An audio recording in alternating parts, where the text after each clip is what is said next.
Hello. Hello, everybody.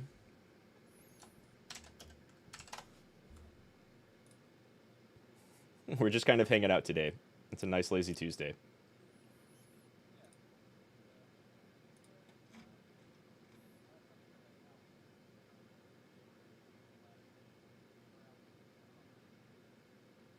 What's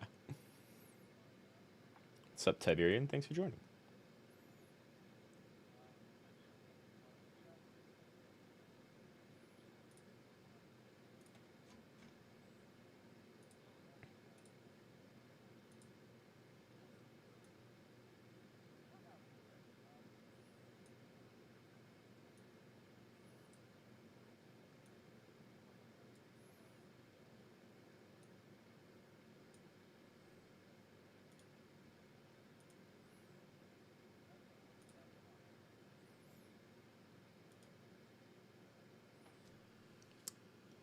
Did we? I don't even remember talking about music last time.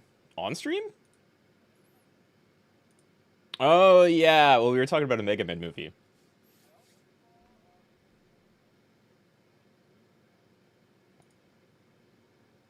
Oh, for real? I only know about their two albums. I have to look that up because the Proto Man rule? Yeah, is Act 3 out?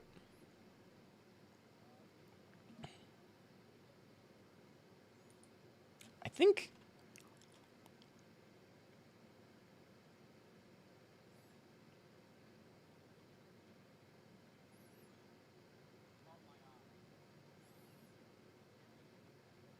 Okay. Okay. Okay. Cool. I've seen them live. They're so good. Deus is muted, by the way. Oh, yeah, yeah, yeah, yeah, yeah. Now they're live. Thank you.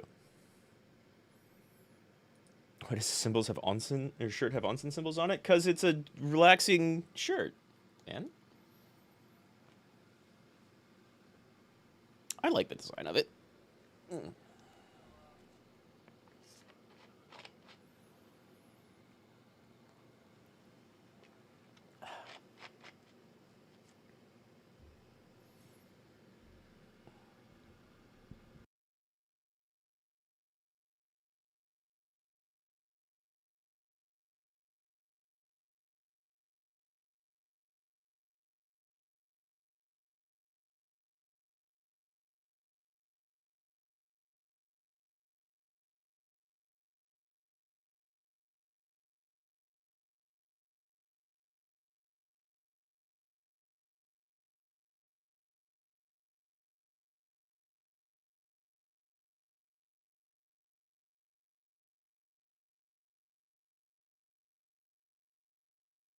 Are those colors white, blue, and pink? Oh, okay.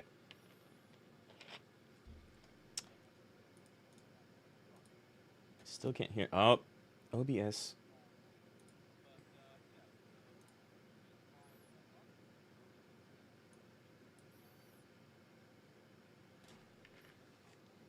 Give me 1 second, Deus. You're not coming through on my end, and I think we had everything go back to default. Hmm. Okay, speak, please. Testing. There we go. All right, your shirt, the artist. Thank you, Yes. Tiberian. So to repeat that stuff again, the artist that made my model, she is part of a Appreciate it. trio of artists that I met in part through a webcomic they were doing, where their original characters were refurbishing and rebuilding an onsen, a Japanese bathhouse. So when because I was a regular in the community, when I got my summer model made and I wanted to come up with a design, I took the three colors that those artists used in Discord, pink, blue, and purple, and I designed a character or designed an outfit around that. So it's a like a Hawaiian shirt with onsen symbols. So blue for the one artist, pink for the other, and then if Rad shows my feet, it I is. can do Let that. me actually do it on my end too here. Um, I actually I don't want to hide myself. I went to Yeah, online yeah. Don't go invisible. We're trying to see something. and I literally nope undo that. I have purple Crocs Yeah. because the woman that specifically made my model, she likes reptiles and a whole bunch of stuff like that, um, including alligators and crocs. And literally, she did like a self-portrait of herself at one point, and she's running around in Crocs, like Oh, the okay. Croc shoes. That's a Yeah. big part of why, both for the pun and because it references something that she drew that of her actually wearing. So I'm like, yeah, this is neat. I'll rep everybody. Tiberian over here says, "Oh no, Crocs. They're coming back. They've been coming back for like a couple years, I think." Yeah, people Which are surprised yeah. me, but whatever. I think isn't Henya in V Shoujo wearing like Crocs? I thought she is. I don't know. I am not a feet connoisseur, I thought which there is was like a kind of hilarious because I have something to say about like a new Guilty Gear character and their feet come into it, but maybe she um might be.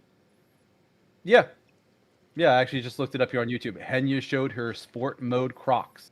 Oh I God. vaguely remember there was like a thing that she did of like trying to get into them. Like there was something that somebody shared on Twitter that was like her with Crocs and like putting them on and like trying to like just step in them without actually like moving the back of them around, right? Right. I mean, she does advertise herself as like a super genius, and Mm. they're coming back. So I think that's like probably a good move right now. Henya and Pippa bonded over Crocs. Oh my God, Pippa. Mm. Pippa's nuts. I love her. I haven't seen Pippa. You've never seen Pippa? Oh man, There's Pippa's a lot crazy. of VTubers I haven't watched, especially lately. Like with as much as I've tried to stream, I don't have as much time to watch other streamers, unfortunately. That is like, in my opinion, the number one downside of being a streamer is I'm missing out on like a lot of videos and other streamers that I would be watching at the time. Hmm. Yeah, Pippa is part of Tiberian. You know this. Pippa is part of Phase Connect over with Mm. Tinma and a lot of others. I'm a much bigger Tinma fan. Uh, I don't know why. Pippa's really funny and like a monster of a content creator. She's super good. Um, and I was about to say she like, yeah, Phase Connect. Okay, I like Phase Connected a lot. Their JP branch, it's hilarious. Their JP branch is like amazingly cute, but Mm. not as say so as they come off. And then their English branch is like more regular English instead of hyper cute, but then they have a couple that are like really wild and out there and a couple that are like a lot more ya buy than Mm. the JP branch. Um, Huh. Yeah, Pippa, I'm looking up here. Which phase was she in? Is she like in I the think they're in Origins phase one. one? I think Pippa and Tinma are both in phase one. Is Pippa the rabbit girl? Yeah, the very pink rabbit girl. Okay, yeah, I'm looking at the thing here now. Yeah, she looks cute. I was about to make like a Vebe comparison, but that's not really fair or accurate because they're very much not the same. The reason I was Mm. about to make it is because like the reason I discovered Pippa, well, okay, I heard about like the Phase Connect launch and uh I've been kind of watching them ever since. I think like Iori and NASA and Michiru of their JP branch are like amazingly cute, but I watch a lot of Uruka, the bear girl, and Tenma, the drunk fox lady, or the drunk fox office worker lady. Tenma's Fox amazing. office worker. Tenma's Which easily my favorite. trying to look She's here. the tiny one with white hair. Okay, so she's the little fox girl. She's the little fox girl. She does like a lot of screaming. Yeah, yeah, the small ones are going to be very loud. But she also has like a really amazing singing voice. J Ooh. Hank says Uruka Urufu gang represent. Oh, So yeah, I'm J looking at Hank. the website here. I can see her in her office outfit. That looks cute. That looks very cute. Tenma, like Pippa is the monstrous constant content creator of the gang. Mm-hmm. Tenma is my favorite, just from being like a little crazy. Mm-hmm. Though of course Pippa is too. Uruka has a really fun story, in that she was like, she kind of knew about the VTuber thing, but you got to watch her develop, being more and more comfy over time Mm-hmm. with streaming, because she really was not at first. She was super nervous, but she's great. She plays a lot of music and sings a Mm-hmm. bunch.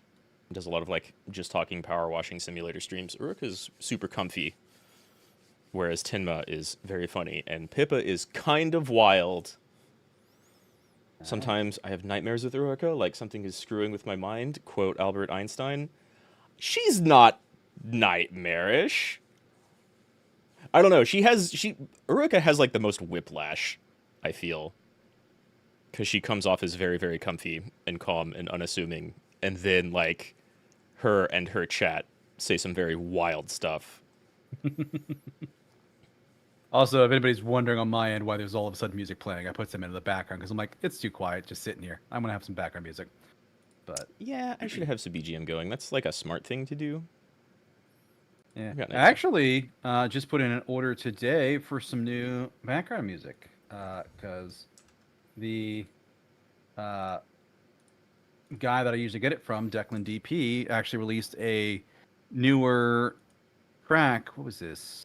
Within the last week, I've been listening to it a whole lot, and I really, really like it. So I reached out to him about maybe getting it as licensed content for my stream. Okay.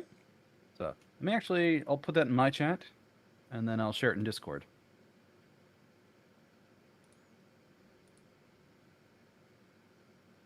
I'll DM it to you as well, because I put it in media so that people can see it. But yeah, it's called Dreamer, but looks really nice, or sounds really nice. I Nice, just like- spiked my chat with some BGM, but I'm gonna turn that way down. Apologies. Yeah, Consequences of doing things quick. quick and dirty in OBS. Yeah. Yeah, I have a lot of mine like loaded in, and I really ought to just like have a scene that's just like my extra shit that I'm not using right now, just so that when I delete it, it doesn't, delete it from the last active one that I'm using. It doesn't fry all the settings That's because you can't. a good idea. I've never deleted a scene. I just have to go through and scrape from them. Well, I probably deleted a few scenes, but yeah, there's like no way to go into OBS and like specifically just say get rid of this source everywhere it's at. You have to go to every single Yeah. scene and check the sources, which is annoying. Yeah. You're only removing a scene from a source, not deleting it entirely, for sure. FaZe just introduced Gen 3. Three Yeah. new FaZe invaders. I did see that. I think I followed them. But Yeah, I haven't was looking actually at that watched here any of them too. recently. Yeah, but yeah, looking at FaZe Connect Gen 1, I mean, from a design standpoint, I really like. Would you say Michiru or would you say Shisui? I think What is- people what do call they her prefer? Michiru. Michiru. Yeah, Yeah, I like think people her, say Michiru. her overall design. Just like very comfy, very casual. Which I like the purples and the purple hair. Yeah, her and NASA and Iori they're exceedingly cute and very funny. But again, all have spikes of yabai-ness. It's really Of fun. course, yeah. Yeah, I like all their designs a lot, actually. I don't catch them enough because, of course, they're streaming in JP times most of the time. So it's interesting because when I looked up FaZe Connect, it was saying it was like a Canadian company. I think Pippa. I mean, they might be. I think Pippa and Uruka and Tenma, and maybe even Leah, are all Canadian. I want to say Leah's American though. Oh, one's a former Sundaria member. One's a Moon Jelly. One's an indie V singer. Hmm. Nice. Nice. Yeah, here's a good like get to know one another questions. Like, who are some of the big VTubers you do watch, or not big VTubers? Like, who are some of the VTubers you watch on your off time? Like, is it you watch more like Hollow Knife stuff? You watch more of like Phase Connect? Like, what's if you had to like list So 3 or 4, like 3, 5, something like that? I think 3 or 5. I discovered VTubers through like Iron Mouse and Pikami way back in the day. And then I started watching them when like Hololive clips got big, but I tend to mostly watch Niji Sanji. Okay. But there's also like Tenma's not Canadian. She has like a 5-minute rant about not being Canadian. And Pip is Californian. That makes a lot of sense, actually. That makes a lot of sense. Okay, I'm going through the Phase 2 designs, and Sheena's design is a little bit much. Sheena's great. I'm sure her personality is wonderful. That outfit's more than a little yabai. It's a little revealing. She's especially on someone who looks like they might be one of the youngest members, but she's actually probably the oldest. Probably, yeah. Ooh, I like Erinus. Erinus looks nice in Phase 2. Yeah, I'm saying they're all pretty good designs. I like them a lot. I love NASA's horns. Mishu's got a really great witch outfit for sure. 5 I watch most. I don't know. I watch a fair amount of all of Lazulite from Niji Sanji. This is tough because like if I open up my YouTube and I look at my subscriptions list, it's like 400 VTubers long. Okay, yeah. If not, well, think of it less of your favorites then, and like more of like if you were gonna say like what are 5 games that you would give somebody to describe yourself? Like what are 5 VTubers or 5 VTuber groups? Because if you want to say like Niji Sanji English branches, like in general as like your one, that's fine. Yeah, like as my one, it's probably Niji Sanji Ian, more specifically like Lazulite and Noctix and I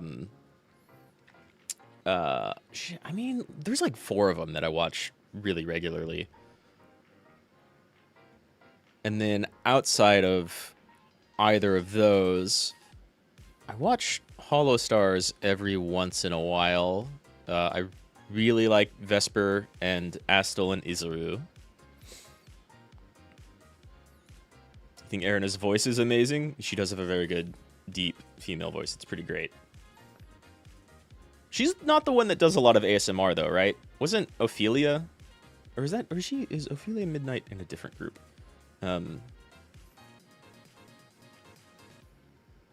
think it's like VNU, or it's a Korean company that hires from around the world. I mean, that seems likely. They have a lot of different people from all over the place. It's hard for me to say. I watch a lot, so like a lot of Niji Sanji English more than anything else, but I also watch like a fair amount of Kiara from Hololive whenever she's live. Okay. Even though I'm like, I'd say more similar to Ame or Ina. I feel as a member of V Reverie. That's right. Who else do I like watch a ton of? I don't know, like Meimu, Finana. I watched like a lot of Etheria, Noctix, Lazulite, and it was like the second most recent one. I watch a lot of like Scarla and Aya and Aster. Okay. But again, I love Tenma a lot. I watch a fair amount of like Hiragi Imuri and Flay. Not Flayon, though I do watch him sometimes too. Like, it's kind of weird. Whenever Eric, I haven't seen Eric online a lot recently. I do try to catch his streams whenever I see him. But I think maybe I'm either like streaming at the same time or just at work when he's streaming. Eric Winters is fun though.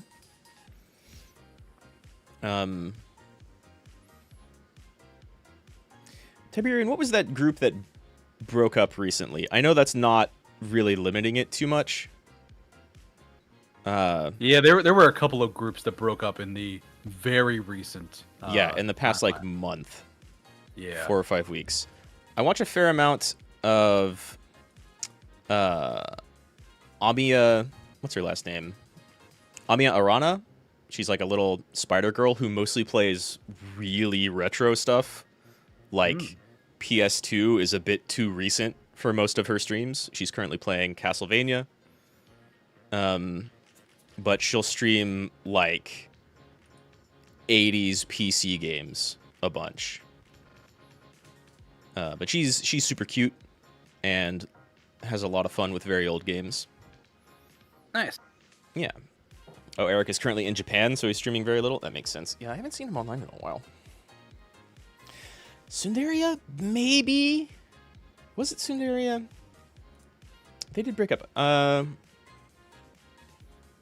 Yeah, I think it was Sundaria, because I watched a lot of Amiya and Tomoe, and I think that's where Ophelia came from originally too, right? Who's now in V-Reverie? Maybe I'm wrong. Either way. So, I watched them, and then like a bunch of indies. Like, I watched Freyries on a bunch of different Japanese VTubers. There's this orange girl named Oren Chan, or Kaga Oren, who is very cute. Amiya was a member of Sundaria. Yeah, that's definitely what I'm thinking of then.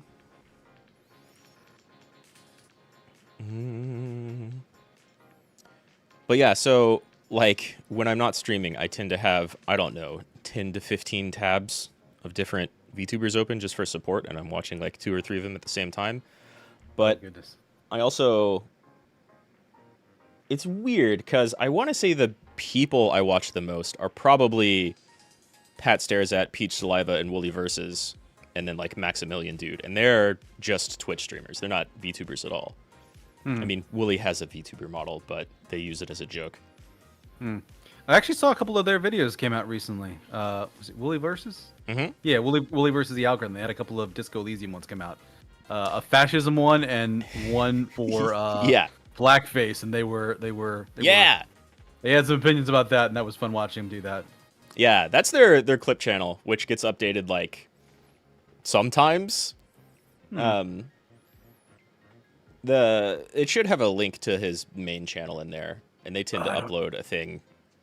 I don't know how well I would handle that live, because definitely when they got to some points, I think it was the fascism one where they're like, we don't like the name fascism. That sounds too rough. Let's rebrand it as traditionalism. I just full on paused it and walked away for like 5 minutes, and I came back later. I'm like, okay, I can deal with this now. That's disco, man.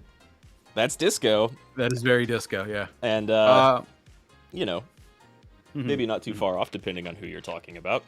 Yeah, true. But as for myself, to turn my question back on me. Yeah. What about you? So it kind of comes and goes for me. I don't watch a lot of the major streamers. The ones that really got me into VTubing was like Project Melody and a lot of the early generation V Shoujo, like Melody, Mouse, and Silverveil were people that I watched. Honestly, before V Shoujo was even a company. Yeah. But these days, one streamer I found, I think a little more than a year ago, that I really latched onto is Vividly Vivi. Used to be Vividly ASMR. Okay. I've rated her a few times here. Let me share some links here. But she is kind of known for just doing whatever the fuck she wants. She is an achievement hunter, so she'll like play games specifically to try and get achievements and stuff. Yeah. But she's just very fun, and she's very casual. She streams when she wants. She does whatever she wants.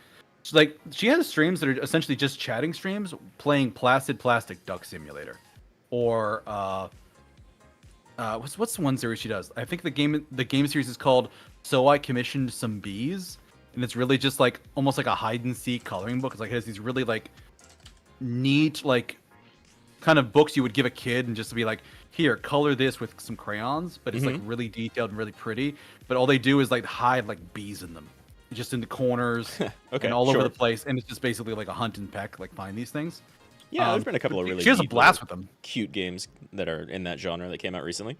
Yeah, sure. but I met a lot of people through Vivi, and specifically the ones I watch a lot were Shumi and Pearl, which on the link that I shared in with Rad as well as in my chat, Shumi is Vivi is the one in the bottom row on the right side with the purple hair, the girl with the her finger up as like a finger gun thing.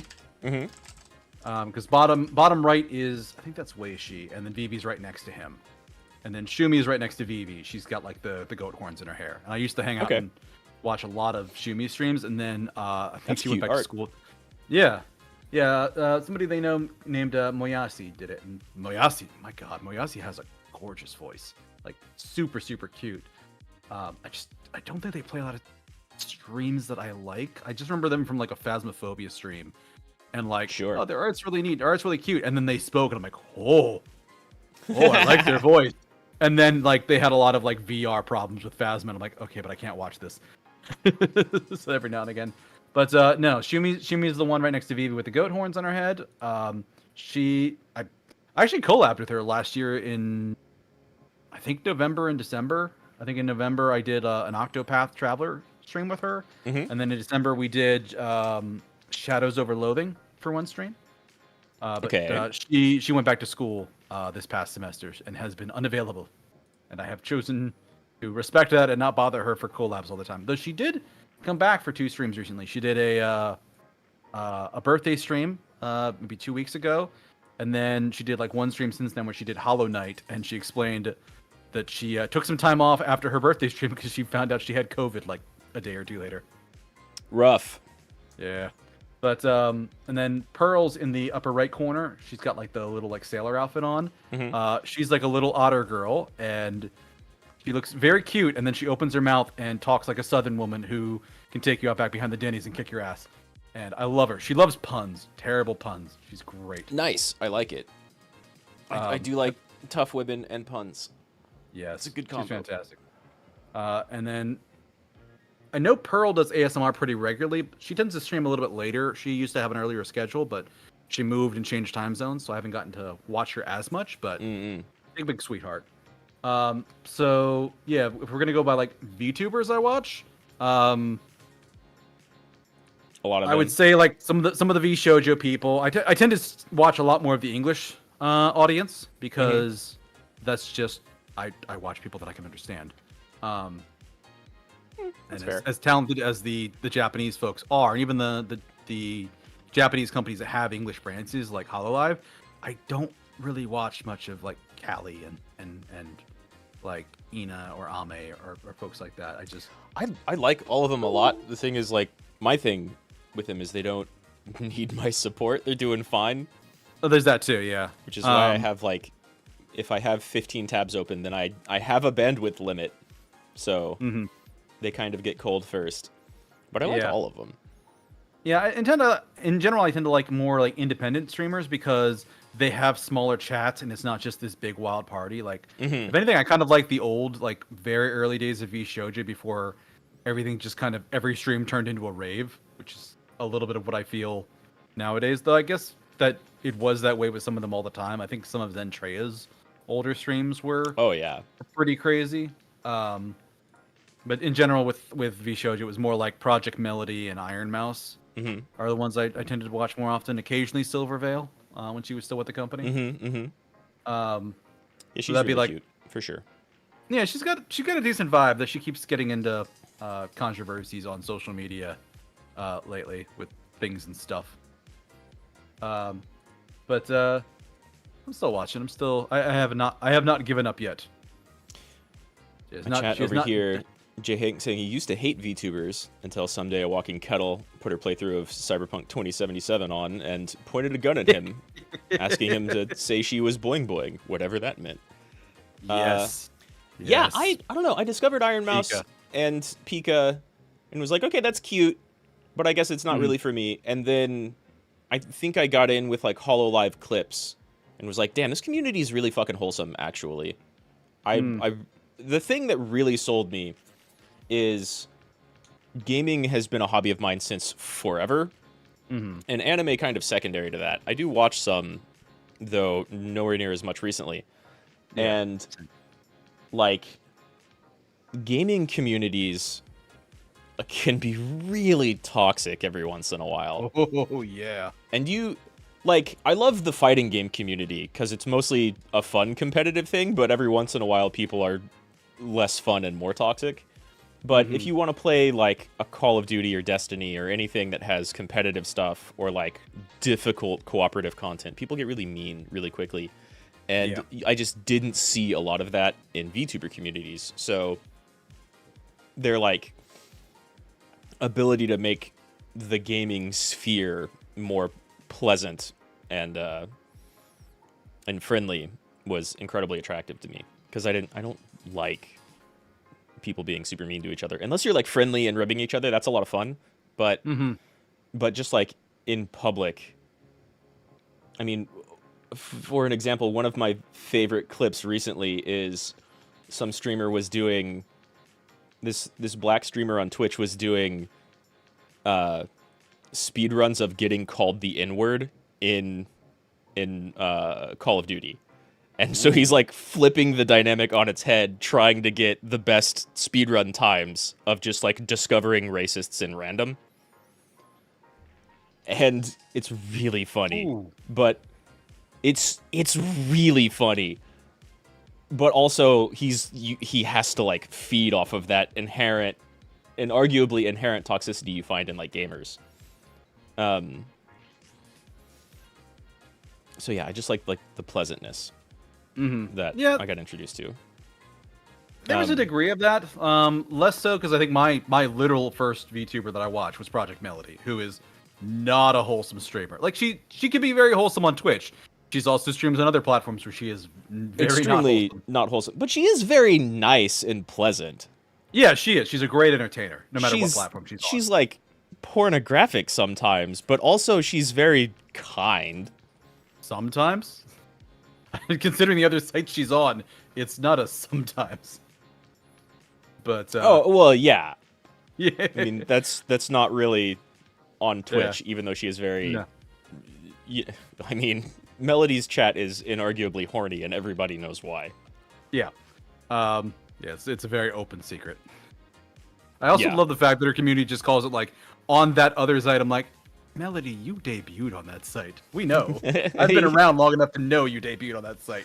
Tiberian even says, I bet you learned about her from the other platform. I did. Or the community that frequents such platforms. Yeah. But no, Melody, I met first, and I saw her like interacting with Iron Mouse and Silvervale. I actually saw their original first collaboration they did with Nyanners, like live, where they were all playing Fall Guys together. Nyanners is so funny. She's hit or miss for me. Every now and again, she makes me laugh, but more often I'm not really in for her vibe of humor because, like, with the work I used to do, like, I'm listening to people all day. It's a lot of like high tension calls. When I want to come home, I want to just kind of relax. So yeah, that's fair. A lot of that chaos gremlin energy is not something I really want to watch much anymore. Super there was a time, but not so much. So like, I would say these days, especially, I'm more into like watching like Iron Mouse's Speak with the Devil, like talk shows. Oh yeah, those are pretty good. Her, I like her, and who is it? Takahata, who does the bar. Yeah, I watch his stuff sometimes too. He's pretty good. Great. I like those two a lot. Yeah, so I watched a lot of the early V Shoujo. I watch a lot of Just Friends now. If I had to go for other stuff, I watched a lot of streamers from. It used to be Sin Syndicate, and then they rebranded to V Saido. Is that what they called it now? V Saikyo? V Saido, VSAIDO. So they were an art community. Like it was a bunch of artists that came together, and like one guy that was helping managing them. There was some drama, and some people got kicked out of the group, and then some people just voluntarily left. But probably the biggest one from that group, or used to be in that group, that you would recognize is Nanoless. They're the one that did a lot of models for like Iron Mouse and Silvervale and okay. Cinder, that one like Fox VTuber. Oh, I know Firefox Cinder, yeah. VTuber. Nano did her model. Damn, I just looked up their Twitter, and that's some Nano's- shit I cannot show on stream. Nano's Twitter is very not safe for safe for streaming, but Just the VCito Twitter itself. yeah, they all tend to be more on the Yabai side. But there was a lot of them that I watched because in general I was like looking at their media content in general because their art is amazing. Like regardless of like content, like I don't shy away from adult content. So Yeah, I mean, their me neither. art's- And a lot of this is pretty good art. I just don't really like care for the whole lewd tuber scene. Fair enough. It's just I'd go elsewhere for that. Yeah, fair enough. Entertainingly enough, the next thing I was going to say is I watched a lot of lewd tubers. I had my phase of that where it was a lot of like was it Milky Ways? I Perfect watched transition. a lot. Yeah. I don't watch a lot of that anymore. I just kind of grew out of it because a lot of it's just sort of teasing for a very long time, and it gets a little old after a while. Right, and I don't want to shame anybody who does. If that's your thing, great, cool, enjoy. There's a ton of content out there for you. Yeah, that's the thing with the VTuber community being as big as it is. There's content for everyone and their interests. There's enough content that you could probably deep dive in a community for 3 to 6 months, even like a month at a time. Like deep dive into something, and then change in like 2 or 3 months, and deep dive into another one, and you could do that for 2, maybe 3 years before you finally start having to repeat stuff. Like there are niches in this community that are really granular and interesting. I used to watch a lot of different streamers, and they've almost entirely been replaced by VTubers, like entirely. Wooly and Pat and Peach and Max are like, and like Coefficient, but him and Nags are of course VTuber adjacent. I watch a little bit of Nags. Yeah, I at least know of him. Yeah. Interestingly enough, if we had to go by like the biggest streamer I watch, I have to point to the one D&D group I watch, Nat19 Official, which started watching their stuff right around the beginning of the pandemic, like early 2020, actually even before pandemic. And yeah, they just did like session 144 of campaign 1 of their homebrew setting. Yeah, sure. Just this past weekend, so they're going strong, but they have a bunch of people in that group that are like also like independent or lesser known voice actors. Okay, so, cool. What was the one game? Because there was one game that just came out that like a bunch of people in their group were a part of it. The like D&D alternative. No. There was a. Fuck, it's in my wish list on Steam. I know it's here. That's not Kenna. Oh, Kenna's pretty good. Yeah. Vernal Edge. Vernal Edge is like a Metrovania action platformer. That's like, right up my alley. Yeah. That has like a bunch of people from their group, especially like the main female lead is one of their people. And then a bunch of other people in that group are also VTubers. Like that's not even out yet, is it? It's out. It came out March 14th. Oh, okay. But yeah, like one of their big like people that's been around for a while, Aaron Parnell is Frozen Frost on Twitch, and he's like a dog boy VTuber. They have Summoner Blue, who's I guess you'd call him a magic boy, but he's a guy wearing a blue summoner's robe. Sure. They have Hayden Davio as part of it, and she's like a popular voice actress. I'm not sure what to use for her because she identifies it. Well, they identify as non-binary. I'm not sure about pronouns to use for that, but they were really known for. I think they did the voice of Priestess in Goblin Slayer. Oh, okay. And little bit of entertaining trivia. They actually have a voice in Honey Pop. Oh wow. So they've been voice acting for a while. But that came out a while ago, for sure. Yeah, they're recently VTubing along with Sayu. I think it's Sayu. I think that's actually their partner. It sounds IRL, familiar. like YouTuber. But no, they're like a fairy VTuber. So there's a Okay. bunch of like really good theater kids that came together and enjoy doing this, and they put on a really good like D&D game. It's extremely good. They have like a one on the weekend that's their own like homebrew setting, and then they have alternating games on Thursday. One of the games is Forgotten Realms. I think they're doing Princes of the Apocalypse now. I have no idea how much they're on script anymore because I ended up tapping out of that at one point when somebody misused a wish spell and somebody got teleported the fuck out of that continent and they had to go get them. That good old wish. Yeah, and they got it from some kind of genie adjacent. I think it was a Darrow, like the Earth genie, and it was fully like, okay, so not only did I grant your wish to unpetrify your friend, I also took them to a place where there are people who desperately wanted to see them, and they're like, we want to desperately see them. I'm like, you're not the one who wants to find them the most. And we're like, oh no, other side of the planet to the city where like the one D&D they were thing like, where the book says, okay, GM, it's time for you to really mess with the players. Yeah. Yeah. They had to basically plane shift to the elemental plane of Earth and then plane shift out of it with the Jinn, like behaving itself to go get their friend because they were just nowhere close. Yeah. But they do that, and then they also have a Devil May Cry, like themed one called Devils Might Surrender. Depending on what you like, they that one's fun. One of the characters, actually, Frozen Frost's character is a little like 12-year-old boy called Emmanuel, whose best friend is essentially a Warforged. It's okay. What is it in the Devil May Cry universe? The like Angelo. It's like he's like an Angelo armor. Yeah. Okay. That makes a lot of sense. Yeah. It's usually either an angel or a demon. Yeah. It's an Angelo armor. But he just makes like a whole bunch of movie references and runs around, and people are just like, "Who gave this child a gun?" But that's very Devil May Cry. Very Devil May Cry. The worst thing is, though, they don't really have a lot of children in that game. At level 1, the DM and the player had a conversation, and they basically gave him a magic item permanently, and they actually find out later it's a devil arm.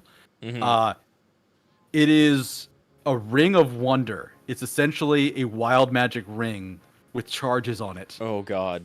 And he can just point the ring and it'll do something. Something, yeah. Roll a d20 to see what happens. Yeah. Or a d100. Wild magic is nuts.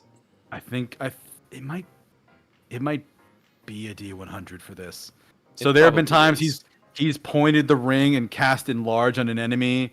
There have been times where they're fighting in an elevator, he points the ring and he summons a deer that goes batshit and kicks another ally. Right. There's a time he tried to like use it and it misrolled, and it's like, it does this to an enemy at that space. If there's no enemy at that space, roll a Constitution saving throw. If you fail, you slowly start to petrified. It's like, oh no! Yeah. I think I haven't played much D&D in a long time. My one experience with wild magic was we were in the middle of some combat that was going very poorly for us, and so my buddy, who goes by Loki, playing a wild mage, of course he was like, I need to do something to save the party, and tried to cast some wild mage spell, and the result was just gems, valuable gems everywhere. That doesn't help us at all right now. God damn it. That's not what I thought it was going to be. Oh no, yeah, it can be way worse. Oh yeah, because that's my one criticism of wild magic is you get it so early, but it's entirely possible to get a roll on the D100 that is you cast Fireball centered on yourself. Yeah, you're level 1. You just killed the party. Like that's just you killed through massive damage the entire party. Yeah, you can because you rolled badly, and you can wipe yourself and your friends very easily with wild magic. Yeah, and it's not like even a thing where you can try to be careful with it. Like, you don't have to cast wild magic spells all the time, but the whole point of playing like a wild magic type of mage is that you do that pretty frequently, and then just random things happen. Yeah. Harkening back, it can be very fun if you like the randomness, but that's not my thing. But Yeah. yeah, no, those are probably my biggest Same. my biggest streams is like V Shoujo, Just Friends, V Sido, some of the few like lewd tubers I still watch that are just chill and fun to hang out and relax around, and just I do like a lot of like ASMR stuff, just like chill, relax, just some like quiet noise and whisper in my ear. It's very relaxing after a long, You stressful know, day. ASMR has never really been my thing, but Tiberian over here apparently loves it. They say they've fell so far down the VTuber or JP VTuber ASMR rabbit hole, which is basically the only JP VTubers they watch, that they came back up on the Twitch VTuber ASMR rabbit hole. They keep getting recommended a lot of ASMR VTubers recently. Is that what TW VTuber means? Maybe? I don't know. Maybe. We're definitely coming at these from like very different angles because I'm almost entirely over on YouTube, except for the couple of like real life. I heard the term flesh tuber the other day, which I love. heard that. Yeah, I some love people that. call them flesh tubers or Some, IRL streamers. Some IRL streamers, but flesh tubers is great. That just hits Taiwan, different, yeah. Taiwanese TW VTuber, sure. Yeah, some like big fighting game people got into Idol Showdown for like a week or two, and so that was so much fun because you had a bunch of like people who are big into fighting games being exposed, like hard exposed to HoloLive and the HoloLive fandom, and so they got all of a bunch of different VTuber fans and people in their chats, which is where you get things like FleshTuber. But also, not only is that game still great, and I can't wait for them to add more to it, it caused like really, really comedic things to happen in the Japanese fighting game community bubble, where like on day one, people were like, "Oh my god, Botan and Aki are busted. They've got some jank stuff that is clearly way stronger than everybody else." And then the VTuber fans were like, "How dare you call my Say-So idol busted?" And so they had to start like referring to, they would build, FGC people build like tier lists of characters, right? Which may not go over so well with people who like have a bit too parasocial of a relationship with some of their idols. And so the ranking systems were like Cho Kawaii, Kawaii, pretty good, trying their best. And so instead of saying like Aki's teleport is just disgusting, they'd have to be like, she's super kawaii. It's crazy. We have to rebrand this fascism to something else. We can't say that this character is unfun to play against. We have to say they're very kawaii, Desu. Right, exactly. Like even over in Can Japan. we make her more Desu? Right. Can we make her Choginga kawaii perhaps? Oh my god. Daicho kawaii. So that was really fun. But you also had a bunch of like English VTubers, American not VTubers, American streamers. Of course, a bunch of VTubers got into that game as well, but you had a bunch of American fighting game people who were like, I don't know anything, and I kind of don't want to know. But then they'd see like Botan Super and be like, okay, she's really cool.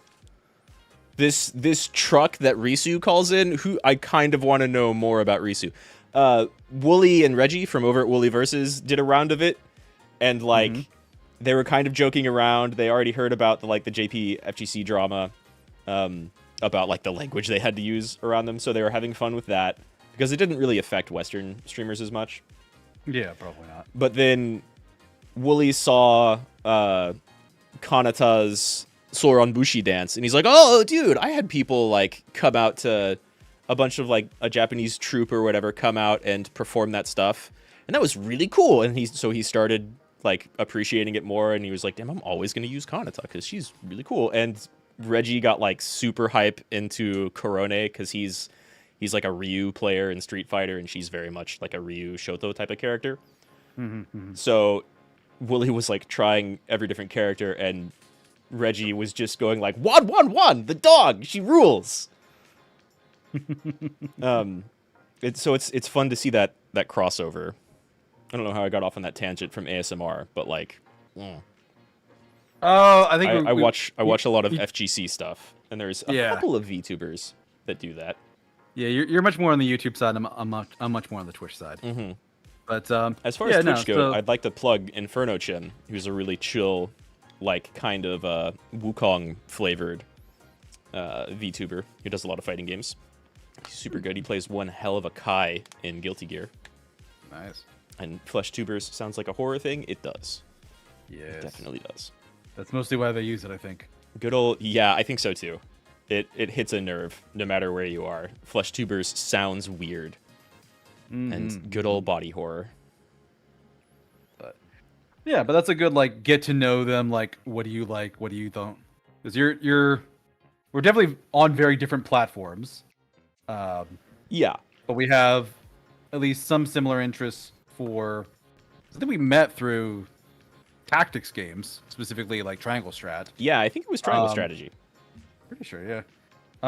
It was that. But we have very different types where you tend to view more of like the say-so side, zany side, and I literally got into the community through somebody that started on a very not say-so website. Yeah. Well, I mean, I like Melody. I think she's really funny, and I love her clips. But yeah, I definitely like started. I've streamed on Twitch before becoming a VTuber, and it was very rarely. And I did things like Metroid or Super Metroid speedruns and playing like Path of Exile because I really like a couple of. Cute Dog is a streamer I like over there who does a lot of Path of Exile, and a couple of other people. But that's very much like a Diablo 2 style of thing. But yeah, I have been into RPGs like forever. I play like a lot of action games and fighting games well, I guess I don't stream a lot of fighting games really, but I play like a bunch of more action-y games or adventure stuff or like Metroidvanias over here. But I have always loved RPGs. Yeah. Flesh tuber sounds like you're going to bite into a meaty potato that bleeds. Yeah. Yeah. Yeah, it does. Because tubers. I like that that's become more of a thing recently. People will be like, are potatoes a vegetable or a fruit? Well, obviously they're not a fruit, but actually they're not a vegetable either. What do you mean there's different plants besides vegetable and fruit? Yeah. I've seen people confused by that recently. Then again, the same guy I saw confused by that was also confused that fish have organs and aren't just meat and bones.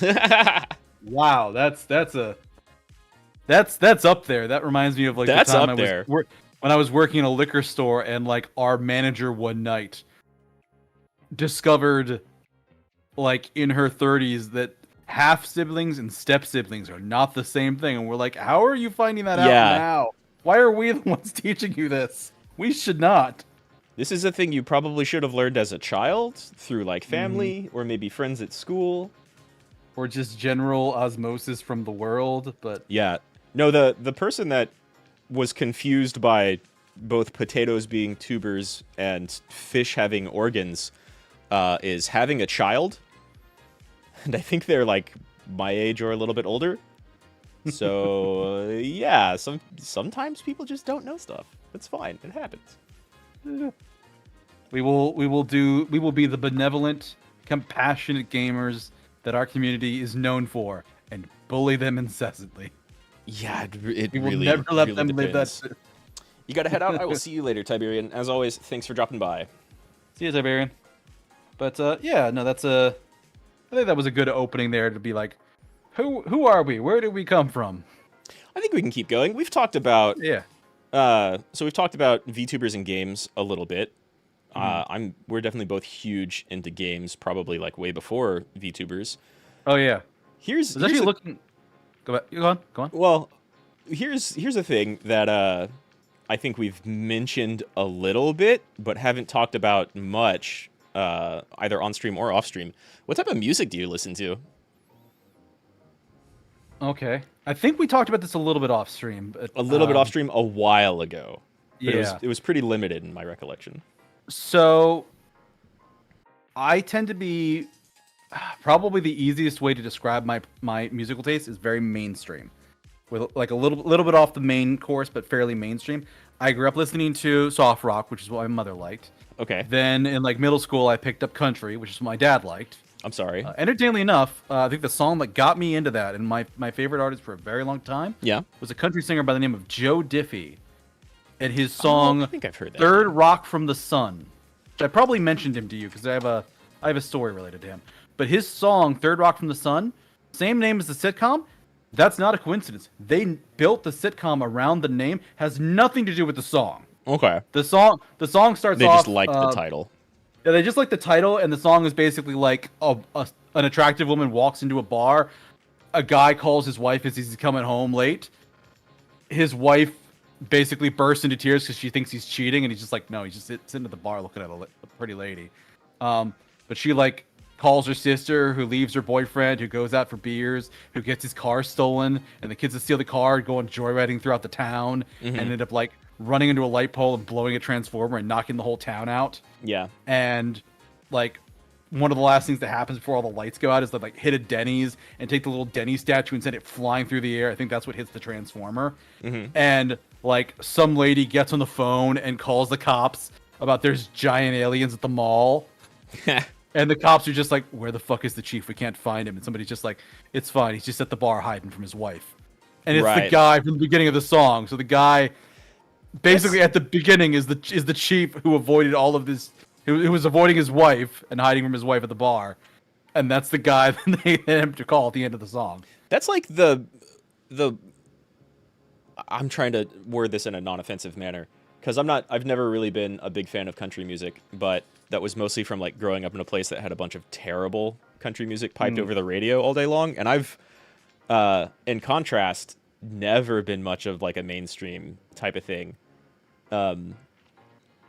But one of the nice things you can definitely say about country music, especially like more authentic country music and less big TV, radio, whatever country music. There's some stuff now that's very, very poppy and very much like playing to the mainstream. There is some stuff that has well, there's always been like I love my beer and my pickup truck type of country, which never struck a chord with me, but clearly it's popular elsewhere. But like a thing it depends on what it is. Yeah, I guess. But like a good thing you can say about country and a lot of other more specific bands, but like the country genre in particular, is you have a lot of really good storytellers in that genre, and that's always pretty fun. Like I grew up in contrast with two parents who were very much into music but listened to like very different types of stuff. My dad listened to like a lot of classic rock. Like he was a huge, Led Zeppelin, Jimi Hendrix type of guy, and kind of got into country later. And from there, like I like some of that stuff. He has played guitar his entire life, so of course he's kind of centric around that. Yeah. But I like Tom Petty and some of the other stuff that he showed me. A bunch of classic rock. My mom, on the other hand, listened to a lot of like Aretha Franklin, Earth, Wind and Fire, Frank Zappa, Miles Davis. And so I had like a bunch of pretty popular for the 70s rock and roll stuff, and also a lot of like out there experimental but also blues jazz type of stuff growing up. And so for a while when I was a kid, it was just so much variety of music that and given what we had on the radio, which I almost universally hated, I thought for a while I didn't like music, like as a child. But then I got really big into like punk music, and from there into like math rock and progressive stuff. And I had some friends that really liked metal. And so I kind of have come around to liking most music, but I definitely have tastes. I like busier, more complex stuff. I tend to like more of like the lyrical stuff. Like a good example of this, like Devil May Cry 5. Yeah. Everybody loves Bury the Light. Bury the Light. Everybody loves Bury the Light. Everybody loves Bury the Light. I actually don't like that as much. I much prefer. That's fine. I get that. I much prefer Nero's theme. Oh god, what the fuck is it called? What is Nero's theme called? That's another good one. Nero and Dante both Yeah. have good themes, although Dante's themes have always been like hyper cheesy butt rock. Well, that was Virgil's theme is the good one. Virgil's theme is Bury the Light. Yes. Dante's is some like grainy, like demonic thing. Yeah, no, it's specifically and intentionally very like grungy metal with like new metal vocals. It's like it's trying to be cringe, but it's very well produced. It That's was Dante, Devil for sure. Devil Trigger is Nero. Is Nero's themes Devil Trigger? I thought that was just the game's opening theme. No. I thought Nero had a different theme. No, according to searching for YouTube, it's Devil Trigger, Nero's battle theme from DMC5. So I mean, I'm not that's surprised. That's the like opening theme, so I thought it was like the game's title theme and main theme.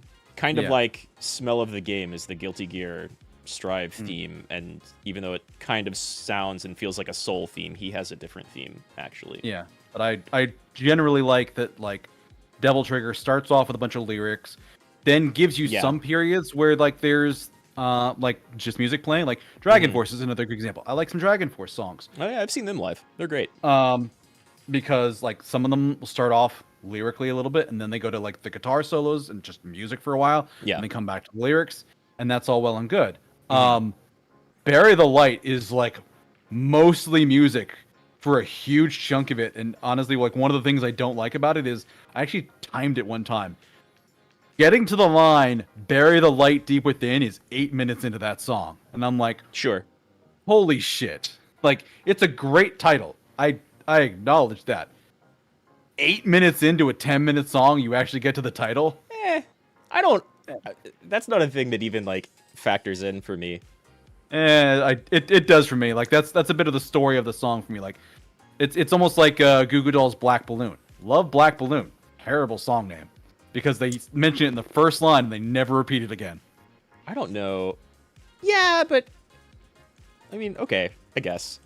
You still have a lot of lyrics before that and around it. You do in I assume we're still talking about Bury the Light now, right? Yeah. Well, either one. I don't know. I was just trying to think. I don't remember the last time I heard a Goo Goo Dolls song. I've listened to it a little bit recently because I signed back into like Apple Music on my phone, and I have like albums from a long time ago that I loaded into that, and I'm like, oh yeah, for sure. This is the shit that I listened to 10 years ago, 5 to 10 years ago, right? That I love. It's a time machine. I probably haven't heard a Goo Goo Dolls song in like 20 years. Valid. Maybe 15. But I do the same thing. I'll go back and listen to some old stuff that I listened to way back in the day, but that'll be like Fugazi or Turing Machine or maybe some NoFX or like Dead Kennedys or what's the math rock band that I really got into? Don Caballero. And like if you don't recognize any of those, that's fine. Nope, that's fine. Not really. Yeah, so I think we have very different music tastes, but probably still good stuff. And there's a lot of different type of music. Like trying to argue like what the best song is almost like trying to argue what the best color is. Like it's not. It's entirely subjective. Yeah, like best has like break no down, place in that conversation. Yeah, like it's like you can argue technique, you can argue this and that. Like again, I like Devil Trigger because it's more lyrical, but everybody goes nuts over Bury the Light, and I'm like, this bores me. It's a lot of music until it gets to the point, until it gets to the lyrics. And then it's like snippets of lyrics, right? Then a ton of music, snippets of lyrics, a ton of music, then the name drop for the title. And it's also very much like inspired by and kind of going for, I don't think it's BFG Division, but it's very much like inspired by the Doom 2016 soundtrack. You can tell in the production that's what they were doing. It just goes like a little bit more power metal because they wanted to have cool vocals with it too. And so I can see if that's not your thing, why you would more focus on the lyrics, especially Devil Trigger, which is like really poppy in comparison to everything else on those soundtracks. And I like that Yeah, song yeah. a lot. Some Devil May Cry fans didn't like it, but like Devil May Cry music has always been really cheesy if you listen to the music. I mean, it's Dante. It's a guy that like in his opening scene at the beginning of like DMC5, like somebody comes in and is like, "Oh, you got a job for me? Great. I got toilets that need flushing." And it's like, Dante. Yeah. No, Dante, it's really weird because Dante could not give less of a fuck, but also he like probably doesn't know what sex is and isn't interested in learning, and he's like very edgy but also like a nice guy and wholesome. So he doesn't like, they didn't build him to like the kind of Western stereotype of mid 2000s of being like just full of curse words and edgy and brash, I guess, or harsh. So he's a fun, He's just sort of a cocky mix. shit. That's really just what he is. Like he's not mean spirited. He's not misogynistic. He's just a cocky shit. Right. And he's Entertainment- very specifically cheesy and corny the entire way, in contrast to Virgil, who is like that serious. He's the serious edgelord. He also is not misogynistic or full of curse words or anything like that, but like they have that contrast of Dante is wacky woohoo pizza man. Yeah. And Virgil is like, I need more power. And that's He's their very core ambitious and archetypes. driven, and Dante's more just like, I'm just gonna fuck around and have a good time. Yeah. Yeah, exactly. They have like, and they come from the same place, which is, there's a fun contrast there. DMC 3 really cements that Dante character, especially in its opening. It's, if you've never seen that, God, the Devil May Cry games are great, except for the second one. I've not played a lot of Devil May Cry games. I played one a long time ago. I have 5, but I have not actually played it. I've just like seen like 5 is I know good. I know the plot points, so Yeah. like it's not a surprise for me. But Yeah. but I need to get around to playing it one of these days. I remember watching like cinematic scenes from the end of like DMC4, and I Okay. just remember thinking about this, and it's just a funny thing about me, where like you get to the end of the game, they go home, they're chatting a bit, and then like, okay, job's in, let's go earn some pizza money. He walks, and he walks to go out to the door to leave. He kicks the door off its hinges, pulls out his guns and just starts shooting. And I'm just watching this. Yeah. And it cuts to like the credits. Yeah. And I just look at that and go, "You son of a bitch! You just kicked off your own door. Yeah. What? Why did you Yeah. do that? And you're shooting up your neighborhood. Like that's a Yeah. stone building, Dante. You probably like really fucked it up. You're gonna need to get like a mason guy. This is why you it's have no fine. money, Dante. It's This fine. is why you're always broke. You keep having to repair your door. Instead of opening it like a normal person, you kick it off the fucking hinges. It's fine. And I'm just like, I am too old to be impressed by this character.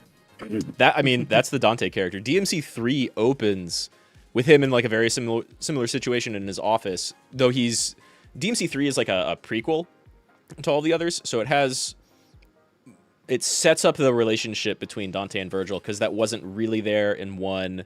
It's kind of there in 1, but it's confusing and referential to a thing that doesn't exist yet. And then in 2, which happens after 3, they like, I think chronologically it's like 3, 1, 2, 4, 5. And so 2, there's also some brother and mother stuff going on around Dante, but you don't have a lot of the setup. And then in 3, they flash back to when Dante is like just starting the Devil May Cry business, doesn't even have that name yet. And he like, gets an invitation to basically go off on the main mission from the main villain. And then as soon as he leaves, evil, like the kind of jobber enemies, these like Reaper spirit people, come in, and he's like getting stabbed by them, but he's more concerned with like actually picking up and eating his pizza, which he got interrupted from by the dude walking in and offering him a job. And he like, goes over to start the battle music on his jukebox, but it doesn't start, so he punches it with devil energy, and then it plays. And then he starts riding the enemies around like they're surfboards in the middle of his office, just like skating on them.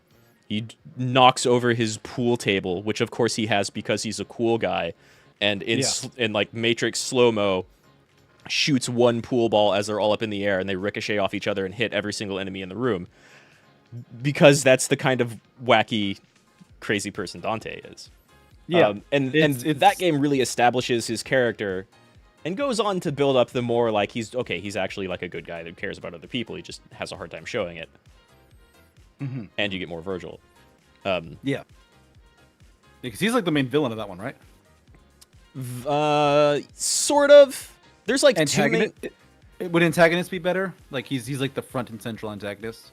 Yeah. So you don't really care about spoilers too much, and Devil May Cry 3 has been out for a long time. Virgil is like the final boss fight, but he's also the big mid-boss fight. And so for a lot of the game, you have Virgil and other evil dude, who is also the father of another character, and who's masking himself as this mysterious, even wackier, zanier jester character. And so it looks like Virgil and this other character are our main big bads. But then it turns out the like father priest guy who's trying to become a big devil is going to double cross Virgil. And so he's really like the main evil, and then it ends after you defeat him in what is like more of a Arkham. Yeah, that's a guy's name. After you defeat him with Virgil helping you out in like a big final boss battle, then you have the actual final boss battle, which is more of just like a Dante v Virgil trying to kind of like square off against each other, and they can't reconcile each other's alignments. So yeah, Virgil is kind of the big bad, but Arkham is actually the big bad, but the brothers can't get along together. So like it has a So it's less villain and more antagonist because they just antagonize each other. Yeah. That's a better way to put it. And like it's from a series that spun off of Resident Evil, like it has a pretty well told story, even if it can barely take itself seriously most of the time. So that's actually a fun thing to segue off of. So taking itself seriously. So I mentioned I like songs that have lyrics. I like songs that I like stories, and especially lyrical stories and songs. And you were talking about like some country songs. They're just like, I love my dog and I love my beer. Well, I mean that's unfair to say that's all country or even most country. That's just what I hear on the radio where I am. No, it is fair enough. When you mentioned that, a song popped into my head that I wanted to share lines with you because it's exactly the type of song you're describing, and I love it because it's so stupid. And like the chorus is something about like he needs to keep his son out of jail and his daughter off the pole and something. And I'll never forget the end of it where he says something about like, and I need to keep my wife from realizing that I married up and she married way, way down. And that always made me laugh because it's such a stupid line. Yeah, that's like good real world type of stuff. Honestly, one of the things that attracted me to punk early on was that it's less storyteller most of the time, but they are still talking about like real world stuff, and that became really attractive to me. Like one of my favorite bands is this Canadian punk band named No Means No, and they had a lot of like they have a bunch of songs that are pretty funny and lighthearted. They have a whole offshoot band that I forget what it's called, but they're basically like they sound like the Ramones, but every single song is about hockey. But a lot of their lyrics in like No Means No, especially in the early days, had to do. They have like some stereotypical punk stuff of like motherfucking society, but they also had a lot of like songs that dealt with mental illness and self-doubt and stuff like that. And similarly, like Fugazi had a lot of songs about people just struggling to exist.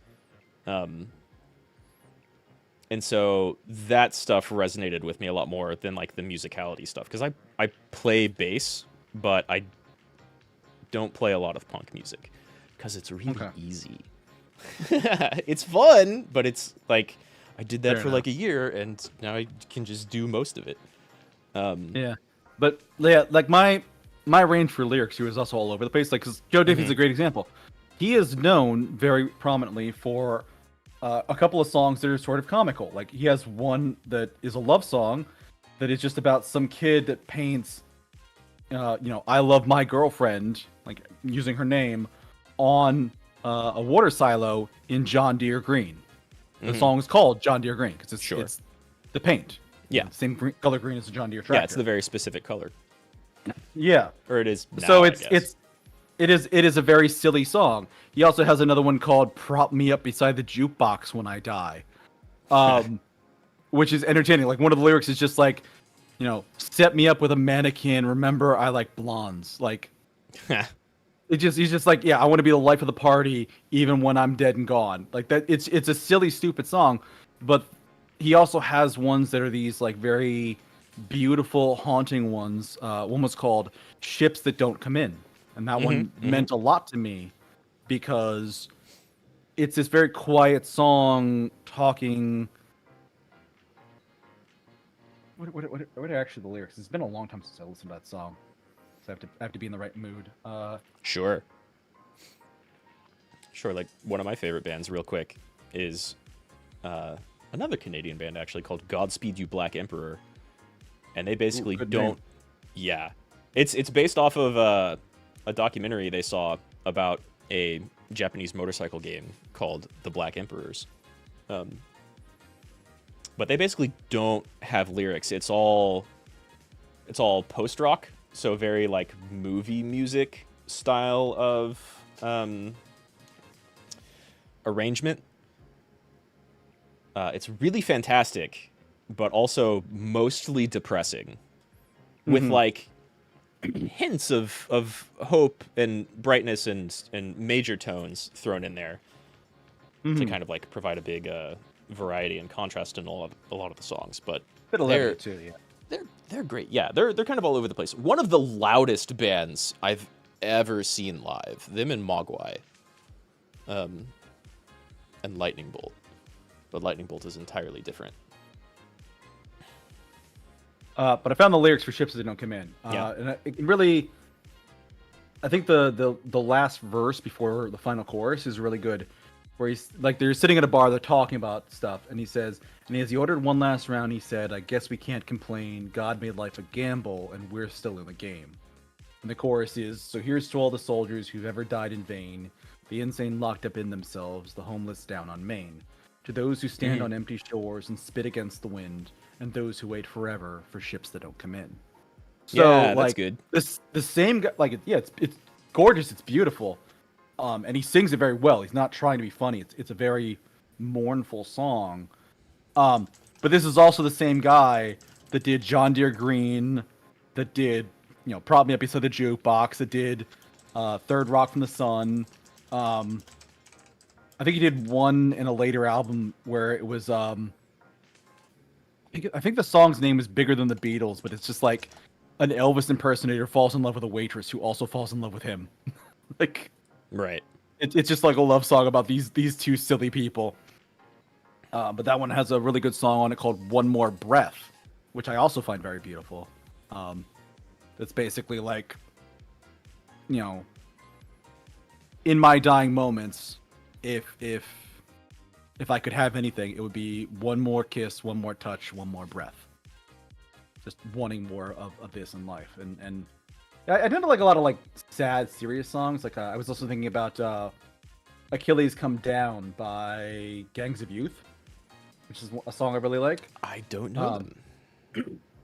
Yeah, I just like the like one of the last verses in that reads, "Throw yourself into the unknown with a pace and a fury defiant. Clothe yourself in beauty untold and see life as a means to a triumph." But the song is essentially about like mental illness and like somebody just falling apart. Yeah. Because it like starts off just like Achilles, come down. Won't you get up off the roof? So he's like talking a guy down from like jumping off a roof. And like there's like two verses where like he's trying to do that, and then there's a verse that's basically like the voice in his head that's just like, "Nah, fuck it, jump." Right. This is, you've just run out of excuses. This is all bullshit. And there's one, then there's the friend kind of like talking him down again. And there's one fantastic verse that is like alternating lines where like one is telling him to jump and one is telling him to not. And it's a gorgeous song. But but it's very heavy to listen to. Sure. I mean, the whole time you were describing that, I think you might like some Fugazi and No Means No tracks, even though they might be maybe not your musical taste. They have like similar vibes. Yeah. But yeah, if you think of something that might be interesting, send it over to me. I'll check it out. I still need to check out the Proto Men because you spoke very highly of them. And Dude, during that last bit that you were just talking about, I was like, oh, that's like a couple of Proto Men tracks, because there's I get maybe it's only one track. There's a track off the first album near the end because they're portrayed kind of like a stage play act, very much like a Coheed and Cambria type of thing, where it's the whole album is telling a cohesive story. There's a track near the end of the first album where you have this back and forth duet, and they're even like constantly interrupting the end of each other's lines, of Proto Man and Mega Man going back and forth, and Mega Man's like, no, I need to save this city. I've seen it all from Dr. Light's lab, and shit's really bad, and like you and I, we could make a difference. And all of Proto Man's lines are just like, I've tried that already. They don't want us as saviors. They loved me when I was trying to do things, and then they hated me when I failed. And it's this constant back and forth of like Mega Man being like, I need to try and do good, and Proto Man being like, please save yourself and don't even try. But yeah, the Proto Men are super good. And then the second album is like we were talking about that before. The first album is like kind of a concept album they came up with out of college. They had a professor that could not be swayed from thinking that like high production values and things that sound really good and clean are actually good music, and stuff that sounds grungy and dingy and washed out or whatever is just inherently bad, and all of it would be better if they did it in a more clean production manner. And so their first album is very grungy and washed out, and it's a middle finger to that person. It's very much directly a middle finger to that professor, and it sounds amazing. And they even like passed their class with flying colors. The professor is like, okay, fine, that sounds great. It wouldn't sound as good if it was super clean. But the second album is like mostly super clean with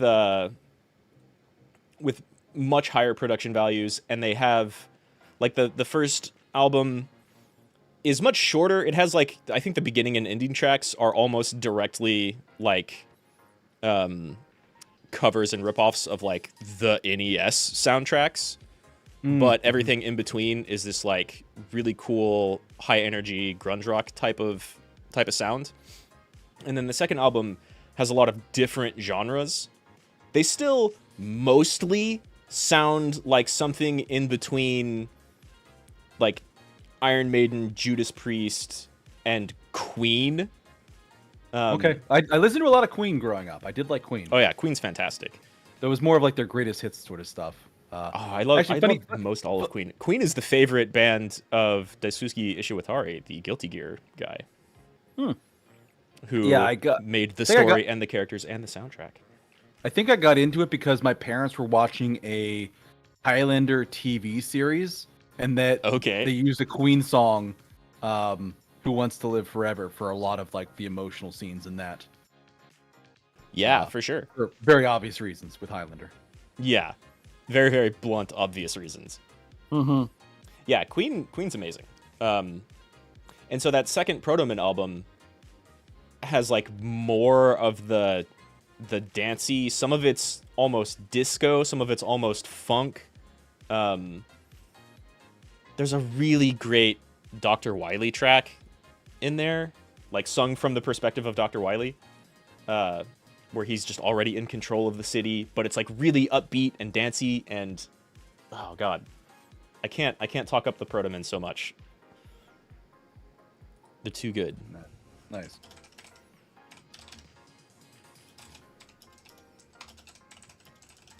What is even the name of that song? The Good Doctor. Oh, that's a great song title. Yeah. Which Sorry if my voice sounds a little bit weird. It started going out on me a little bit there. I actually ran out and got some more drink while we were waiting, or while you were talking, because yeah, my voice is doing something. You're fine. I don't want to ruin your voice. We could talk about music for a while, but we mentioned earlier before we started streaming, we had maybe a couple of games we could talk about. Mm-hmm. Do you want me to start off with that? Sure, because I've really only got 2. We didn't really plan too much for this stream, but I've got 2. So our last stream, I had talked about playing Citizen Sleeper, and you'd asked me, like, explain that to me. What is this game? And I'm like, I don't know. I haven't played it yet. And I think, because I was talking to my counselor about it this morning too, and how did... Let me go and read the thing that I read to her. Because I basically read, like, the end of the trailer. Okay. Where it was, like, I think they called it Role-Playing in the Ruins of Intergalactic Capitalism or something. It's right up my alley. Role-Playing in the Ruins of Interplanetary Capitalism. But it reminds me a lot of Disco. Sure. In that it is a lot of, like, it is like a text-heavy game. There's not, like, combat in the traditional sense. Mm-hmm. But essentially, you go to sleep, and when you wake up in the morning, you get a number of dice equivalent to, like, your health. And you're essentially a person who signed up with a corporation, and they took your mind and they copied it and they put it in a robot body. And you, the original person, go to sleep. You're not in the story. Your copied mind, your emulated personality, is in the robot, which is sent off to, like, a work colony somewhere, and you escape. And when you get somewhere else, you find out, like, your body was designed in a way that it will fall apart on its own if it doesn't receive regular treatment. And as your health goes down, you get fewer and fewer actions you can take in a day. So you need to, like, keep your health high and maintain the number of actions. One nice thing about it compared to Disco is you roll the dice at the beginning of the day, so you know what your rolls are. Right, So you kind of have, like, you roll for, like, a setup of the next chapter or whatever.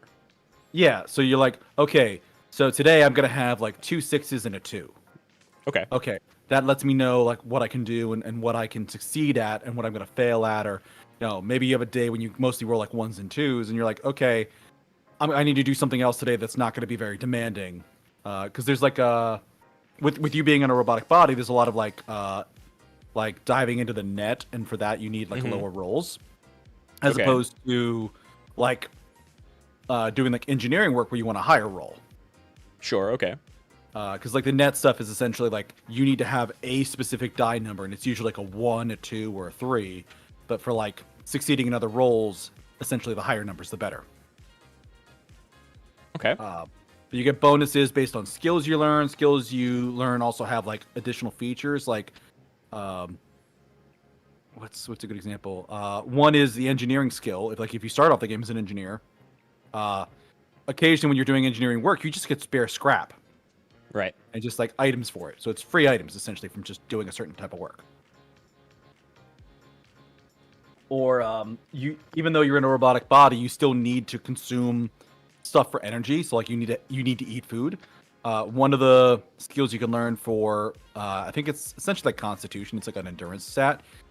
You can essentially sunbathe and gather energy from solar, or basically get solar energy. You just use one of your dice, and you can just roll for a little bit of energy. Okay. So essentially, you can use an action instead of money to recover food.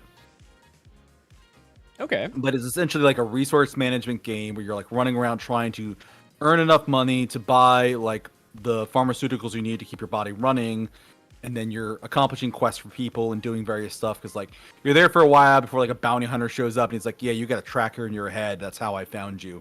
I'm going to turn you over. You know what? I've got a better idea. I'm going to go to the bar and get pissed drunk, and you're going to pay my tab every 2 weeks, or I'm going to shoot you in the head. Okay. And you're like, you're just a dick. Right. So you're, like, dealing with him. You're dealing with a guy that, like, finds out, thinks there's some, like, shady stuff going on with, like, the one big company that runs the place. Mm-hmm. So he basically, like, brings you in to, like, be a hacker for him and help him, like, hack a bunch of stuff. and in exchange he offers to like turn off the tracking device in your head. Right. But he has this like huge long quest line that you have to accomplish, because every time you're like, okay, I helped you, turn it off. He's like, no, we got to do this next thing because it's just found this thing out. You're like, come on, man. Right. Turn the fucking tracker off. There's always an extra step, even though you've already done the thing that he wanted you to do. The goalpost regularly moves. Yes. Right. Yeah. Exactly. But it is very fun. It is very neat and interesting, and it's very, very engaging. Like, I mean, it sounds like an incredibly story-centric game with, some resource management in the roles there, like you described. And yeah, like it's definitely right up my alley. I can see how that reminds you of Disco, even if its like flavor was very different. Like Disco, you would roll for each action as you're doing. Here, you roll in advance and essentially decide, what am I going to have a high chance of succeeding at? Right. Because my roll is good. And there's like a lot less resource management in Disco. You have to like make sure you have enough healing items and money for the night, and then like swap clothes out for rolls, and that's most of the resource management. It's not as big this of is a a simpler key factor Disco. in progressing. Yeah, this is a simpler Disco. But if I had to give this the best endorsement I can give this is to say, I played it for the first time 2 weekends ago. As soon as stream was done, I signed out of that character, and I'm like, that was really fun. I want to play more. I'm not streaming. I can't play more. Yeah. Let me roll a new character and play the beginning of the game again. Sure. Yeah. And I did. And I actually did that again like Friday night, and I ended up playing a lot further than I realized, and actually got to a couple points where I could have exited and ended the game. And I'm like, oh no, I don't want to do this. It's fairly short though. I doubt there's in one sitting, I doubt it's more than like 6 to 10 hours long. Oh, okay. But there's like a lot of different choices and ways you can kind of take things. Mm-hmm. Yeah, depending on like what you're doing and like what you decide to focus on, there are ways to leave and exit fairly quickly. Obviously, you can fail and like, a bounty hunter will just show up and shoot you in the head. Okay. But at the very least, I'm pretty sure I found two. I know there are at least 2 exit strategies that I'm aware of to get off the station when you're done. That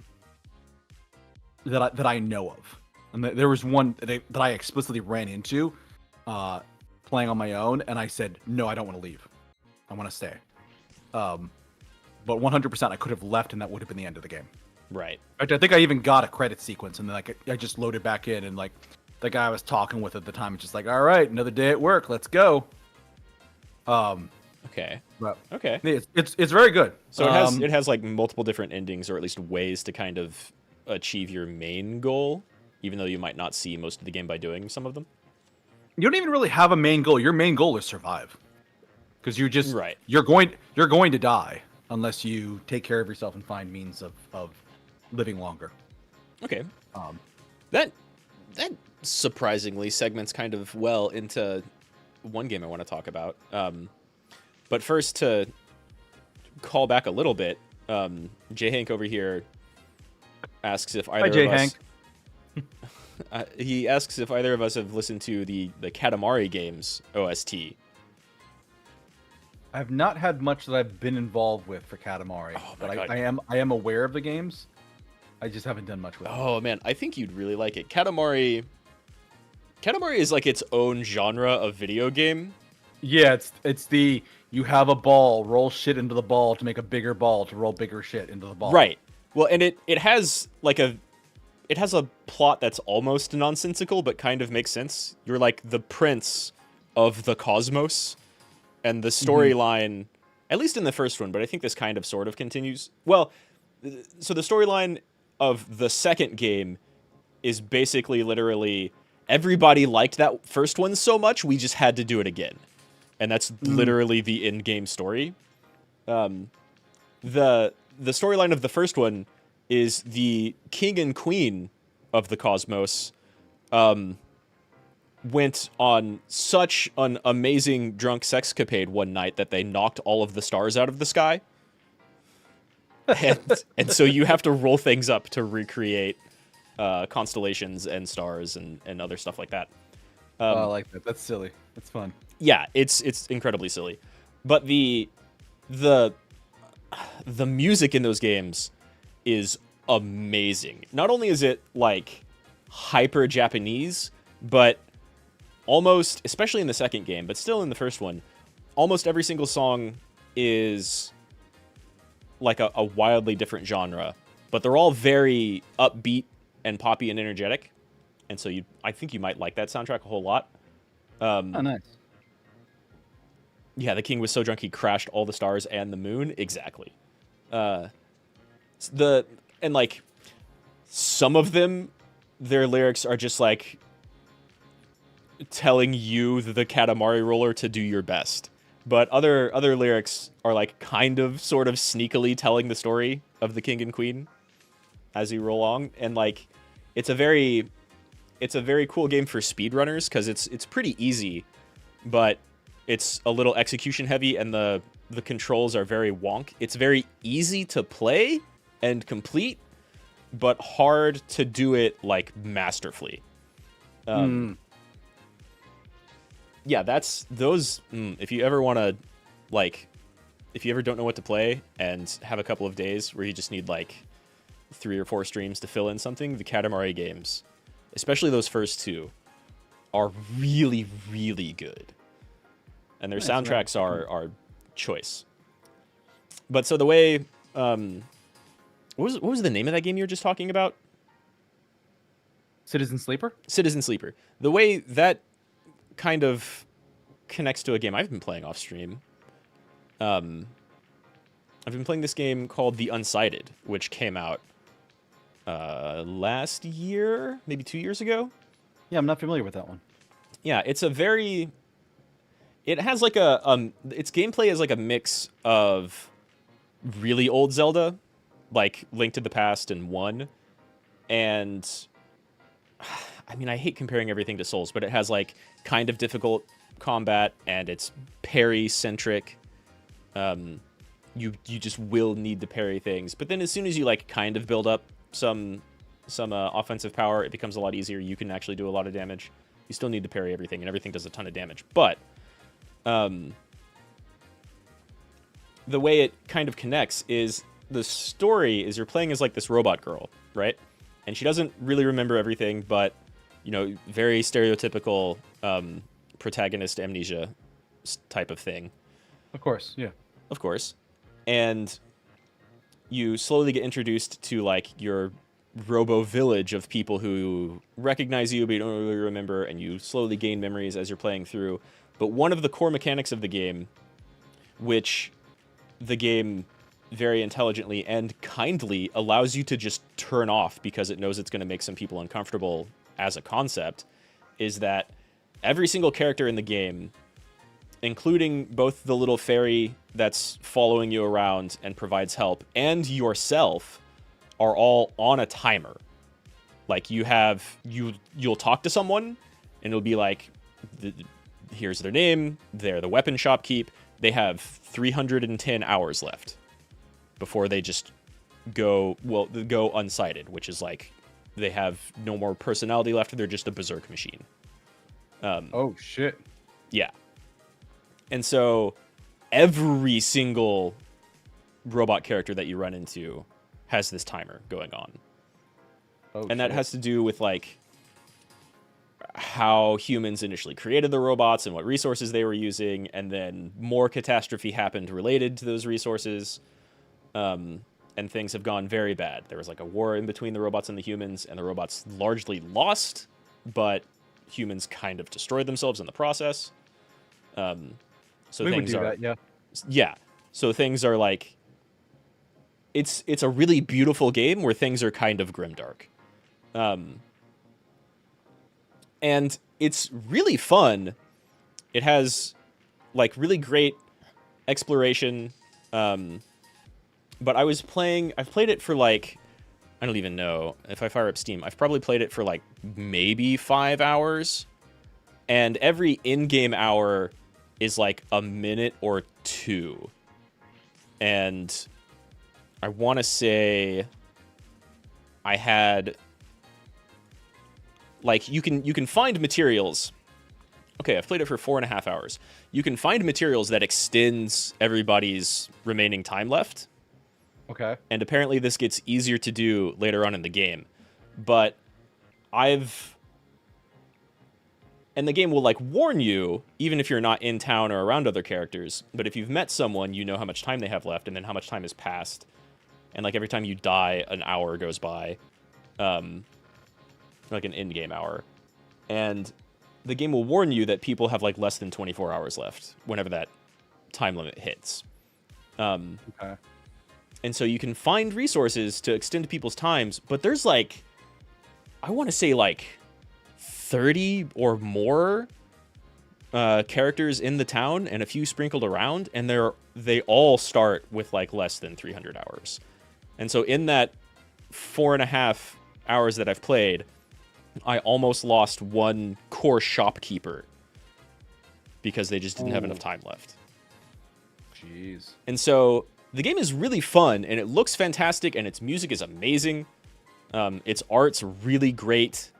It's all pixel style, but clearly not trying to like it uses, I'd say, like PS2 era cheats for manipulating pixel stuff, kind of like, you know, Vanillaware 13 Sentinels style. These are all PNGs, but they move and breathe, and it's all very fluid. This is all very pixelated, but it's still very fluid. And so it's great and fun to explore, and it seems like on a second playthrough, it would be good to like play with all those time limits on. But on a first playthrough, it's so old Zelda Metroidvania stuff. Like it's very stress-inducing for the game to be like, this shopkeep who's the only one who sells these type of items is totally about to die. And you've got like 5 or 6 or 7 items that you can use to like extend their time period, but those items only extend it by 24 hours, and that's only 24 minutes of gameplay time. And it might take you like 5 minutes to get back to them, especially if you're in the middle of a dungeon. So like I'm loving it, and I started playing with like the time limit active because it has like Explorer mode, easy mode, which doesn't have that time limit active, and you can make the combat easier and more forgiving, and a couple of other options. And then like normal and hard difficulties. And I started on normal, but like 3.5 or 4 hours in, I had to turn on the easy mode to just say, okay, stop it with these timers, because like I don't know what I'm doing yet. But it's got a lot of great, I don't know, it feels really good to play. The combat is great. You get a lot of different like melee and weapon items. Parrying shit feels really great. I like the story so far. It's very, I don't even want to say like post-apocalyptic, but like kind of. It's, you know, trying to be hopeful in a very desolate, ruined world where everyone is literally on a timer and they're going to die in like 15 days maximum. Oof. And again, an in-game hour is like 1 or maybe 2 minutes. It's got a great day-night cycle, which changes up what enemies are out and about depending on time. A very stereotypical Zelda thing of like, you need to go collect these, I think it's like 5 or 6 crystals in different parts of the world map. Yeah, I don't know. Unsighted looks great, feels great, has an amazing soundtrack, and one of the more stress-inducing mechanics in any game I've played recently, with just putting literally every character on a timer, including yourself. Oh, jeez. So like, if you're struggling to keep other characters alive, you're going to struggle even harder to not run out of time yourself. And then you have to start making the decision of like, do I want to keep me alive more than anyone else, or my little fairy helper more than anyone else? But the shopkeep has blueprints I haven't bought yet. Or these other people are really nice to me, or this robot who like wants me to go collect pets because they think they're cute is also really cute herself. I don't want them to die, or go berserk and force me to kill them. Oof. So it's Unsighted seems really cool so far. And I'm not into it. I'm not really that far into it at all. But I already ran up against, like, hey, these characters have very little time left. You might want to do something about that. Or maybe turn on easy mode. And so I would highly recommend playing without that timer the first time through. Yeah, the timer mechanic and that side of it, like the resource management side, I like a lot. It's really cool. The parry mechanic side of it, I don't know how much I'd be into that. Yeah, it's... That's potentially the thing I don't think I might like. The combat... I haven't tried making the combat easier. And that there are, like, I want to say 2 or 3 options to making it easier. The parrying stuff is both very easy, and you have, like, a lot more time to do it than, like, a Soulsborne game. But it's still, by default, pretty quick. And enemies do a lot of damage. Yeah, so, it reminds me a little bit of that, what was the one with the... like the albino girl and like summoning a bunch of spirits and revenants to help her get through the Metroidvania. You were playing on stream. Ender Lilies. Ender Lilies. Yeah, it sounds a lot like Ender Lilies, where like it's going to be very tight, and I didn't care for Ender Lilies that much. It's not as tight as Ender Lilies, but it is still tight enough to where, like, if you decided to attack instead of parry, then you're getting hit. Mm-hmm. You're getting hit, and it will cost you. Yeah, it'll do like a third or half of your health and damage, depending on the enemy. Oof. That's rough. That's real rough. I'm absolutely loving it so far. It is a little rough. Okay. But I just wanted to plug that game. I see it has a community. People really liked it when it came out, whenever, I don't know, a few years ago. And I can see why. Its soundtrack is amazing. It feels great to play and explore. And the combat is challenging enough without having a timer on everything. And you don't like go back to a save whenever you die. You go back to like a checkpoint and lose an hour. Oof. Yeah. That makes it even worse sometimes. Yeah, that's it. It also has like the kind of corpse run style mechanic, like a Diablo or Souls type of thing. You drop money, which is both your money and your experience. You don't really level up, but you get kind of like Nier Automata. You have slots for chips that are all of your upgrades, and so you pay to have more slots. So it's kind of your money and experience. Makes sense. Yeah. It's a very popular mechanic these days. Nice. So it's just double checking Citizen Sleeper here. And if you want to get a very good read on it, I think I posted in Discord. Let me double check here. Discord media channel? Did I put it in media? I put it in media. I see new posts in media. There's our stuff. Oh, I like that Stardew Valley version. That's that was a neat thing.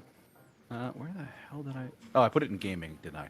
Yeah, I put it in gaming. The Citizen Sleeper trailer that really keyed me into that game. And I love that art style.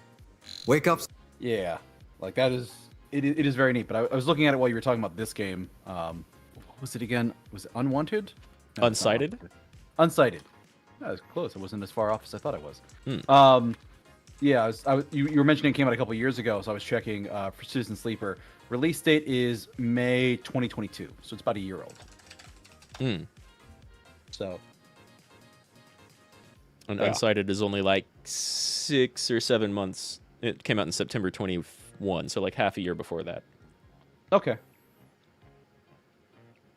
Yeah, I love the art style of Citizen Sleeper here. That reminds me very much of like the Somnium Files, except a bunch of character art is even more like RPG anime. Yeah, I would say that if I had one complaint, the trailer makes it look like they have voiceover. There is no voiceover. And it would be so much better with voiceover, especially with like the specific people that got in that trailer, like having that guy that shows up first, like wake up, sleeper. Mm-hmm. His name is Feng, and the next woman is Sabine. She's the like a doctor you come across. Okay. Like, God, I wish there was voiceover for some of the important people, because there are people that show up and they are named Right. in people you interact with. Yeah, it looks like there's a bunch of named pseudo main characters and like a lot of dialogue actually. The trailer is clearly showing off a little bit more of kind of how the world is presented, but there's some shots in there of like a lot of text. But yeah, but it's very interesting, and I recommend it. Okay. In terms of other games I've been playing, I have been playing a fuck ton of Star Rail. Honkai Star Rail. Oh yeah, sure. Talk about that because I still haven't touched it. So it is a unlike Honkai Third Impact or Genshin, this is a turn-based one. It's more like turn-based RPG. It has. I've heard it's the one that works the best on your phone, even though they're all mobile. It probably would work very well on your phone because it doesn't require you to like move around a lot. Like Genshin has a lot of like being very mobile, like using a controller, using keyboard and mouse to like Right. move There's around. not a lot of It's in-depth combat going on in Genshin, but like you have to be active and responsive. Yeah. Where this is, full on turn-based combat. There's no like ATB system where like if you idle for too long, somebody will take their turn instead. Like you just get your turn, it just comes up in the order, and it's very much like a triangle strategy like that. Like when it's your turn, it's your turn. Right. But I've been enjoying the heck out of it. I have been grinding like crazy to get levels. Just last night, I hit account level 50, which means I can get my characters up to level 70. Oh, that's expensive. It costs a lot of in-game currency. Yeah. For the most part, I've been avoiding spending money on it until today. I spent a bunch of money today. Before that, the only thing I bought was they had a battle pass. I basically played and got the top half of the battle pass, and then there was a whole bunch of stuff on the bottom half for the paid section. Yeah. It was like $10. And essentially, it was a bunch of resources bad for a like free leveling. game you're gonna put a bunch of time into. Yeah, I feel like I got my $10 out of it, definitely. Yeah. But today I'm like, you know what? It's been a busy couple of months. I got some good news today about some things and stuff. Oh, nice, good. Still don't have the job yet. Well, okay. Been still looking for that stuff, but how can I talk about this without going into too much detail? So my last job was working for the government, and one of the things they had with at that job was a pension fund that you had to pay into. You always had to pay into. Sure. Yeah. In leaving, I got a letter, which the letter states 90 days from when I left, I can send a message into the retirement section of government to, do some things with my pension money. And specifically, it said like, if you're vested, which is a specific term, you can roll it over to another pension fund or to another pension somewhere else, but you can't get it back. But if you aren't vested, you can withdraw the money. You can get it back. Right. And the vested time period is 10 years. Damn. I left it 9. Oh, no. I can get it back. Oh, it's vested after that. Okay, good. It's vested after. Yeah. Before 10 years, you can get it back. After 10 years, it stays in a fund. Okay. So essentially, So you get access to most of it? All of it? I would say most. Yeah, but, one it's thing I got usually today not was 100%. no, it's not, because I got a call today. I was waiting to do another interview, and they basically like because what they sent me was a letter that was it said I had 90 days. It was postmarked 30 days after I left, which sucks. Okay. That's kind of wacky. A little bit, and then it basically because I don't go through my mail as often as I probably should these days, I got it a little bit after that. So like I got it on like the 20th or 20, around then, saying I have until essentially the end of June to contact them and send paperwork in. Today, about 15 minutes before an interview, I got a call. I called them on Friday because they basically, you can't go to a website and download the forms. You have to call this number and we'll mail it to you. I'm like, oh God. Sure. Okay. I got a call from them today. They're like, okay, so you're asking for this. This is the situation, right? I'm like, yes, that is exactly it. Thank you for calling me. And they're like, okay, great. Here's how it would work. here's how much you'd have to pay if you took the money back. We would have to send this much to the IRS. You'd have to pay this much in taxes as a fee. Sure. Essentially a fine. But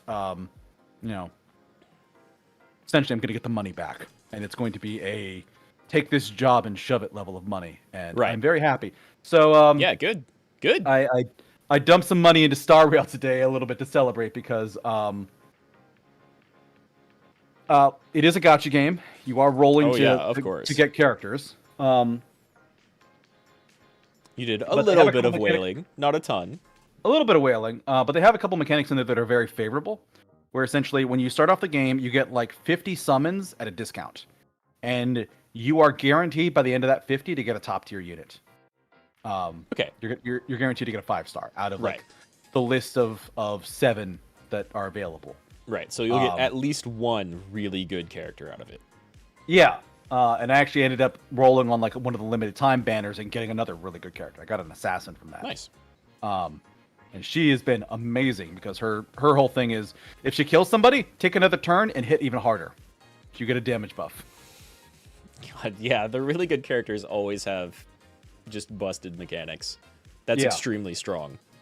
Yeah, and then the one I got from the thing was what's this? Pending friend request.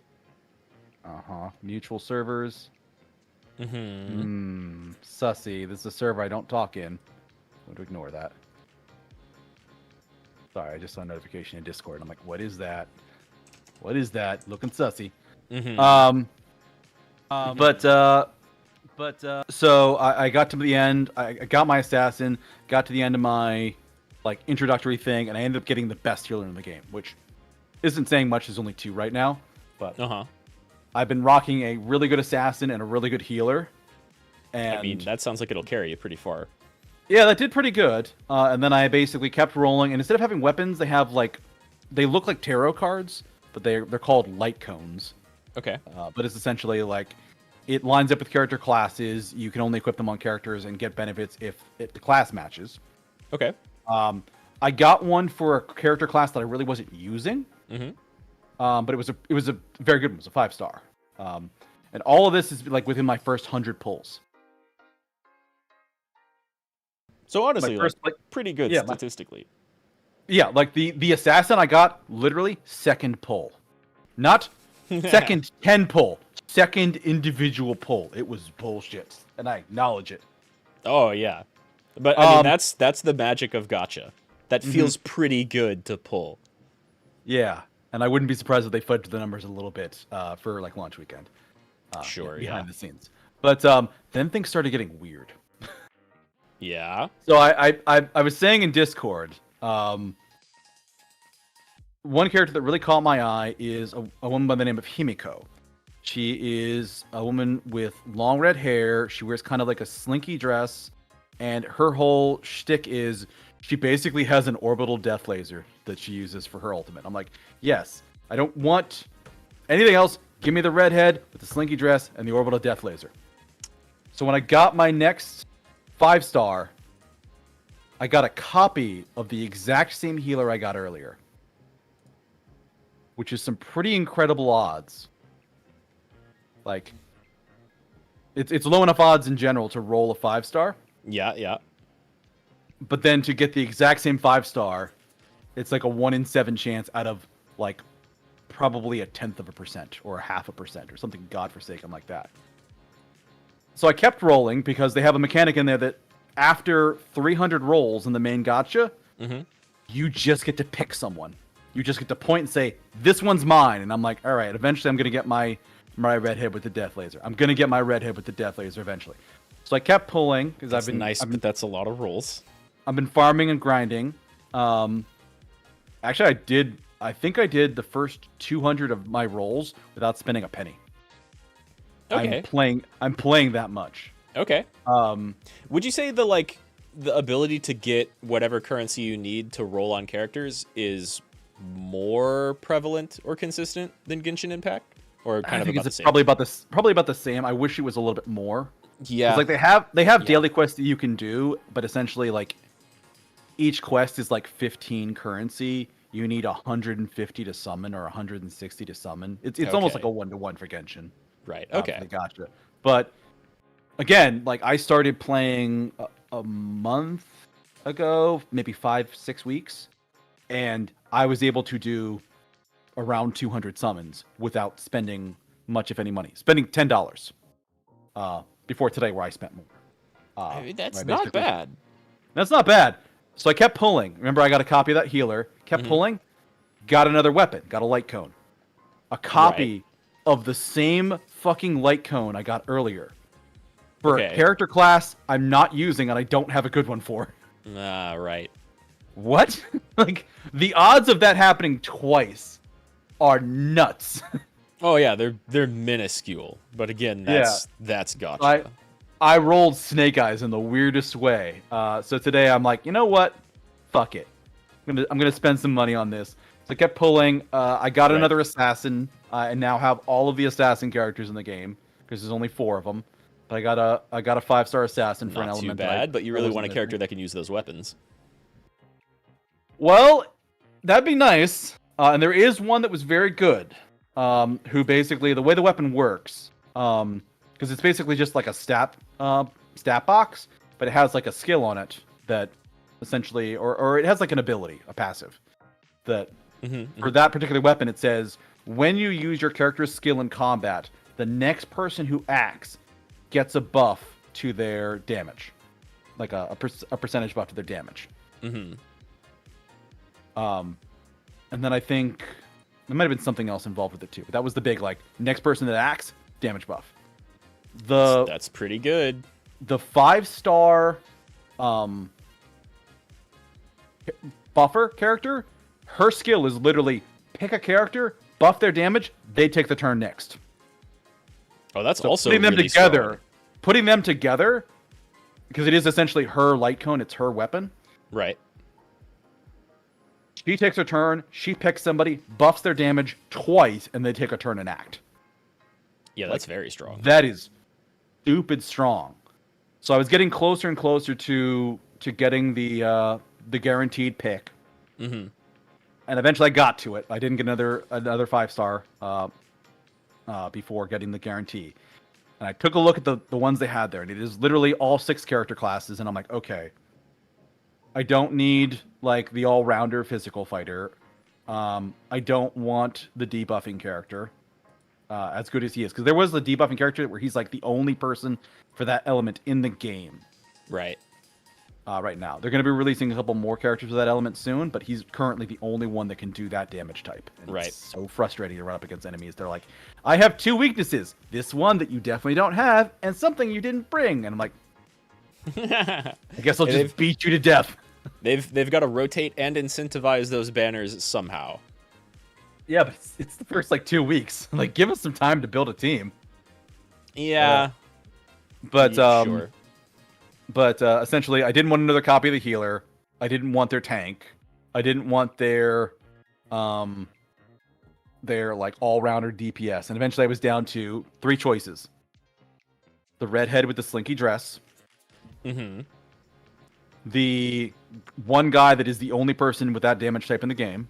Who's actually pretty decent in that fight, because it's like, it's a little bit like, you don't play triangles, or you don't play Octopath, so you don't understand like a breaking system where, like, you when you deal damage of the right type to somebody, not only does it do more damage, it'll eventually, like, put them in a break state, and they'll actually, like, lose some turn order. Oh no, that's a thing that that Final Fantasy has been doing for, like, several games now. Okay. I forget precisely what it's called, but yeah, you break a person's guard, and then they're just stunned for a little while and take way more damage. Yeah, so this is not only are they stunned, it inflicts a status effect depending on the type of damage you use to break them. Sure. And usually it's just like a dot.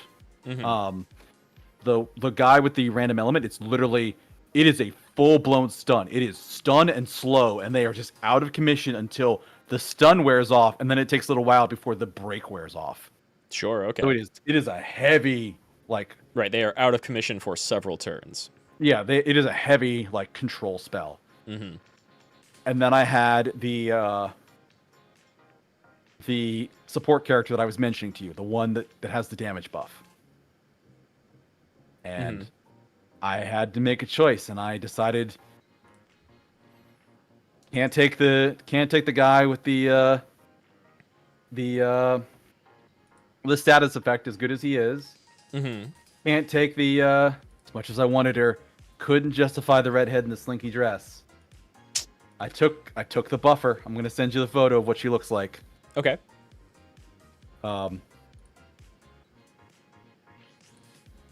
Which for those listening who want to know what the character's name is, it's Branya. So. Yeah, I can display that over here. I think. Yeah, it's fairly safe. Yeah. I mean, they always nail their character designs. Yeah, their character designs are amazing. Is it like a scythe rifle?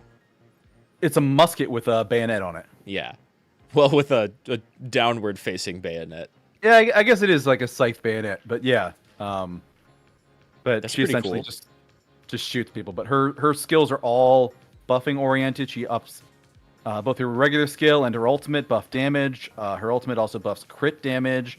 Her regular skill, like I said, manipulates turn order. So if she gets a turn and she has all of her stuff active, you blow her ult to buff damage and crit damage. You use her skill to make somebody act next.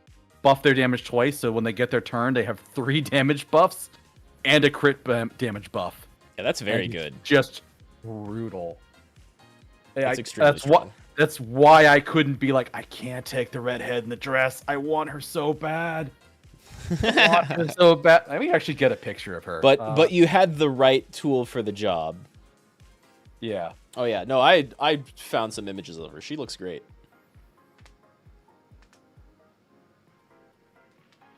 Himiko, right? Yeah, Himiko.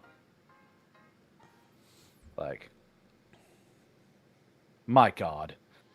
Look at that woman. Well, that's the same pose I was showing off earlier, though. Not with the background. Image can be cropped a little bit. A tad. Yeah, here's her. But yeah, again, fantastic character design. She has a big old like weapon briefcase. Yeah, like it has like buzzsaws and stuff in it. Here's a better. Okay, cool. Yeah, so like it's like when she comes out and she swings it, it's basically got like a buzzsaw, or she has like a move that'll hit one enemy super strong and then splash damage the ones to the side of them. Sure. Okay. But then her like ultimate ability, I think she just like the briefcase turns into a stool. She sits on it and pulls out a cup of tea, and the laser just opens up and just nukes somebody from orbit. Is that what's going on behind her? A big old orbital laser? Okay. That's the laser. Like her spiel when she does that is something like, humanity's never concealed its desires to control the stars, and I am no exception. And then just drops a fucking laser on them. I'm like, yes, ma'am. Yeah, you do you. Live your best, Himiko. Yeah. Well, that seems rather effective. Yeah, and she's great too, because she her like passive skill is as you break enemies, she starts accumulating power, and once you break 3 of them, she will interrupt and take what's called a follow-up action, which is something that I'm not sure how prevalent it is in other games, but she essentially gets just a free action where she throws an AoE at all the enemies and just does some fire damage. It's pretty nice. Is that a thing that you like get to control, or is it like a kind of an auto counter type of thing? Auto thing. She will automatically do it once 3 enemies are broken. That's still pretty good. But she'll carry it across like rounds and stuff. So there's another character that I have called Herta, who she has a whole big story, but essentially the playable character you have for her is like a marionette doll. Her follow-up is when an enemy gets knocked below half health, she'll jump in and swing her weapon around, which is a giant hammer, and just AoE the entire enemy team. And she'll swing once for every enemy that's below half health. So at certain points with Himiko and Herta leveled up enough, I was essentially kind of creating a feedback loop where Himiko, I would break somebody. What would it do? I would break somebody, and Himiko would throw her thing, which would knock a bunch of people below half health. Herta would jump out, and Himiko would break people, because she basically consumes her energy before she throws. So she would break people. Then Herta would jump out because people got knocked below half health and just start swinging. And if her swings knock people below half health too, she just keeps swinging until she does one swing for every enemy below half health. So they would just knock everybody out, and then the next round would begin for like the farming places. And then Himiko would go, "Oh, 3 people were broken. Swing away again. Herta. oh, people are below half health, swing again, and just like give me a round or two to get that started, and then just sit there and I don't even have to touch the keyboard. Right, right. You can build up a combo just- of like breaking the enemy characters and then having your characters automatically respond to this without even really using turns and getting in a bunch of extra damage. Clearing waves, like they're both their character class is focused on AoE damage. Yeah. So it's they just nuke everything. It's great. So like really fantastic for non-boss fights. Mm-hmm.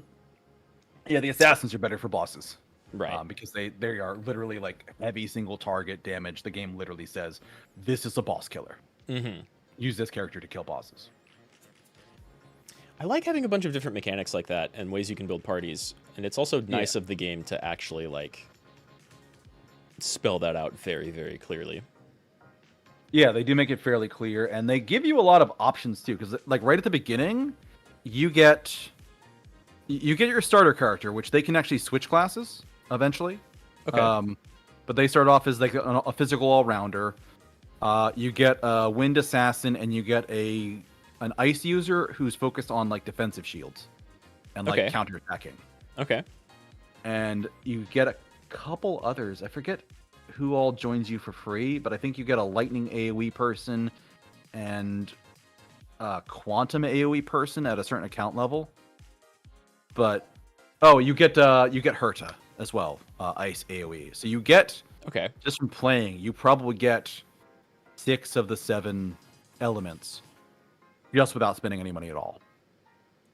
That's not bad. That's not bad, yeah. That's pretty all right. Well, so you're liking the mechanics and like clearly the character design of Honkai. How are you liking the story and the writing? Because I've heard that's pretty good too. Like the main story I've heard is kind of standard-ish, but then like every side quest is actually pretty well written, or at least entertainingly written. It depends on what it is. Like some stuff is very fun. Like you're essentially riding this essentially space train to different worlds. So like one you get to is locked in like a perpetual winter, and there's some people living on the surface in like the last heated city, and then there are people living underground there. And like the underground has like 2 gangs that are, well, a couple gangs that are running the place. The big one that's like the good ones you're interacting with is called Wildfire. But in their area, there's a bunch of kids who've just made their own gang called the Moles. And there's like a daily quest where you're just helping the moles deliver stuff around town. And just they're being cute kids, and they're like, oh, I thought Wildfire was supposed to give me these my medicine. And they're like, and the kid's like, nah, they're stinky. We're here to give you your medicine. Remember the moles, we're taking over. And they're like, oh, okay, you. All right. Good job, children. Good job, children. You're being cute and adorable. No, we're not. We're menacing. Sure you are. You're very big and strong and intimidating. Good job. They're very cute.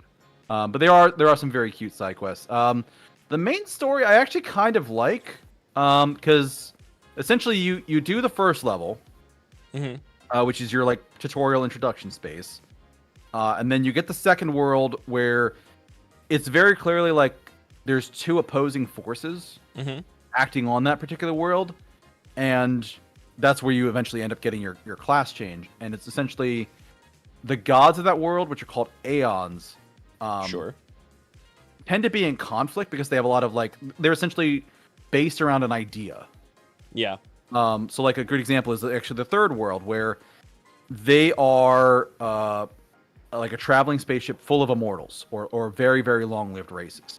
Okay. And their backstory is essentially one of the Aeons, the gods, that's responsible for abundance, basically came along like, here's a tree. The tree grows magic immortality fruit. Eat it and you'll live forever. And they were very happy about this until eventually they realized that like this is a bit of a curse. That like when you take a normal human lifespan, there's a decent enough odds of like somebody getting cancer eventually. Like population wise, it's gonna happen.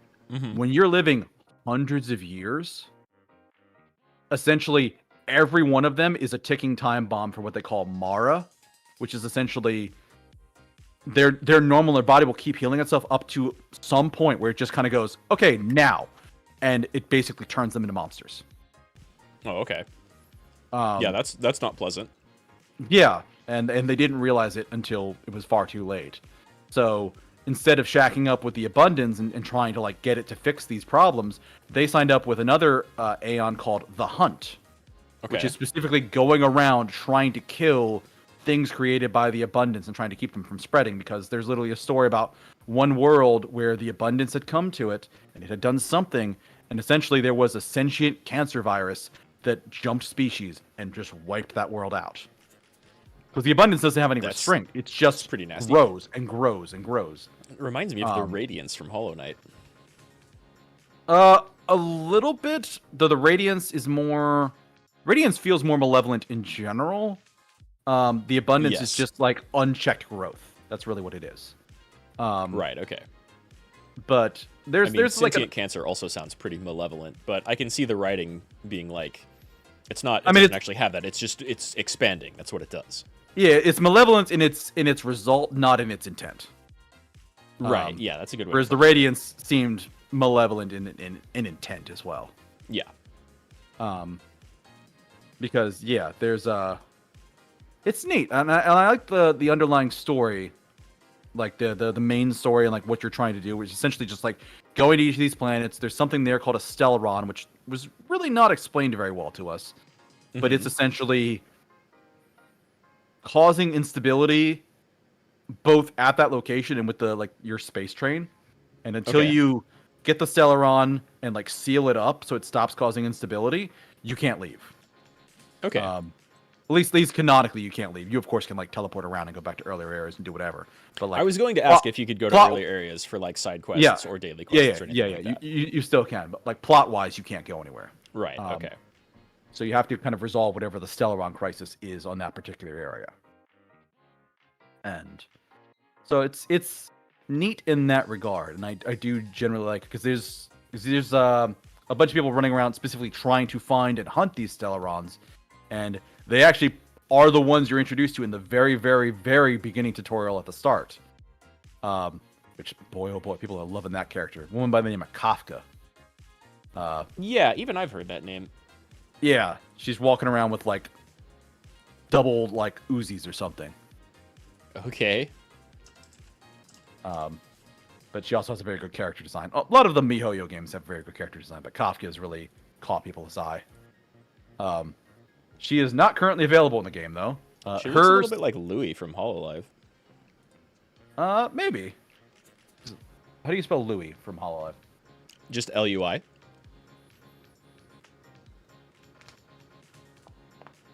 At least, I mean, I get that character design vibe a little. Yeah, she's like a purple Louis. Yeah. Yeah.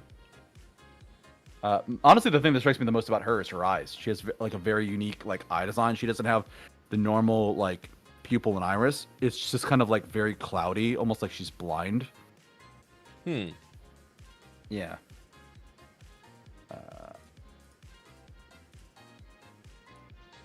Yeah, okay, I see it. But it's very striking in how she interacts with people. But yeah, literally the opening sequence of the game is like her in an elevator, like, and somebody kind of just monologuing over her, and her like playing air violin and dancing around in an elevator as this space station is attacked by like enemies that are teleporting in. And then all of a sudden, just like she gets interrupted and a warning cry goes off, and she's like, right on time. And she's like, her faction is like working with a guy that is a relatively accurate prophet that's like, on this day at this time, this location will be attacked. And she's just like, okay, we'll go there and do the thing. Right. We know ahead of time what we've got to do. That's handy. But she shows up with an ally who actually apparently is going to be recruitable in the next couple weeks. Because they just announced like the next 2 character banners. It's going to be another one of the... it's going to be another healer who's also the rare typing. And then they're going to add another of the rare typing as, I think, a support character. Okay. In some capacity. They're definitely going to, like, introduce cool characters and make them kind of story or cutscene focused, and then they're available on the banner. Yeah. But like that was a Genshin thing, too. Yeah. But I'd say even in the part that they're in now, there's probably... God.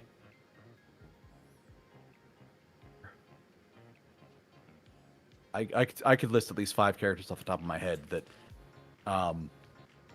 would have a banner and don't yet. Right.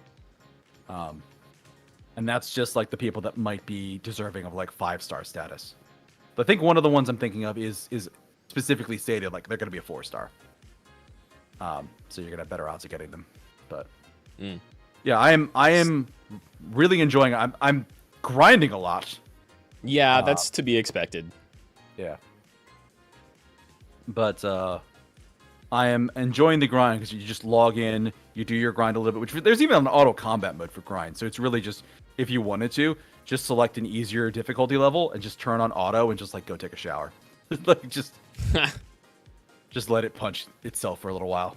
I mean, if you have a party set up that can handle that, then that's kind of nice for the game to allow you to do that. Mm-hmm. But yeah, I'm really enjoying it. I am fairly happy with the team I have because I basically have, I think I'm missing 1 4-star character, that I just haven't lucked into. I don't know how. And then a lot of the rare 5 stars because no one's gotcha luck is that good. Not even mine. No, yeah, that's gotcha. Yeah, You'll but get some cool stuff, but if you want one really specific thing, it's going to be very difficult to actually roll for it. It's either going to be very difficult to roll for it or very expensive. Yeah. Well, yeah, exactly. It's going to cost a lot of money. Yeah. Good luck, whales. Yeah. There's a couple characters I'm like, if they show up, I might whale for this one. There's actually one. That's how they get you. That's how they get their fish hooks in you. I know. But there's one character that shows up as a boss that I'm like, but they have a unique character design. We might get them as a recruitable unit. Let me see if this actually comes in here and looks decent. Yeah, this lady. Oh? Yeah. Oh, that's a great design. Yeah. That's actually like Bronya's adopted mother. Okay. So they're very similar designs, but yeah, she is. I mean, she immediately reminds me of what's her name? Begins with an L. The witch lady from Genshin that you meet super early on. Which lady? Lisa? Yeah. I mean, clearly very different. She's using spears and not a witch lady, but just like the kind of elegant and imposing older lady who's also very showy. Yeah, that particular zone is very weird in terms of like clothing, because like the whole planet is supposed to be frozen over, except for like a couple spots. Right. But then you have these characters here where like she just has like stockings on and her hips are completely exposed. Like she has, this is like a bodysuit with like stockings and a garter belt. But, Yeah. like there's exposed skin all over the place. Like there's another character that you get. She's got like full boots and then half a shirt and half a jacket on over that. Yeah, it's a little bit odd.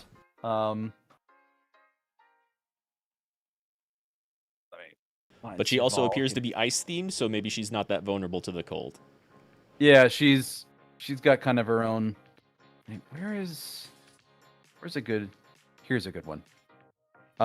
There's like a noblewoman turned rock star named Serval, who's also from the ice planet. This is her design, which is a great design, but also you're on the ice planet. I mean, yeah, exactly. I like that has the boots super highlighted.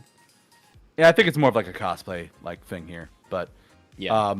Like, yeah, she's like wearing half a jacket with like a belly shirt. Looks like both of her shoulders are exposed, but one of them is like super, like there's nothing covering it. It's just like, okay, this is very silly, and I kind of love it, but also it's wildly impractical. Yeah, great design. Not going to survive long on an ice planet. Yeah.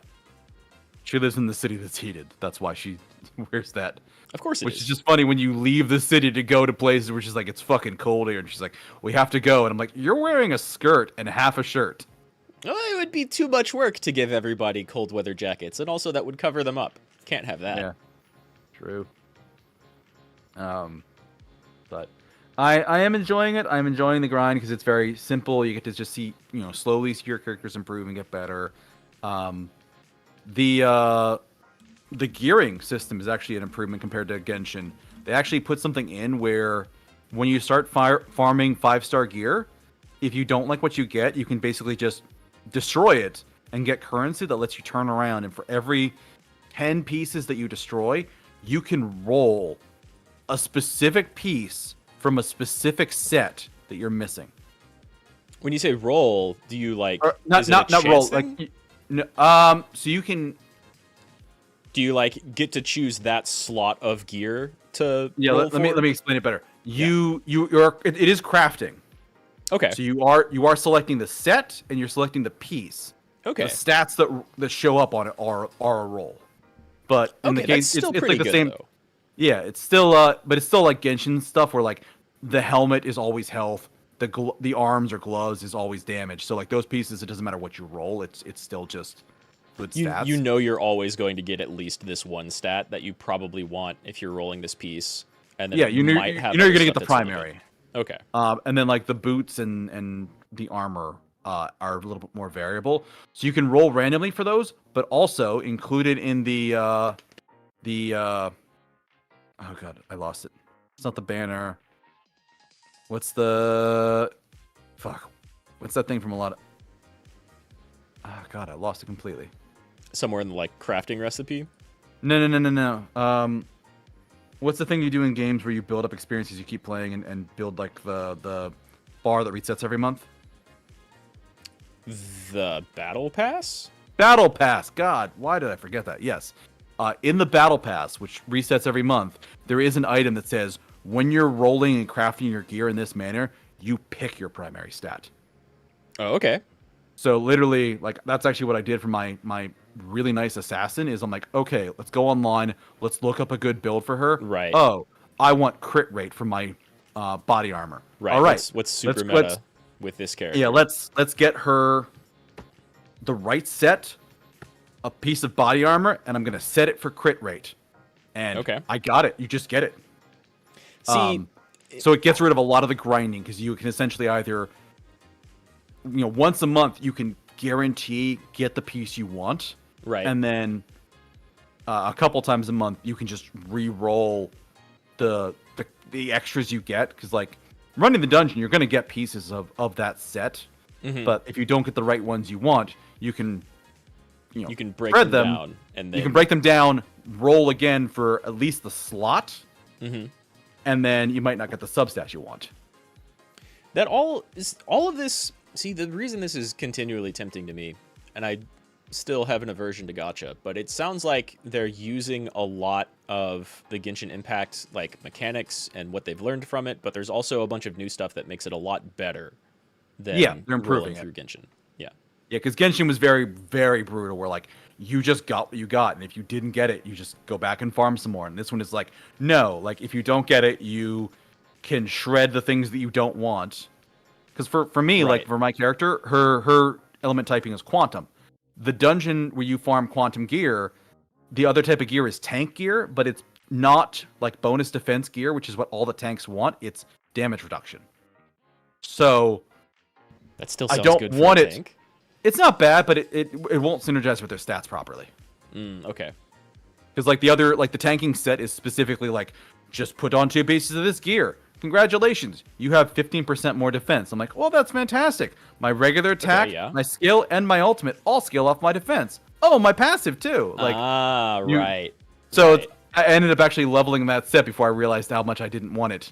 Right. That's like with Genshin, where you had characters whose damage and damage reduction scale off of how much health they have, or something like that. Yeah, the healers in this both scale off of like health. Like give the healers a bunch of health and they're fine. Okay.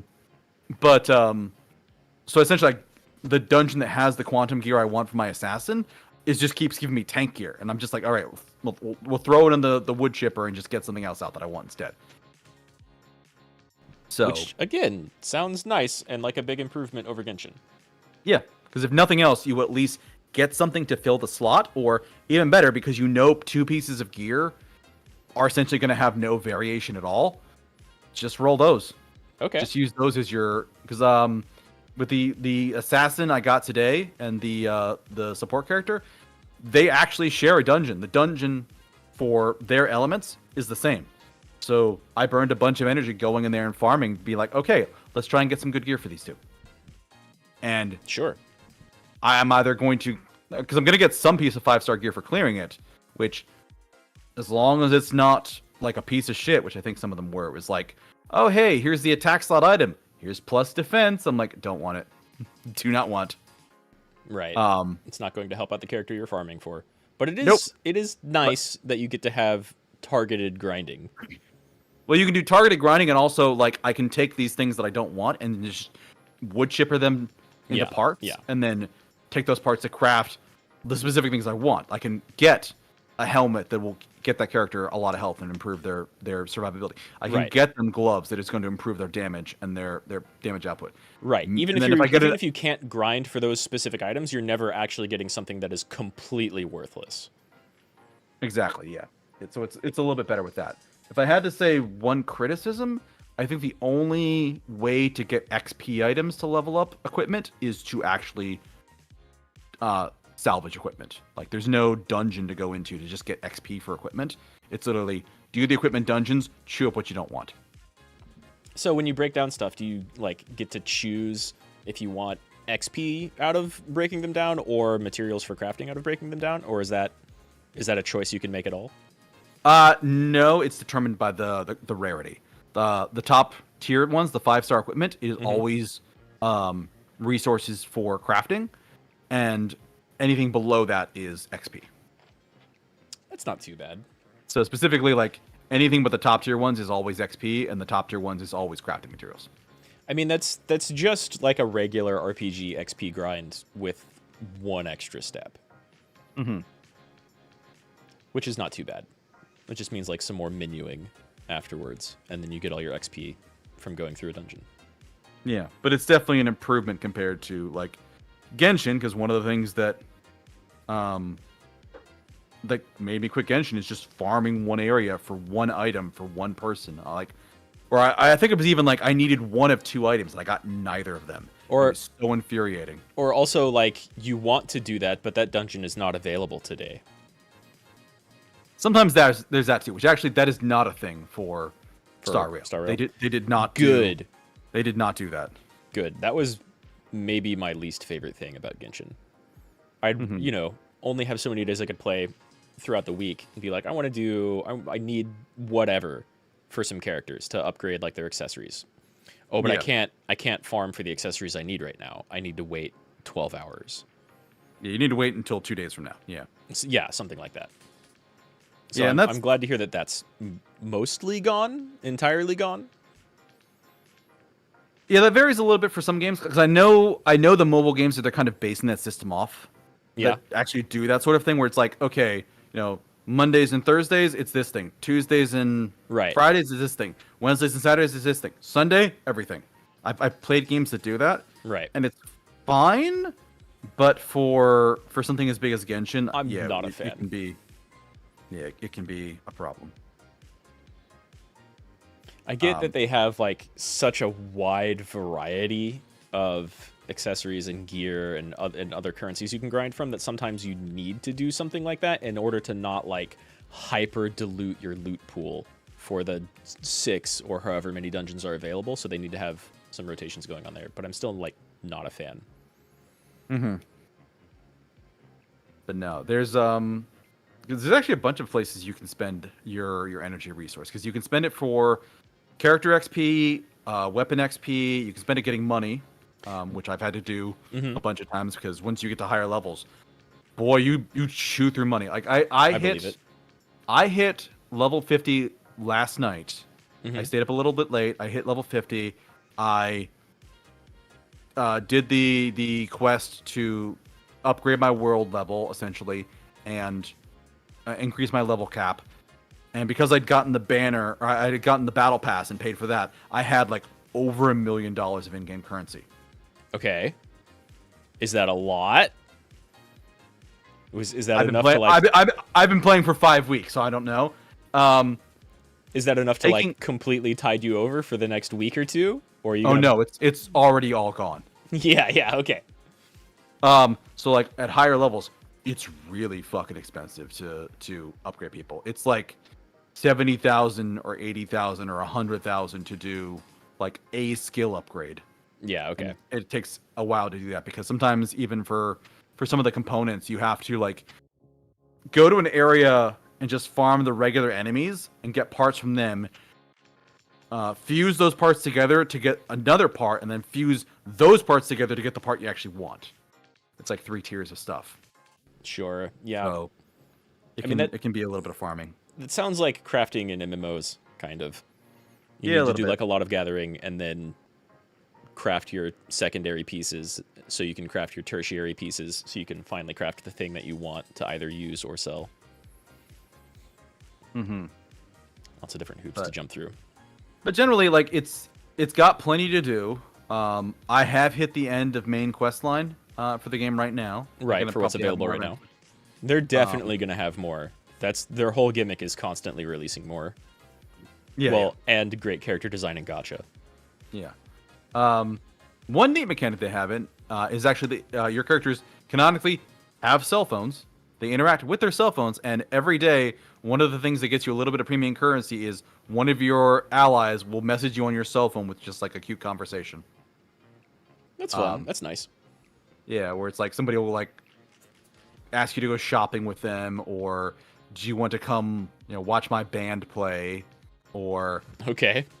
like the little girl that's like one of the members of the Moles is a recruitable character, and she messages you and she's like, "Hey, do you have any book recommendations?" Okay. You're like, "I'm surprised that you're reading." And she's like, "I'm capable." I'm like, "Okay, well, there's these I two know books. how to read. There's these 2 books that you can recommend." And she's just like, you're just like, "Yeah, this," and she's like, "Oh, I haven't heard of that book." And you're like, "Yeah, it's this book about this guy's adventures outside of town." She's like, "Oh, I'm gonna have adventures outside of town." You're like, "No, no, no, come back, no. Why aren't you replying? Damn it!" Okay. And like And- the and then kid she's apparently just wanders off. Yeah. Okay. But, yeah, I've definitely heard that like a bunch of the non-main story writing is fun like that. Yeah, but that little like cell phone feature is fun. I like when they have like cute little side things like that. Mm-hmm. But I am fully at the grind for endgame now. I think. I don't know how many more world level upgrades I'm gonna have. I do Mhm. know level cap. I think at this point is character level 80. Mine is 70. So I'm either gonna world level once to 75 and then world level again to max level 80, or Right. my next world level to 80 is gonna be the last one for me. But I am at that point where I'm like, okay, all those characters I leveled up, time to do it again Yeah. and have it be even more expensive. But you'll have access to like all of the current in-game ways to generate money. So even if Yeah. it's more expensive, you might be able to burn up that money really more quickly than like the journey you've been through so far.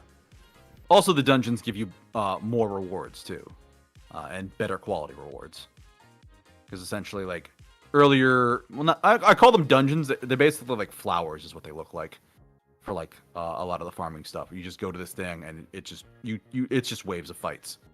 But essentially, like, Oh, okay. There's not a lot of like RPG dungeoneering where you're actually crawling through a dungeon. that's more of like the main storyline, or if you're farming Right. like the common components, Okay. you can do that. But a lot of it is otherwise just like, no, walk up to this flower, select how many times you want to beat up a group of enemies, do that, and then do you want to do it again? Sure. Oh, Right. you don't have enough energy saved up. All right, Right, you've got spend your auto 50 grind. premium currency. You've mentioned then do energy it. a couple of times. Are you limited in like how many actions and like auto battles you can grind for a day? Not for normal battles, for the farming dungeons and like it's very much like Genshin, where like you go into the dungeon, you need to get a reward at the end of the dungeon. You have to burn energy to get it. Okay. So I don't even think they'll let you do the fights if you don't have enough energy, because they're just Right, like, you're not gonna be okay. able to get the reward. We're not gonna let you try. I've really but it never is been a very fan of those like that mobile game style of mechanic. It makes sense. Yeah, it gates progress. They don't want to incentivize people to like grind for 16 hours a day or even allow it. But I don't know. Still, I've just never been a fan of kind of organizing things around like that. But again, it does sound like things are much better than Genshin Impact. Yeah, and it's also like I like that kind of thing because like you play for a little bit and then you leave and come back later. Like Yeah. I can play for a half an hour to an hour twice a day and then I'm done. Yeah. And it's very low management.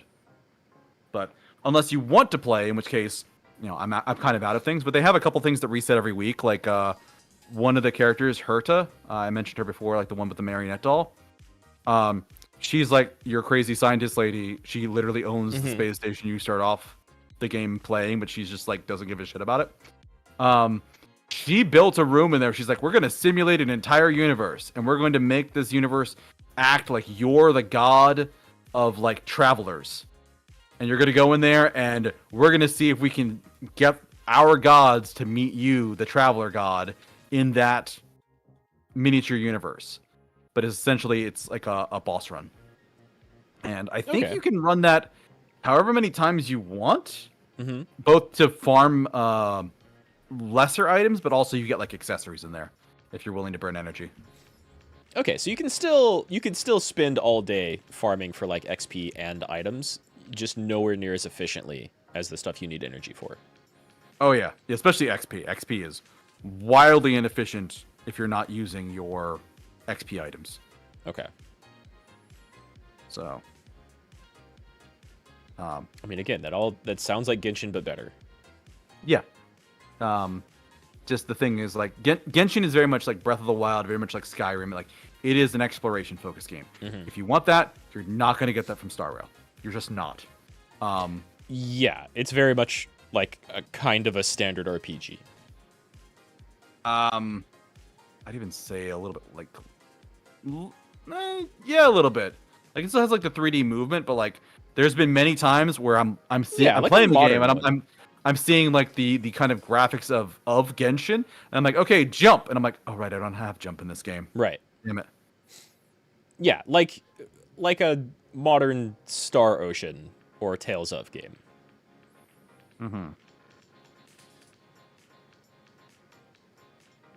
But okay, cool. I'm glad to hear all that. It is fun. If you ever start playing it, let me know. I will add you as a friend, and you will have one hell of an offensive unit for your team. Right, of course, because you get bonuses for like. Well, you can share a unit with allies, and I have my assassin set as that unit. Oh, I see. Yeah. So you can make a bunch of friends who have like different. They've all pulled different nice 5-star characters, and they're kitted out, so you can borrow like one of them to kind of supplement and complement your team. Okay. Yeah, because you have a team of 4. It's really only useful for like the farming dungeons or the farming fights, but that includes like the farming like boss fights for character evolution, farming like equipment dungeons. You can pull one character in to supplement your 4-man team. So you can basically opt out one of your characters and put in an ally who, at my point, for a while, like they were higher level than me. There is actually somebody on my friends list who has a level 80, but she has a level 80 of my assassin, and I don't want to give mine up. And by doing that, you're not really missing out on gearing up or getting XP for your characters because they're not accumulating it directly from battle. You get like XP items or accessories or gear that you can then break down for other gear. And so if you're using someone else's character, it's not like they're soaking up an XP pool or anything like that. You just get the stuff and then you use it on whoever. Yeah. If anything, it's closer to being like an advertisement for that character because you're like, oh, here's this character and they're so good and they're so strong and they're so cool. I love this. I can't wait till I have them. Right. And then you have like more team composition variability. Yeah, like it doesn't work for anything that's actually progression focused, and it won't work for like that like farming dungeon that I mentioned, like where you get accessories in. That one is strangely not allowed to do a swap for. I don't know why. Okay. But well, probably because you just power through it and just murder that place if you had a significantly higher level character. Sure. But most everything else, like if you're just farming XP. That's how I've been able to use Himiko in that, to know that like you can do that like AoE combo. Like one person breaks, the other person targets when they're half health, and they just keep alternating and just clear it super fast. It's because I've been able to bring in a Himiko from allies. I have one person with a Himiko on their team that I think her crit rate is almost 50%, and is like really decked out with good skills and stuff. And I'm like, yeah, let's bring him in. Let's blow him Okay. up. Okay. Well, neat. Do you want to take a quick bathroom break, and then I kind of want to. I've got one other game I want to talk about. Sure. Okay. I will. Yeah, you know what? I'll take a break as well because I can stand to rest my voice and get a bit of a snack. But we will be back in a little bit, stream. Yeah, we'll be back Talk to you again very shortly.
All right, I am back.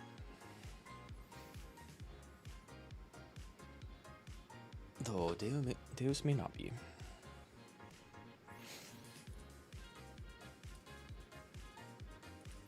I'm gonna talk about Guilty Gear next. Let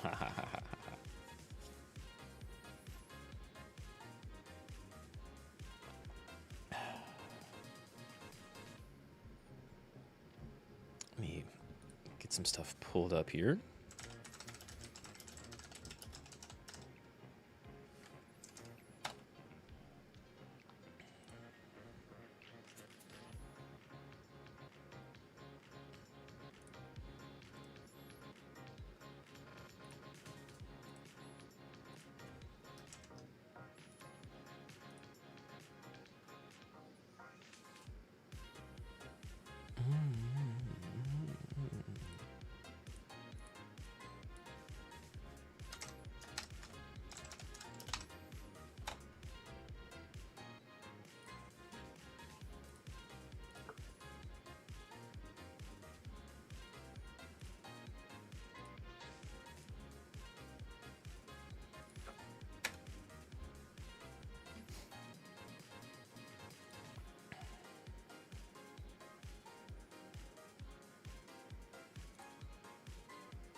This boy.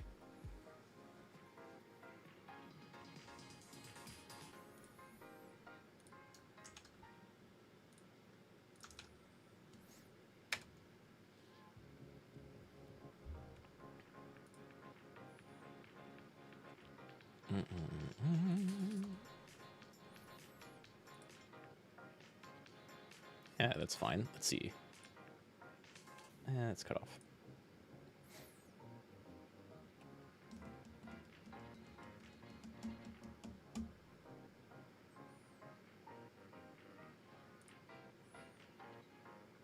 Okay, I am back, but I'm still on BRB. I heard you talking a little bit. Oh yeah, I'm back and live and. Okay, I'll switch back to just chatting then. All right, we are back, All of and I that. still have candy that I'm eating. Welcome Also, back. I have a question. I have Uh-huh. a question I need to type into Google. I need an answer for something. Okay. Um, What's your question? have Twix bars gotten shorter? They have Twix. A little bit, actually. They shrunk them by 15% as cost of living bites. Really? Yeah, they went from 23 grams to 20 grams. And they This upped the is- price. Probably, yeah. Man, I like Twix. Well, so the other game I wanted to talk about, which we can kind of talk about a little bit more now since you've played Idle Showdown, is Mhm. Guilty Gear. Guilty Gear introduced a new character recently. I And think I saw something about this one. he's nuts. He's kind of obscene. So We're saying he's like one of the most complicated fighting game characters somebody's ever seen. yeah. Talking about. Yeah, there are a couple of characters in fighting games that work kind of like him, but he's almost a new archetype. Not really, because zoners have always been a thing, and that's people who throw out a lot of projectiles. There's not like Botan kind of works like that in Idle Showdown, but not really. I guess Sora works a little bit more like that, but she's also more of a setup character than just like a pure fill the screen with nonsense type of character. Oscar R Kreutz, or R Sharp here, is a really important character to the Guilty Gear lore. Going all the way back to the beginning, he's one of the people who was working with Soul on like creating gears. But Guilty Gear lore is like crazy anime nonsense. It's way out there. You have to read a bunch of manga to get backstories. You have to, like, every game you can play through an arcade mode where characters have like 3 or 4 different endings, and it's not really known which one of those endings is canon until the next game comes out. Makes sense. Yeah, it like doubly makes sense because you have Ino, who, oh God, I guess if I can talk about Ino for just like a couple of minutes, she's a character. Of course, she's your favorite. Yeah. She's my favorite, and has been for a long time. I also really like Jam and Slayer, and they're not in the new game yet. They might be eventually. They're fan favorites, but well, Slayer is. I don't know how many people like Jam, but anyway, Ino is a character who, like, she doesn't have parents. She was created from this place called the Backyard, which is like an alternate dimension that is kind of a center focal point, grounding point of all other dimensions, but it's also influenced by like the thoughts and feelings of conscious beings. And so Ino was born out of people's desire to have hope for a better future in what is like magically war-ravaged Earth. I mean, generally, I like the name The Backyard. That is really neat. It's a it's a pretty good name. It's also high nonsense. There's a lot of really crazy stuff that goes on pertaining to the Backyard. And Asuka and Happy Chaos are 2 characters heavily involved with that as well. Ino, to kind of finish that thought up, has the ability to hop in between dimensions and timelines. And so her gimmick has always been like, she's always been a villain, which is weird considering her origins. But she's always like tried, her whole orientation is like she's been trying to find a timeline where things work out and is good for everyone, and no matter what she does, she just can't. And also there's only one of her. Whenever she hops to any other dimension or different timeline, there's no other Ino. She's the only one. Sort of. That gets convoluted. So is she But we like- don't need to talk. I don't need to Yeah, I touch was like, on is that. it? I actually do have a curiosity thing I want to touch on. Like, Mhm. does that mean like she subsudes the Eno in that universe, or just that universe has never met an Eno before? That universe has never met an Eno before. She is the only one anywhere ever. Okay. Okay. There's because the background is treated like a magical computer by a couple of characters. There's like some plotline stuff where through what is essentially like a buffer overflow glitch, her place in the backyard happens to coincide with both Axel and Axel's girlfriend that he's constantly trying to get back to, but can't because of like extra dimensional space-time physics reasons. And Eno actually kind of has a resolution for that at the end of Guilty Gear Strive's story. But so, Oh, nice. So all of that is to say, in like the main Guilty Gear timeline, Asuka here and Happy Chaos, whenever they're like who they were was completely unknown, they were always referred to as that man, which is just someone behind the scenes causing a bunch of chaos, causing everything to go bad for a lot of the main characters and nations and the planet. Asuka was usually trying to do good, but screwing up, and no one knew that there were actually two different people known as that man until I think like the end of the last game or something like that. And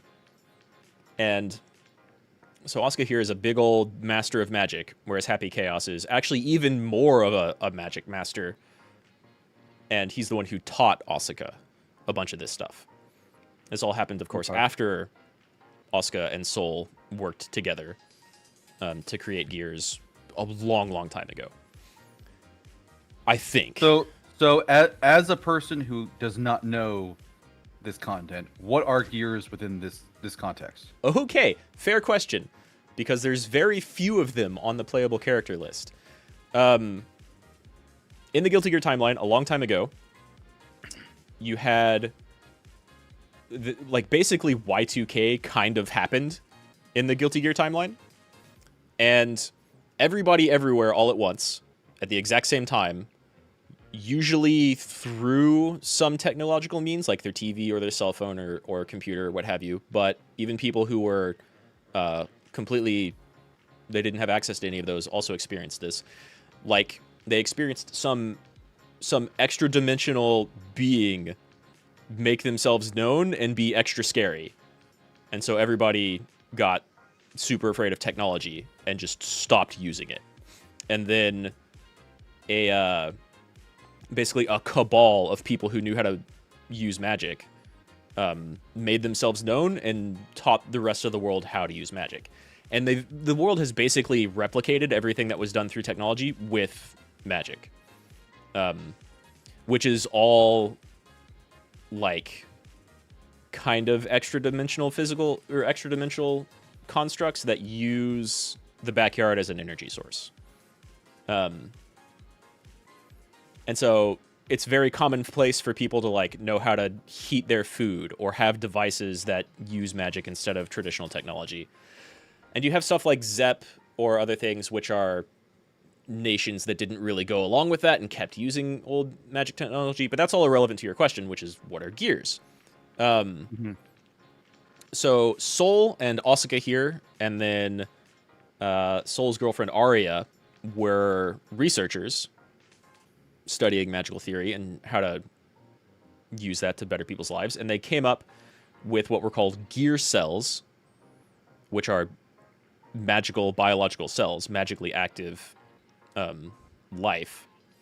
And so gears in the context of this are like beings made of those cells. Asuka, in kind of like a backstabbing way, experimented on Soul against his knowledge or will and turned him into the first gear. So like Soul is a gear, Testament is a gear, but you also have people like Slayer, who is just a vampire. He's not a gear. Nagoriyuki is just a vampire and not a gear. I forget if there's anyone else on the cast right now who is a gear, but they're essentially magical beings. And throughout the story, mostly that's been stuff like werewolves, zombies, huge dragons that have attacked cities. Those are all gears. They very quickly, this research all very quickly got used to essentially make war beasts. And so Okay. the various different nations, of course, continued kind of doing their normal thing of fighting against each other and going to war. And that's what caused a lot of like magic nukes to go off. Japan basically gets completely eradicated and no longer exists. There's magically irradiated wastelands, and there's like, I think most notably, one of the major cities of England like got completely eradicated by a gigantic gear and then rebuilt itself on top of the corpse of that thing. It was like as big or bigger than the city. So gears are just magical beasts, or people who are built out of gear cells instead of regular human cells. Even though humans can still use magic, the gear people are far more resilient. Soul, for the most part, is basically indestructible. Canonically, up until the end of Strive's story. Okay.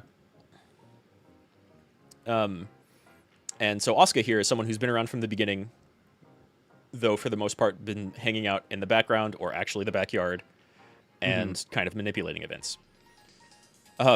As a playable character, he's nutty. And that's where I want to switch over to that video I sent you. Okay. If you can get that up going in the background, I'd recommend muting it, of course. My stream's not going to hear it. Okay. Yeah. Yeah, I don't have that turned on for this one. Okay, good. I'm going to go ahead and start it, and we can just kind of talk over it. Okay. Asuka is crazy. You played Idol Showdown, where things were like a little simple, right? You have your very basic links of like light, medium to heavy. You can do some crouching attacks, and they link together. But everybody had like the same amount of health, and very similar options outside of like their specials or whatever their normals do. Asuka over here, well, I guess first I'll say when Guilty Gear Strive came out, they had the goal of making the game more accessible to people who had never really played fighting games before, making it kind of less complicated and getting back to basics, and really like slimming down but refining whatever characteristics a character had that really defined them. So that stuff would be included, but in the previous game, everybody had like a dozen different special moves. Here they have like 4 or 5. And so it got a little bit of criticism when it first came out of like being too simple for most people that have been fans of the series for a long time. And goddamn, they turned those complaints on their heads with Asuka. Now, he still only has 4 special moves and 2 super moves. But the way those things work, if you look down, I guess I'm kind of covering it over on my screen, actually. If you look down over his meter in the lower right-hand corner, he has another meter on top of that, and then 4 little slots, right? So the little purple meter is his mana.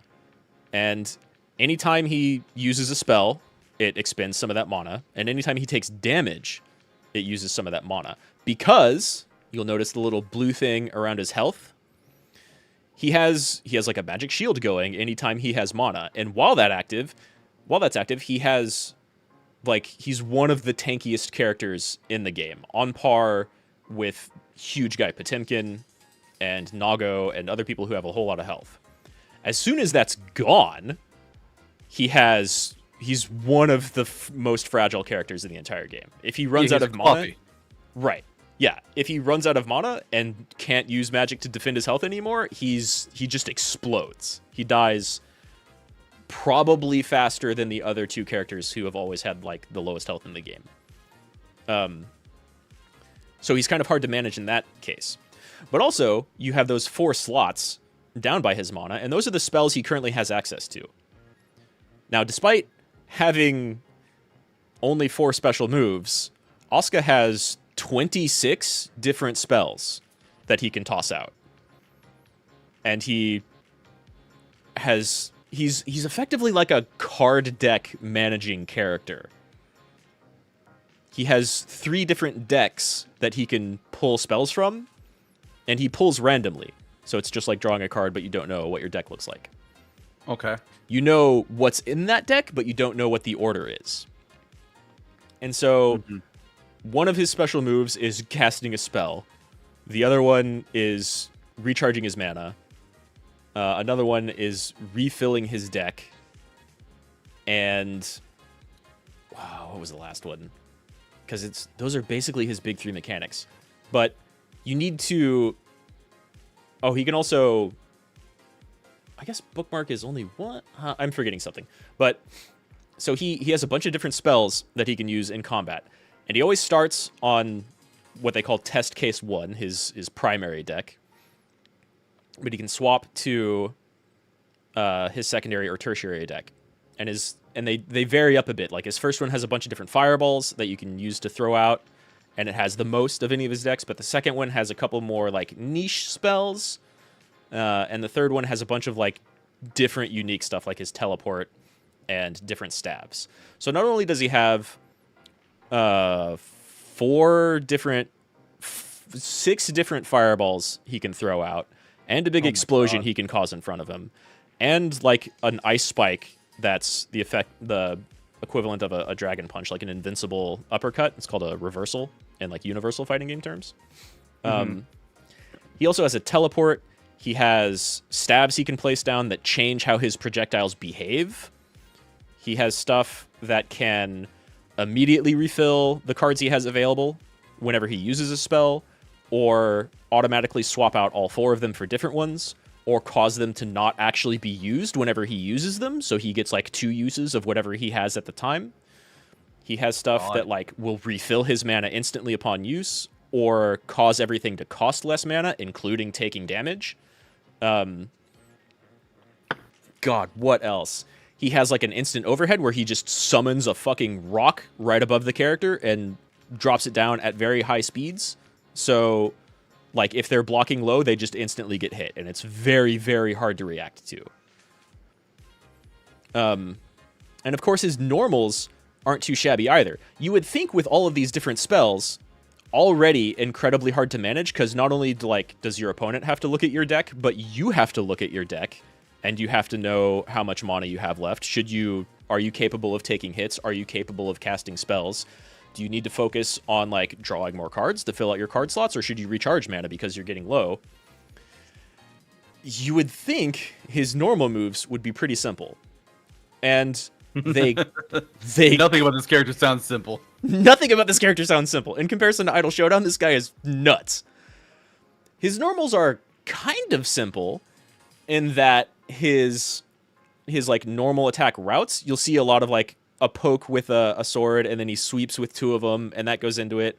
Or he'll, like, get close and do the, like, kind of slashing motion with his pages, and then he'll do, like, a spinning blade thing while he's ducking, and then, like, a spell comes out. And so that's, like, a normal special type of cancel. And so his normal moves, his normal buttons, are a little bit limited in comparison to most of the other characters, but they're still pretty good. But you just have to know when to use them even more than other characters, because he has stuff like, you know how in Idle Showdown, if you were crouching and then you hit heavy, that would always be like an uppercut that launches people into the air, right? Yeah. Guilty Gear doesn't have that, but they do have, like, a universal knockdown, a universal trip thing. So if any character is... Okay, you have, like, a punch, kick, slash, and heavy slash button for every character, instead of having light, medium, heavy in Idle Showdown, right? You also have your 5th button called Dust, which is less variable than all of your other moves. It always does the same thing whether you're standing or crouching or in the air. Whereas, like, not everybody's crouching punch behaves the same. Not everybody's crouching slash behaves the same. Everybody slashes always 2 buttons for every character. You have close slash and far slash, and so it changes how it behaves based on your proximity to your opponent. But everybody's dust is either, like, standing dust, which is always an overhead. It'll hit them if they're blocking low. Their crouching dust is always a knockdown trip mechanic, so it'll always knock them down if they're not blocking low.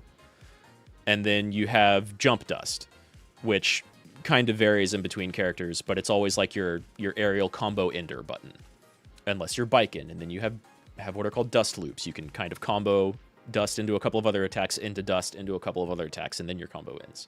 So there's a lot more variety in how characters combo stuff and play in Guilty Gear as comparison to like Idle Showdown. Fucking Asuka here, his crouching dust, he sends out a little wave forward that kind of looks like it should be a special, but it's not. He just gets to do it whenever without sending mana. And it has so much reach, he can knock people down from like a quarter or maybe a third of the screen away, when every other character, like Geo, gets to do a rush up crouching dust, and it's pretty good. It's got a lot of range, but most other characters will do like a crouching kick into dust, and that'll get them a knockdown, and then they get to kind of like set up their gameplay after that. What do you do when your character is getting back up? You go for a meaty, you go for some other set play, whatever. Asuka just gets to throw out this wave whenever, which has crazy range for this type of move, and that buys him a lot of time to like refill his deck or recharge his mana while the enemy's down, set up like a staff that affects his projectiles, or like fire out a slow moving projectile while they're getting back up, so the opponent has to deal with that. He also has, if you've seen it a couple of times, a move where he like causes vines or some branches to kind of come out on the ground by his feet. That's a command normal, which is like in Idle Showdown, some characters had trips where if you hit down forward and like light or medium, I forget, I think it was medium, they would do like a sweep. So Asuka has a down forward kick move that is a standing low. One of his normals hits you low while he's not crouching, which is tricky. Oof. Yeah. You have to be blocking it low, even though everything else he's throwing out is high. His forward heavy slash is the move where he like thwacks you overhead with a really big version of his book, and that is an overhead. If you're crouching low, it'll hit you. Those are both not spells. So like he doesn't have to use any mana to hit you with the longest reaching crouching dust in the game, and that's a knockdown. Or if he's close, he has a much faster standing low hit, and he has an overhead he can work in, and those are all normals. So Asuka here is nuts. Not only does he look cool with his cool like green screened universe inside of his cape, and he's got some really nice J's on his feet, but like he has looking at his character, like I've been kind of a little bit quiet while I've been listening. Like the image of him has like the universe inside the cape. He has like almost looks like a flower at a distance. When you look at it closer, it's like angel wings around a really weird eye or a coin. He's got staffs and stuff. But like watching this video here, he just has fucking sneakers on. Yeah, he's just got sneakers. Probably because they're just comfortable. Like he is a full-on modern archmage. He's like, here's all of my crazy arcane powers and abilities. I'm like, right. Are those kicks? He's like, yeah, they're fucking those are some nice kicks, actually.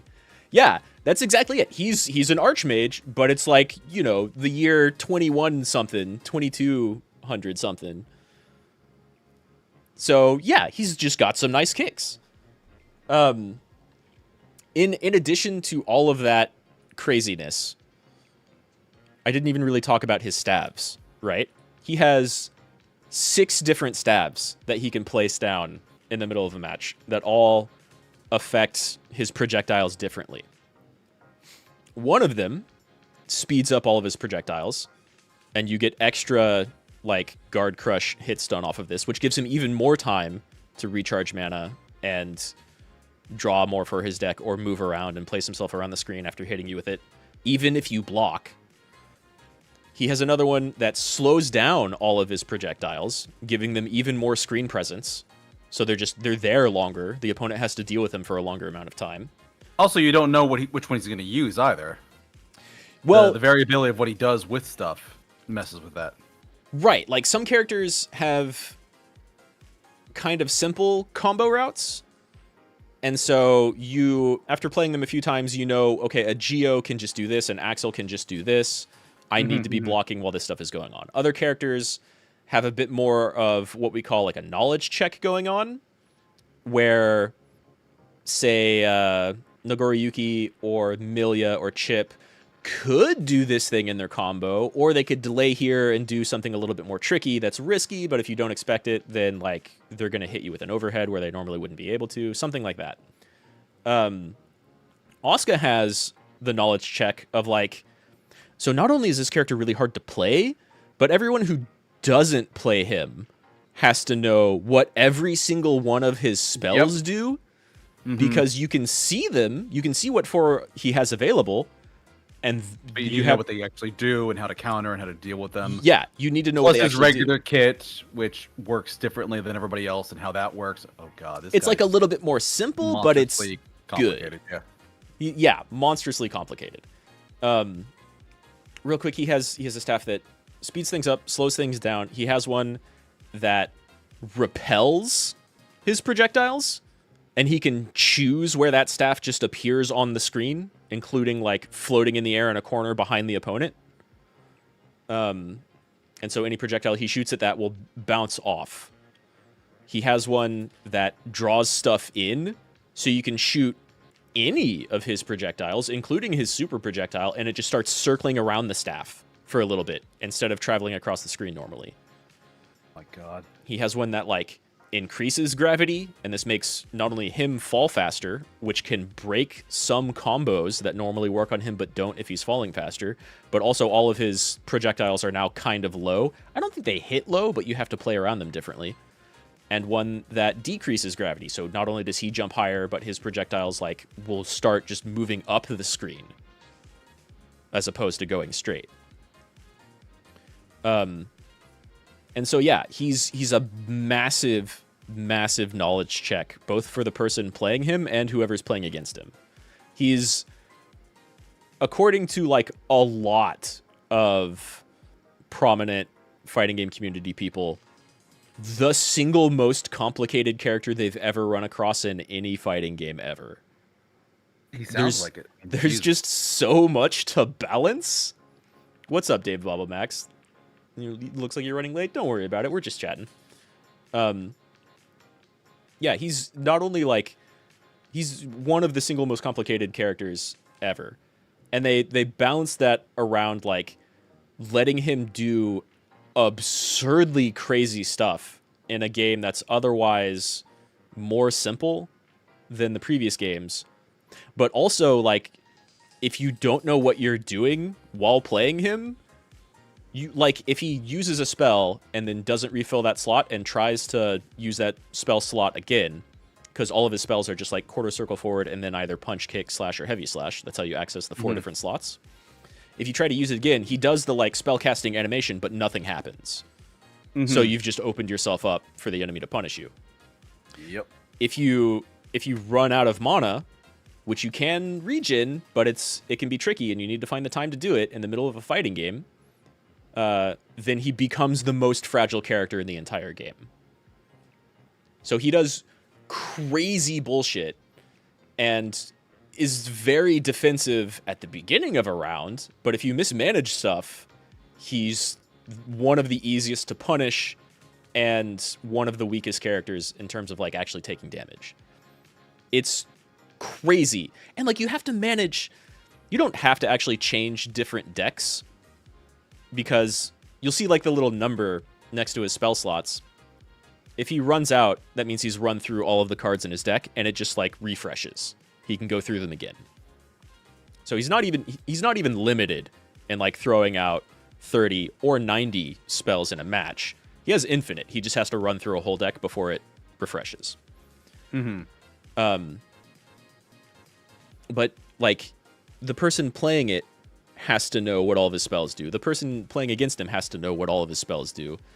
You have to constantly be looking down at your deck and your bar to make sure you have, to know what spells you have at all, and to make sure you have the mana to do it without making yourself really, really vulnerable. And so, like, there are big FGC people who primarily play this game who, like, took one look at Asuka and went, oh shit, and then they played a stream with him and were like, I don't have the brain power to play this character. Some of his normal stuff is not that hard to do, but keeping on top of like managing all of his different spells and recharging mana and changing test cases so you can like, because your teleport is not in your first test case that you always start off with. His big like, he has a spell that like shoots 5 cubes at different angles and then it does it again, and that's not in your first deck. And like people can punch the cubes, but sometimes he sends out 3 or 5. So like, you don't know how many times you need to punch. Right. One of them always sends out 5 and then another 5. And then he's got 2 other ones that will either shoot 1 or 2 or 3 or 4 or 5, depending on how many spells he's used before using that spell or how many cards he's drawn before using that spell. And so it has a little number next to it, but you constantly have to look at what he has available in order to know what he can do and how you need to respond. He's the most complicated fighting game character that anyone has ever seen. Like, yeah, Jesus. It's crazy. I love him. I can't I can't play him very well at all, but he's so much fun. It's absurd. But that's a thing that I've thoroughly been enjoying in Guilty Gear recently. He's such a good addition. And I think some people have wanted is like, because the game is so simple, they almost want like a balanced patch where everybody gets like a new move, which would radically change the balance of the game and how people play. But like, for example, you've seen me play a little bit of Ino. In previous games, in this one, she always starts flying whenever you dash, right? And she has like a little bit of control whether she goes higher or lower while flying forward. And that lets her do some different combo stuff.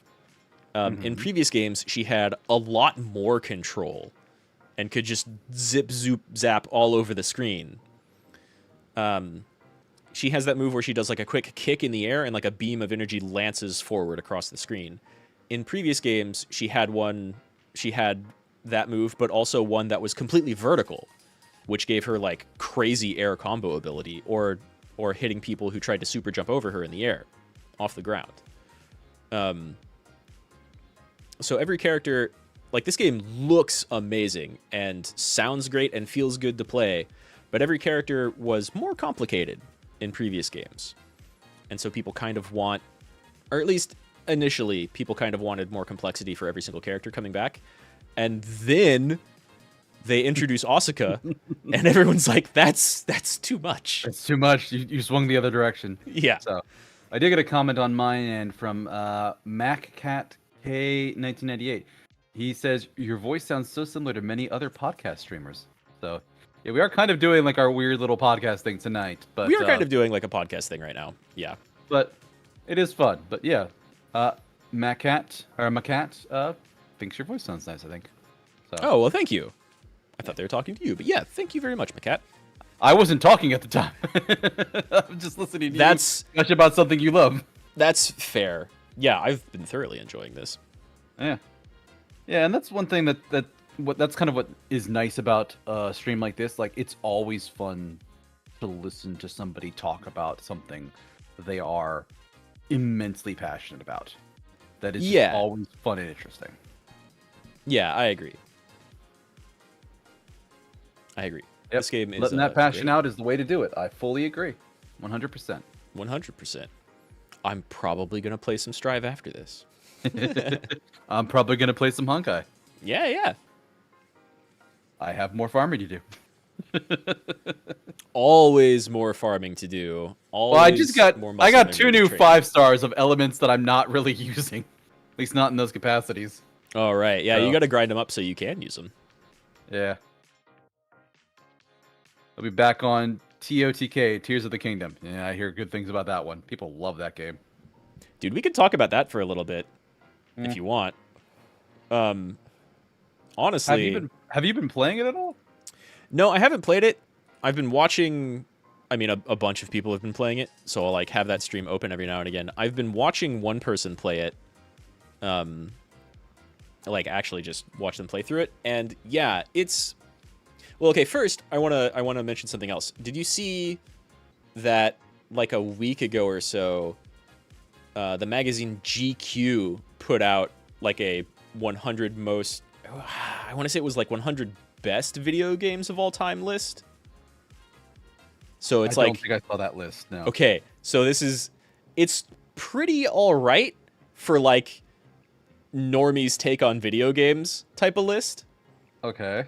It has a lot of weird stuff with like where games are placed, but you know, they got like Souls games and Chrono Trigger and a few Mario games and some Metal Gear Solid stuff. Most of it hits pretty well. Some of it does not. Like they've got, I want to say, they have like base Fallout 4 above Fallout New Vegas, which is I know that is Vivi's favorite game, Vividly Vivi, that I spoke of earlier. That is her favorite game, New Vegas. She loves it. She hates Fallout 4. Right. No, that's a very common take. Like some people liked Fallout 4 and then New Vegas came out and they were like, "Oh yeah, that's better." And some people hated Fallout 4, but then New Vegas came out and they were like, "This is what it should have been from the beginning." Some people definitely like Fallout 4, the base game, more than New Vegas, probably because a lot of them started there. But I don't want to, you know, misconstrue their thoughts or anything like that. People have opinions, whatever. But they had some weird picks like that.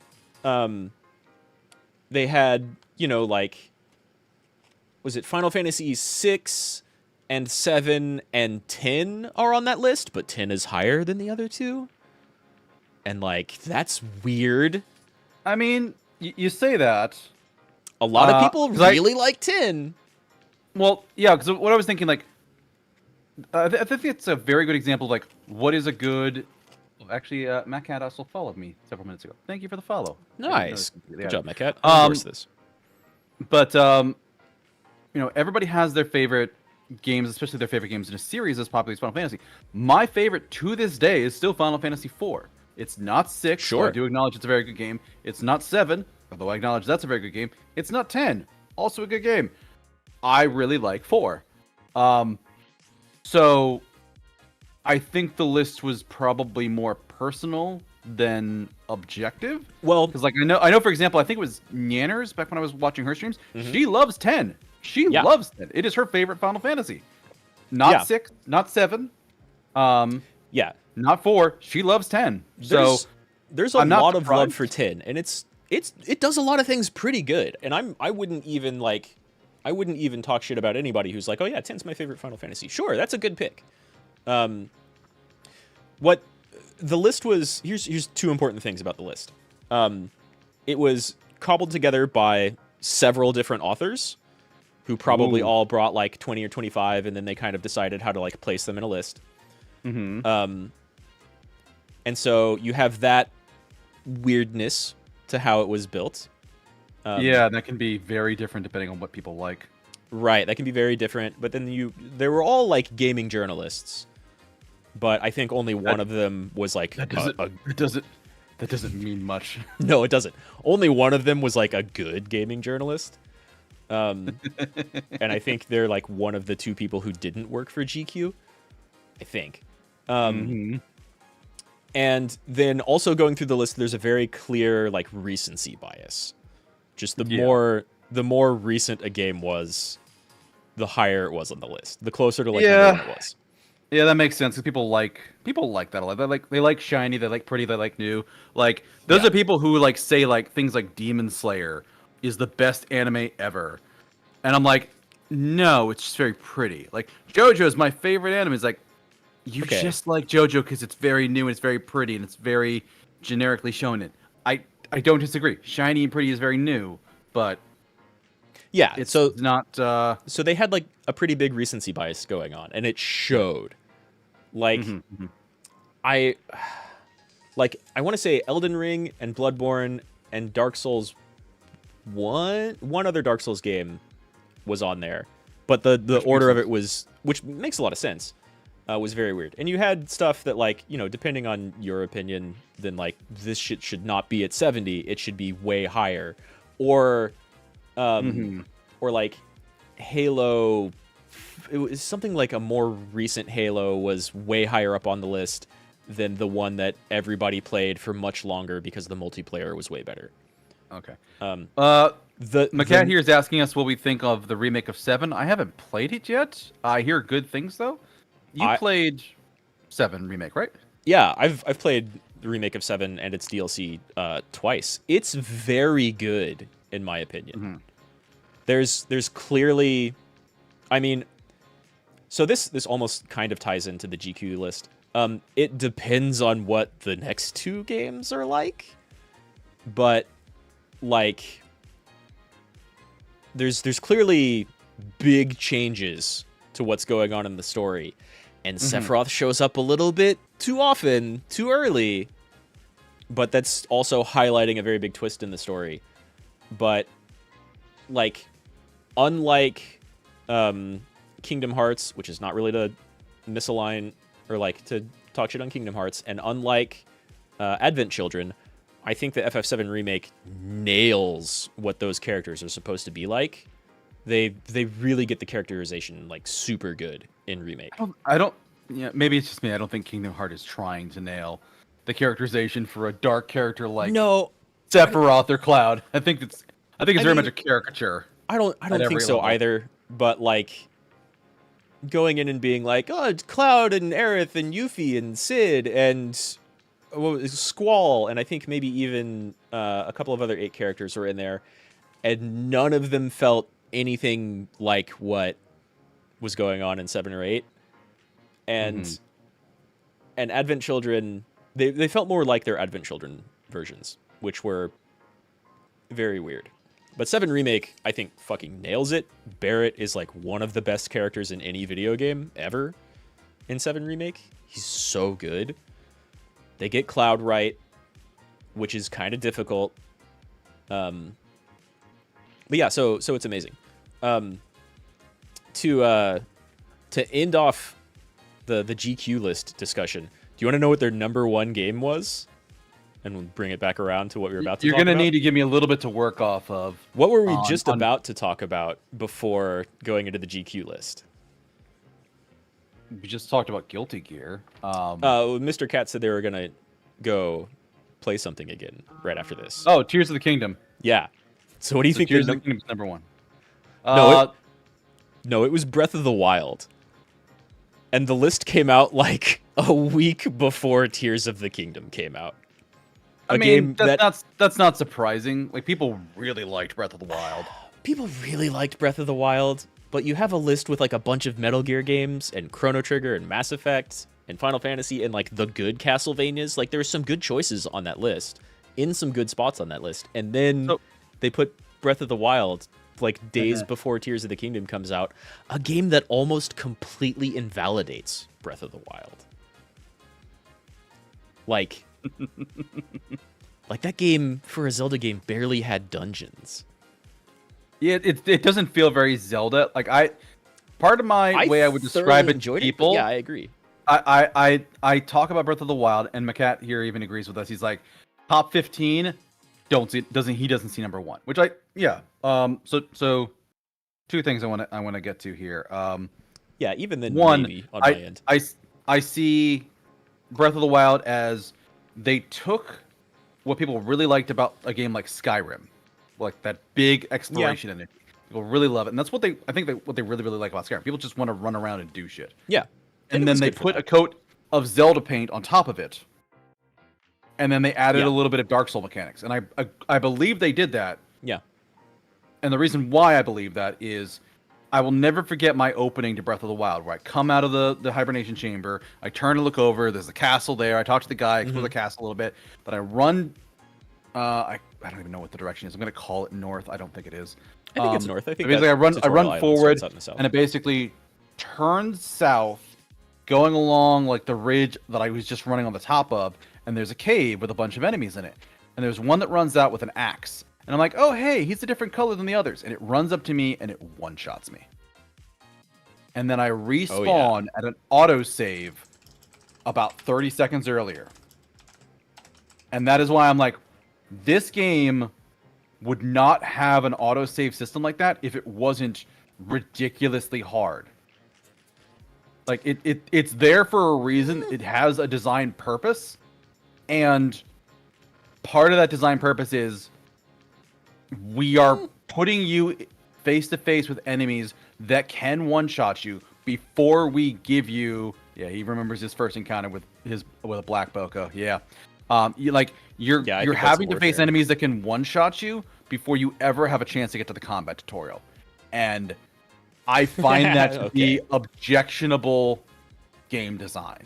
Like, it's do not do that. Yeah, do not do that. I think that autosave is there because, like, Nintendo likes to be nice with their games, and it's if it didn't have an autosave, or if it was much further apart, you could very easily lose like a lot of traveling time progress. So the autosave is probably not necessarily there for like super difficult encounters, but that, and you're going to be exploring like a lot in that game. So they want to respawn you after death very close to wherever you were. Fair enough, but like if you died to something small and dumb and stupid that you could have avoided, I would have just, oh shit, I lost the last half hour, whatever. That's fine. Yeah. But the fact that they're putting it like it has to be every 30 seconds or so, every 30 to 60 seconds they're autosaving. It's a lot. And it's because that system is in place, they literally can throw stuff at you that will just brutally murder you. And it's supposed to be fun. And it's just like, I find that to be such a I struggle not to define Breath of the Wild as an objectively bad game, not because it is, not because it deserves that, because I just fucking hate the systems in it so much. It's a subjectively bad game. Yeah, it is a subjectively bad game, not an objectively bad game. I just don't like this game. It has things in it that were neat. It has things in it that are cool. I agree. The exploration is great. Yeah. And I actually watched somebody's video online talking about like it has one of the best openings in a game ever because the point of the game is exploration. You go out and explore a world you've never seen before. From the moment you press start, from the moment you press start until when you actually start playing the game is under 5 minutes, probably under 3. Yeah. Where you leave, you pick up your tablet, you go get your clothes, and you run outside, and there's the game.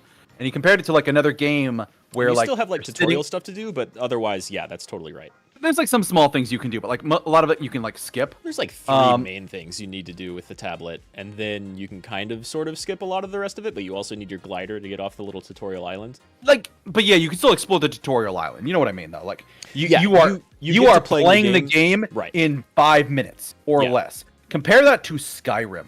Yeah. Where like you start off Skyrim, a game known for its exploration. You sit in the fucking cart for 10 minutes while somebody talks at you.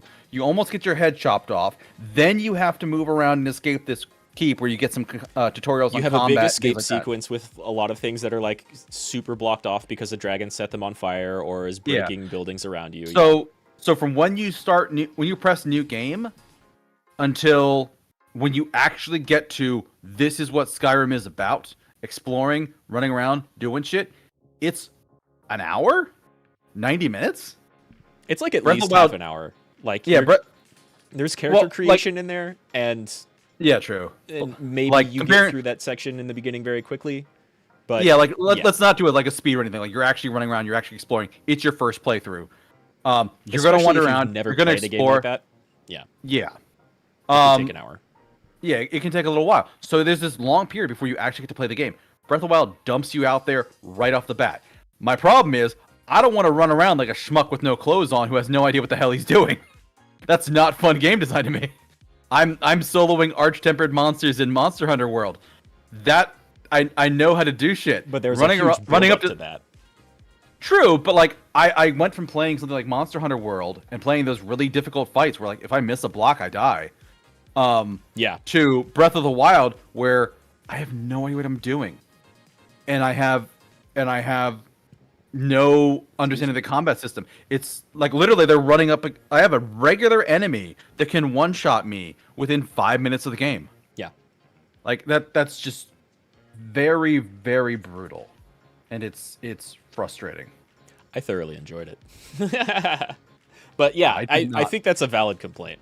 I do. Yeah, I did not, because I will never forget the moment I quit, which is I was running north from the starting area up towards. I was trying to find like a place where I could find like one of the Zelda memories. Like that was the quest I was on. Yeah. I was just running north, and it was like starting to rain. I was kind of getting fucked with. There was a bunch of robots running around. I'm like, all right, whatever. There's a tower right there. I'm going to get my save point so I can jump back here, so this isn't going to be a complete waste. I climb the tower. There's robots buried in the ground. They're shooting lasers at me as I'm climbing the tower. I get to the top. I plug in my tablet.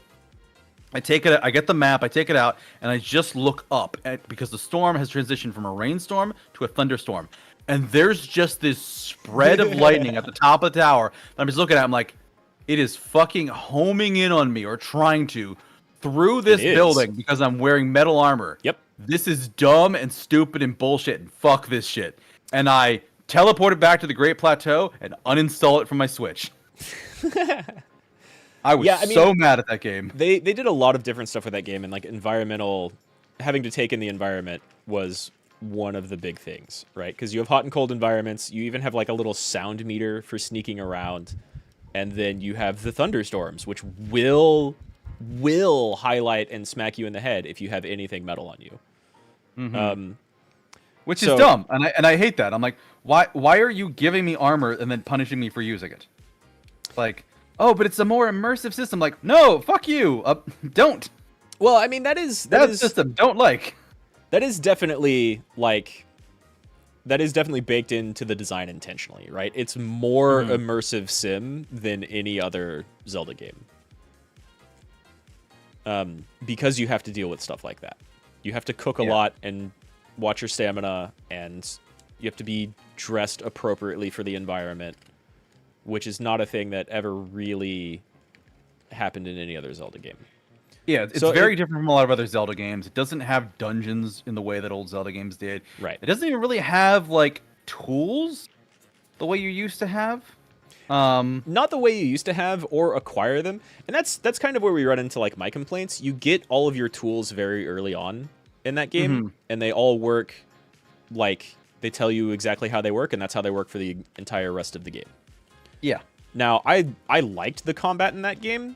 I didn't like that there were only 4 dungeons, and those dungeons were very small, except for Hyrule Castle, which was pretty alright. I really liked that part of the game. And I'm never really a fan of like weapon durability. But I hated that too. Yeah, I'm not the biggest fan of that. But they make it okay by just constantly throwing weapons at you. But even then, it's mostly okay, because even your really nice stuff can still break. I remember, to cut you off here on a story about durability. No, go for it. I actually found one of the mid-level combat shrines before I ever got the combat tutorial, and I went in. I won. That's hilarious. I won. Oh, yeah, because the combat tutorial is like in that first town, which is in a canyon, and you have to like go up the side, and it's on the top of a hill. And I'm like, this is terrible. But the second town has one like right on the fucking side of the hill, and it's very obvious where it is. So yeah, I hate that combat tutorial too. But I did really like the combat in that game. But so I cleared it, but I broke every single weapon in the process. Like all I had left was my lumberjack axe. I used my last arrow to kill that enemy. I shit you not. That's how tapped I was on resources trying to kill this thing without any training. And I fucking did it. Like, if that's not get good, I don't know what is. Oh yeah, it was one of the robots in there with like the fucking laser weapons. So I killed it. And it drops that's all of them. A fucking laser shield and a giant-ass two-handed laser claymore. Yeah. And my response, instead of being super excited about it, was, well, it's going to be like every other weapon I got. It's going to fucking break. It will. And I'm going to lose it. It's really strong, but it will break. It felt so defeating. I wasn't excited to get a new weapon. I was apathetic because I'm like, what's the point? It's going to break. And literally, like, that was actually by the second town. Like it was the they have like that kind of like crescent moon shaped bay. By that town. Yeah, I think I know what you're talking about. It was on the one side of the bay, and like I walked out of the combat shrine. I looked down. There's an island in the middle of the bay, and I'm like, fuck it. No, I can see a shrine there. Let's go for it. I got down to it. It was a like a major combat shrine. And then I'm Right. like, okay, hard save. All I have is my new god weapon. Fucking broke. I literally broke it. Not even 5 minutes from when I got it. I mean, I think that leads into one of the most valid criticisms about the game, which is like, while the exploration is fun, there are hard limiting factors kind of all over the place. Like, do you have the clothing for this cold environment? Do you have at least 2 or 3 weapons to take on this combat shrine? Yep. And 2 or 3 weapons of high enough quality. Yeah, well, you can do like the dodging stuff where you get your like high damage parries, and that'll carry you really far. Yeah, but That's also an execution thing. well, also you need to have seen the combat tutorial, which I missed. I didn't find that until over 10 hours in the game. That's crazy. I have seen people beat that game without knowing that existed. Oh, you got to go eat, Dave. I will see you later. Thanks for dropping by. Dave. As always, I appreciate it. Yeah, I've seen people beat that game without knowing like the side hop existed, which is nutty. But it can happen because of how the game is built. You can accidentally skip a lot of that stuff, Which I don't think should be happening. Like I think that first dungeon on the Great Plateau should be a multi-tier dungeon. Honestly, I think they all should probably be multi-tier. I think there should be a lot more multi-tier dungeons in that game. The first one you go into, give me the bombs or the magnetism or whatever it is. I get through the first part, and then the second level, combat tutorial. Make me do it. Yeah, the game needs to tell you exactly how stuff works pretty early on. And it needs to do it right from the beginning. And actually, watching some people play Tears of the Kingdom, they fucking fixed it. Oh, They yeah. teach you how to play at the beginning because they recognize their bullshit. Well, that's... I think they even give you a weapon at the beginning of Tears of the Kingdom that cannot and does not break. It's not high damage. It's not a good weapon, but you fucking have it. Well, so that's a thing that like I kind of wanted to touch on, but wasn't touching Tears of the Kingdom yet. It looks like every single part of that game is way better than Breath of the Wild in every regard, and Yeah. like that goes from weapon durability to combat to the opening of the game to how it looks to the level layout. Like, okay, Tears of the Dungeon has actual dungeons, so major bonus 1 right there. My God, finally, it's a Zelda game that plays like a Zelda game. Yeah, and it still has the same exploration as Breath of the Wild, but there's more to it now. It has different abilities that you get very early on, just like Breath of the Wild, but you can use them in radically different ways than Breath of the Wild. Like the little ice block thing from Breath of the Wild is one of the more limited, why would I ever use this? Okay, it's good for like a couple of puzzles, a couple of traversal things, whatever. That's neat, I guess, but it doesn't even begin to compare to Tears of the Kingdom. I've seen people make fucking like mech golems in Tears of the Kingdom with some of the tools and things that they have access to. Oh yeah. So in Tears of the Kingdom, you have, not only do you have a really amazing an opening that kind of sort of assumes you've played a Zelda game before, or maybe you played Breath of the Wild, but even if you didn't, like, it's Link and Zelda talking about a bunch of lore, and you get like hyper basic combat tutorials against some nothing enemies. Link starts out like fully geared and kitted out from where he was in the last game, and then you get Metroided super hard at the end of the beginning opening part of that game. Yeah, I watched somebody go through that section. Yeah, they wreck you. Yeah. Which, like, by the way, what a fantastic opening. It's super good. I love it. I haven't even touched the game. I've seen a couple people play through it. It looks amazing. It makes sense with a lot of Zelda lore, which is really weird and all over the place, and you don't really need to know any of it.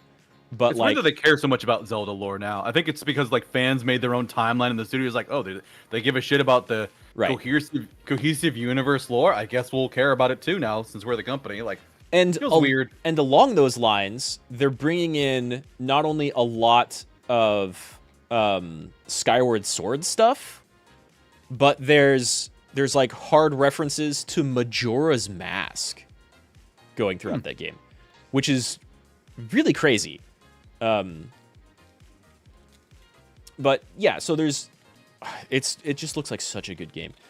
The abilities they give you from the very beginning, you get that arm where you can just attach stuff to different stuff. So yeah, like you've said, one of the things that people were raving about, rightfully, I think, in the very beginning, was they could build crazy golem constructs. And sure, a lot of this was like, look, I built a tiki man with a dick and it spews flames out the tip and his balls are bombs. Okay, that's hilarious. Great. Then you get like, I saw an article that was like, people are committing war crimes against the cockroaches or whatever they're called, the little leaf people. I've seen a lot of that where they like build like a moon rocket and like strap one of these little things to it. Yeah, because you kind of hated searching for those after so long. I'm gonna share an image with you here. Okay, it's a Discord image. Okay, but it is relevant for Zelda. Okay, so I'm gonna actually read this while Rad's looking at it here. It said, Link must be downright terrifying for normal people in Hyrule to encounter. Yeah. He's just like a fucking hero cryptid. Just imagine it. Your entire village, region, kingdom is under attack by some monster or other. And out of the trees, this slender little, they use the word twunk, appears and starts acting like he's going to help. And you're skeptical because, of course, look at him.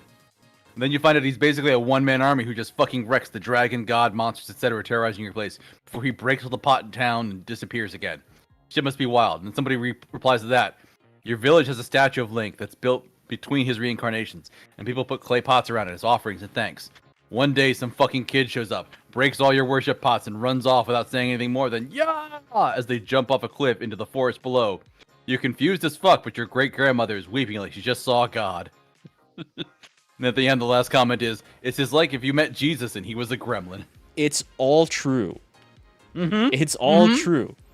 Link like set the standard for, oh, our main character is just a thief going into people's homes and breaking their shit and taking the money and items from them. Like that joke comes from like Zelda 2 and just gets more and more true the more that series goes on. And of course, like every RPG that allows you to do that, but still, I think maybe Legend of Zelda is the most singularly known for that outside of the entire RPG genre. But yeah, so Tears of the Kingdom gives you the ability to like strap shit together. And there's a bunch of new, way more interesting puzzles that involve that mechanic. It gives you the ability to not only freeze some stuff, but rewind it in time, which is a lot more interesting than what you can do. I saw somebody kill a giant that way, where they like took an axe and like spun it around and then rewound it, and then like the giant walks up to the axe. Yeah. And it's just swinging wildly through the air and just chunking their health. Yeah. There are, before I even talk about the map, there are at times where you will find rocks that just fall from the sky. And so you can hop on them and rewind them through time and go way the hell up in the sky. And that's how you can reach various different sky islands without having any other like teleporters you have to find or quests you have to go through in order to like get a machine or whatever that'll get you there. You just have a mechanic that'll do that. It has one of the craziest, like, have you ever seen that the share zone meme that's just like, work sucks, people you don't like, hit the bricks, just leave. That's an option. Just go away. Just don't be there. Tears of the Kingdom has one of the like most hit the bricks mechanics I've ever seen, in that you get like some powers, like your stuff to kind of bond stuff early on, but you're still going to unlock new abilities as you progress through the game. And one of them, good as it should be, as it should be, like a Zelda game, like a Metroidvania game. One of the abilities Link gets is the ability to just traverse through terrain directly vertically until you pop out on top of whatever ceiling thing was above you. Yeah, I saw that. But using that, yep. That's super cool. And like you can use that to escape battles. Dungeons are built around like having to use it. The map itself is kind of the Breath of the Wild map, but it's been super screwed up by the events at the very beginning of the game.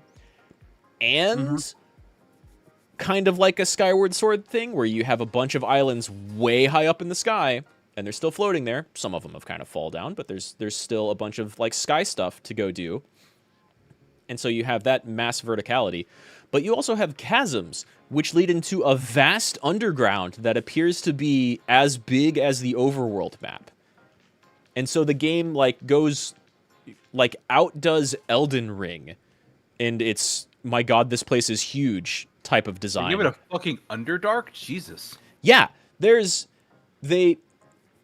like, you played through Elden Ring, you know there's like two really big underground sections. I mean, there's essentially one, but there's two ways to access it, because there's two, like, sections, yeah. Well, there's like one in the south that has kind of like 2 layers to it, and there's one up in the north that kind of goes under like Liurnia and... Oh, yeah. I'm sorry, you're right. place. There is the second one. Yeah. Yeah. And I think you're right in that you can get something that like connects them, but there's multiple different ways to enter both of them, and they're not actually connected. They're kind of like connected through a traversal mechanic that like takes you along a river you can't actually explore. Yeah, there's some way to get from one to the other. I know that much, yeah. Right, yeah. Actually, no. No, there's three. Because there's the one for where there's like the Viking people, both the ghost ones and the real ones. Yeah. Which are like 2 different layers on that. Yeah. Then there's the one with like the bug people and a bunch of that stuff. And then there's also the one where there's those who live in death, and like all the basilisk stuff. Oh yeah, absolutely. It's much smaller, but there is 3. Yeah. Yeah, you're right. Yeah, totally. Damn, I've only played through that game twice. I should go play it again. Elden Ring's so good. But yeah, Tears of the Kingdom does that. It has a huge Underdark area that looks to be, and I haven't watched a full playthrough of anything. I haven't played it myself, but it looks to be like as big as the overworld map. Its gimmick is that it's all pitch black. You can't see anything until you light it up. And like you can easily get a bunch of seeds that you can throw that automatically create plants that produce like a lot of light. But also under every single temple you can find on the overworld map, there's like a tree root that if you go and interact with it will light up a massive area, and they all connect to each other, completely eliminating the dark in between them. So you can eventually illuminate like probably all of it. But it's really hard to explore, even with those little seeds you can throw around, because there's a lot of enemies that will just be hiding right in the dark, and it looks like it's built so that they know exactly how far you can throw some seeds, and you're probably going to hit some enemies that are like right outside your light radius. And there's also like just dark corruption on the ground sometimes that will like semi-permanently decrease your max health. The game has what's called like gray heart damage, and some enemies can do this to you, and some environmental stuff can do that to you, where like say you have 4 health and something hits you for 1.5 hearts of gray heart damage, which a lot of the like... Now you have 2.5 max. Now you have 2.5 max hearts. And there's stuff you can do to mitigate that, of course, but you have to like... And you can farm up infinitely one of the resources that helps you deal with it, but it's like not easy to do it. It's kind of expensive to farm all of that up. And there's like armor and other shit that can help mitigate it. But like they make exploring the underworld place really difficult. But it's until you've done other things. Until you've done other things on the surface. Until you know where more shrines are on the surface. Until you have got more gear to deal specifically with that. So it's like a whole new environment that you have to get different gear to deal with. Honestly, part of me thinks that the reason they made that Underdark the way that it is because in Breath of the Wild, you could literally get ready to leave the Great Plateau and then go fight the end boss. So you could finish that game in like an hour or 2. Dude, just doing that, I'd wager the end boss is in that Underdark, and they specifically make it so that you have to do things so you can even fucking get to him. I don't know. To fight him. Maybe. So that would be good design. Like that's a Zelda game. Like that's how Zelda games are designed. Yeah, that's a good Zelda game. It's also like a little Link to the Past in that you have like a mirrored map that's even more screwed up than the regular map. Very true, but it's all just underneath it instead of being like an alternate dimension. you still have like Hyrule Castle, which is even more screwed up and now floating in the sky because of that stuff that happens in the intro. There's a really big sphere and a really big cube just way off in the distance that you can probably go to and interact with, and looks like they're probably their own dungeons, but they're way out there. So, like, I think the speedruns of Tears of the Kingdom will probably be even more crazy than the speedruns of Breath of the Wild. But I bet you people can do it in like an hour and a half. I bet you they'll find a way to do it. Probably. Like, once... Because the thing is, like, with a speedrun, you need to know what you're doing. Like, you can't blind Nuzlocke a speedrun. Like, that just doesn't work. Yeah. Nobody fumbles their way into it. Like, no, speedruns are meticulous. They know precisely what they're doing, to the degree of, like, manipulating AI and taking frame advantage of stuff. Yeah, exactly. So it's probably very possible. Just, it's a question of whether or not... Like, it's a question of like, how long it will take people to farm up that information. Because there were speedrunners for Elden Ring within like the first couple months. Oh yeah, I mean, even with like, it's been how many weeks has it been since that came out? 2, 3? Tears of the Kingdom, at least 2. Like, let me check something real quick. May 12th, so 3. So 3, yeah, that sounds right. It'll be 3. It'll be 3 on Friday. Yeah. Yeah, so like 2.5. I mean, people have definitely already beaten it. People beat it within a couple of days. But did they 100% the game? No. Well, yeah. But that's also kind of funny. Like, it reminds me of like when MMOs would come out and people would grind to the end game of the MMO in like a couple of hours. And like even some people made a game of it to see if they could get world first achievements for being the first person to hit max level. For that. Like I remember world playing firsts are still a thing, but they're more like, this raid just came out, we have to be the first ones to beat it. Well, I'm just giving examples of like how quickly people blow through content. Like I remember buying Wrath of the Lich King and rolling up a Death Knight at like midnight, because it took me a while to even get in the game. Yeah, but like, of course. As I was playing it in the wee hours of the morning, right before I logged off, somebody got world first, like of a gathering thing, like probably herbalism. Yeah. And I slept for a couple hours. I came back. I started up the game. Just as I popped back on, somebody got world first for like blacksmithing. And I'm like, holy shit. Right. It's been less than 12 hours, you fucking monsters. Yeah. Yeah, they did not take bathroom breaks. They had snacks and drinks at hand. They did not stop. Yeah, so, yeah, I can fully imagine there are people who have probably beaten Tears of the Kingdom already and are working on trying to figure out their first speedrun. Yeah, I mean, there's people who've beaten it 2 or 3 times already. Yeah. Easy. But yeah, so all of that world building and all those powers, like, they even... It's just better than Breath of the Wild in every single way. They even kind of solve the durability thing with the arm attaching shit mechanic, right? Like, you can get a sword that has durability, and then you run around with that sword and find, like, a monster horn. And so you attach the monster horn to the end of the sword, and now it has more reach and does more damage. And when you break it, the monster horn breaks. But not the sword. That's nice. I think.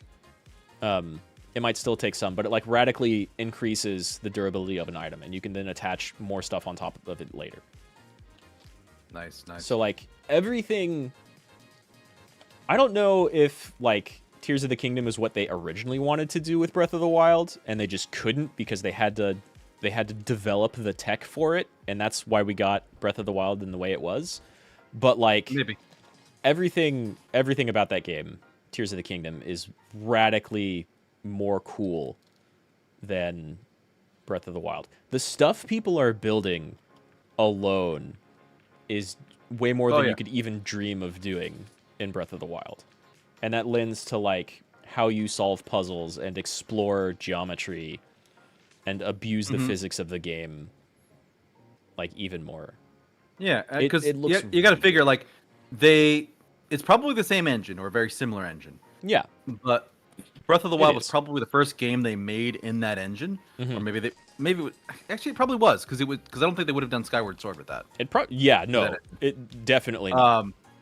So they basically cut their teeth on the Breath of the Wild side of the engine, and then Tears of the Kingdom is okay. The team learned the engine; they know how to make a game with this. Now they're gonna make the impressive game.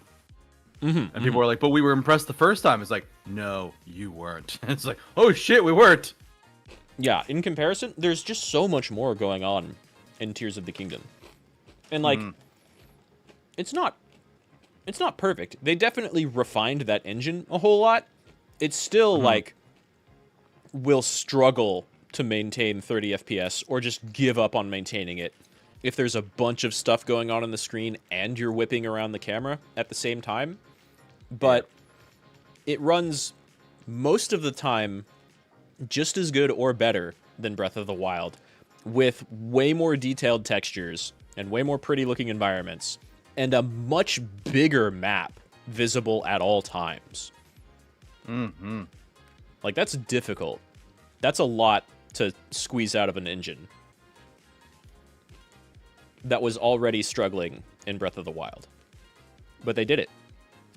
Legitimately, like, I don't understand, harkening back to, like, the GQ thing, I don't understand putting Breath of the Wild as, like, the #1 best game ever of all time at the top of your list. See this list. I want to see this list. I'm curious. Sure. I don't understand doing that, except for, like, oh my god, this game just came out, and it's amazing. May 10th. It's probably this one. Yeah. Let me see here.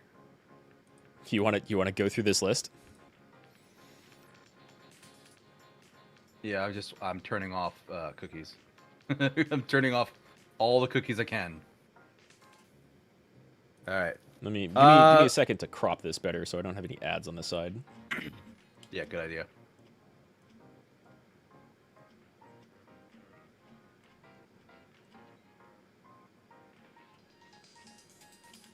You know what? Yeah.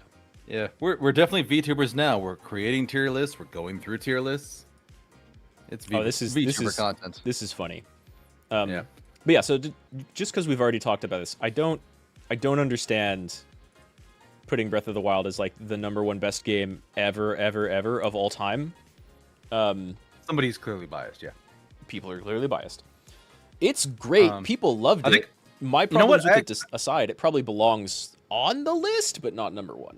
Yeah. And then Tears of the Kingdom came out like a week later. Oh yeah. I thought IGN did a list too. Maybe this is the one I'm thinking of here. Yeah, this is the list I saw, and that was one that December 31st, 2021, #1 game on the top of that list. Legend of Zelda: Breath of the Wild. Silly. Like number 4 is a link. Number 4 is a link to the past. Number 3 is Portal 2, and number 2 is Super Mario World. I mean, Super Metroid is 5. Super Metroid is 5. Like, that's pretty good. Super Mario 64 is number 7. Mass Effect 2 is 6. Like, Super Mario Brothers 3 is 11. Mass Effect 1? 2 is okay. Is number 6. Okay. Disco Elysium is actually 10. Yeah, I love that game. I don't know if I would put it in top 10. But it's Bloodborne great. was 19. Final Fantasy 7 was 98. Yeah. Earthbound was 50. Final Fantasy 6 is 44. Final Fantasy 14 is 30. Chrono Trigger. Oh, that's a funny thing about Chrono Trigger is 24. That's a funny thing about the GQ list, but if we're gonna go through that, we can get to that later. Yeah.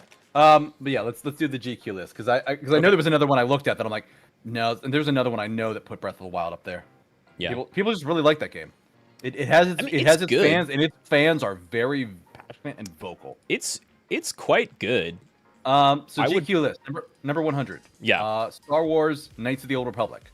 Yeah. I don't see any complaints with that. I've heard good things. I didn't play it, but I've heard good things. Oh, it's great. The one thing that immediately made me question this list is that's a screen cap of like the phone version of the game. Who are these people ranking this shit? Don't play that on phones.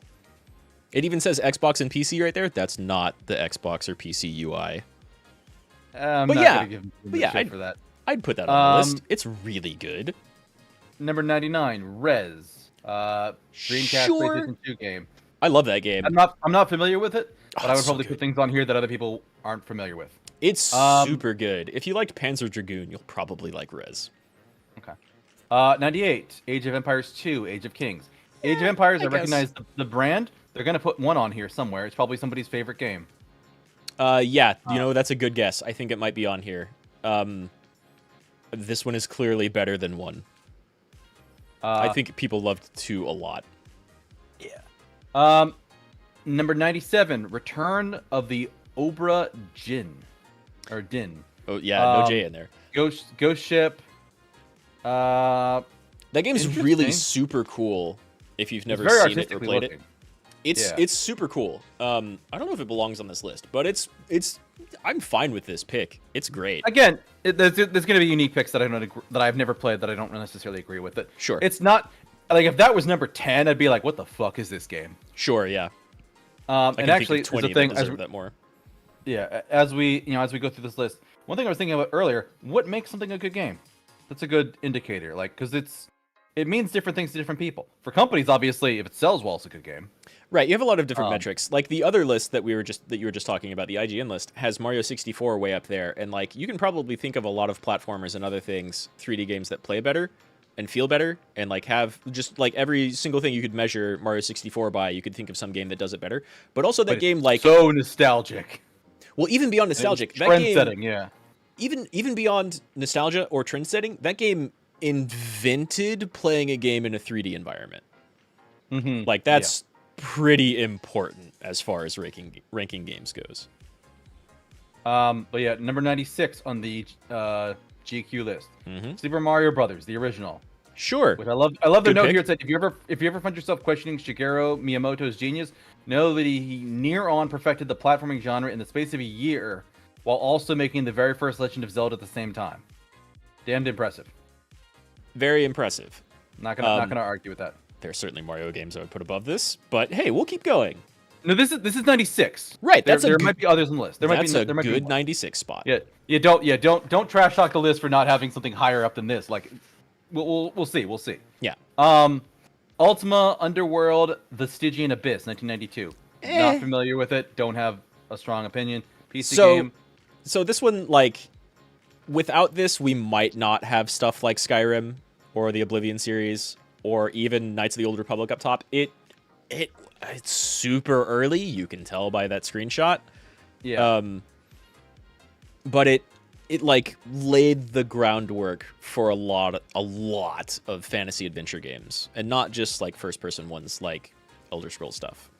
Ultima was really, really influential and widely played for its time. Probably not this one, but this might be the first one. Okay. 94, Okami, 2006. Fantastic game. Amazing. Fantastic I remember playing it. Interesting. Their review here. Timeless art and near perfect Famitsu score didn't stop Okami from being a flop, taking years to surpass true. 1 million copies sold. Nowadays, it's revered for its painterly-like style. I reviewed it at the time. Developer Clover Studio shut its doors for good just a few months after the release. This is why we can't have nice things. Yeah, that's a shame. It is a shame. Okami. I could see it being placed higher on the list. I can also just respect the fact that it's on the list at all.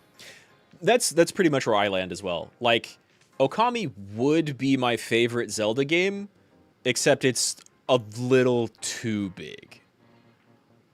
Nah, it's fun. It's otherwise. Oh, it's super fun. I love everything about the game. It's just like a little too big, in my opinion. Meh. It's great though. I couldn't recommend it highly enough. Yeah. Number 93, Fable 2. Fuck that. Fuck that. That shouldn't be on the list at all. I know Fable's a genre. They got 3 games out of it. So like, yeah. Again, it's probably somebody's opinion. That's at exactly least it's in the bottom 10. Like, whatever opinion you have of it. Sure. Somebody clearly liked the game. They put it on the list. It's bottom 10. You can't complain about that. A lot of people liked Fable 2 at the time. there's still people who are like, oh my god, yeah, I love Fable 2, and sure, I don't want to even trash talk the game for that. I just don't. It didn't revolutionize anything. I don't even hate it. I think they're okay. It doesn't need to revolutionize things. Like some of them, sure. Like Mario 64 invented 3D platforming. Yeah, sure. Yeah, Mario 64, Mario 1, great. Yeah, like, but if something is just a strong game, it sells well, or like Okami, commercial flop, but I think vivid and beautiful and wonderful game, I can respect it again because it is the bottom of the list. Right. Here's the thing. So these are honorable mentions, effectively. I mean, but they're not. It's a top 100 list, and I know what you mean, but like these are ones that like we edged out some games to put these. I get where you're coming from. I get where you're coming from. For sure. I'm not. I haven't hit a fuck you point. Like if they put something like, I don't know, genital jousting in the top 25, I'm gonna have an opinion about that. Deserves a space above Fable 2. I don't know. In my opinion, all of those things for like why a game could be on this list, Fable 1, 2, and 3 don't do any of those. They were okay. But they were very popular. If there's someone's favorite game, fine. And they definitely are. I don't want to like misalign anybody for having it as their favorite game. It's just I don't think it deserves to be on this list. Let's not beat too many of these up. Beat too many of these up because we got one list we got to go through and then possibly a second one after. We got at least 100 to go through. Sure. Yeah, we got to hustle. If we spend a minute on each one, we're going to be here for an hour and a half. Sure. 92, Mass Effect the original. Fine. Pretty good. Yeah, at 92, sure. Bottom 10. No arguments. I'm curious if they have any other entries there. Number 91, Grand Theft Auto 4. I would have thought they would have put. Is it 5? Is the one that people still play the hell out of now? I would have thought they'd put 5 or 2 in here instead of 4. Like put again. It's Vice 91. City. I don't know if there's anything else in there. So yeah. At 91, put Grand Theft Auto 1. But I'm not gonna. Again, we need to get through this in a minute. 4 is less just than a minute each. 4 is an odd pick to me. It'd be an odd pick if it's the only Grand Theft Auto here, but I don't know what else is here. Sure, yeah. Number Absolutely. 90, Super Mario Kart for the SNES. Fantastic choice. Yeah. So it was the first game in a genre. It'd be putting like the first Smash Brothers game in here. It's a great thing. Great at 90 too. Good spot for it. 89, Hitman World of Assassins or Assassination. 2016 to 2021. Is that an MMO? Formerly a trilogy of expertly curated stealth games, World of Assassination series became one package in 2021. So it's the three games rebundled, and they mentioned the package, essentially. They kind of mentioned the package, and I think this is probably the only Hitman game that's going to be on here. It's pretty good. I haven't played them, but I've watched people play them. It sounds like it is Hitman 1, 2, and 3. So yeah, they basically bundled them all together. Because like, why put Hitman 1 or 2 or 3 on here when you can put the bundle of all of them? Makes sense. Yeah, and I think they updated everything. Like it's a lot. It's really good.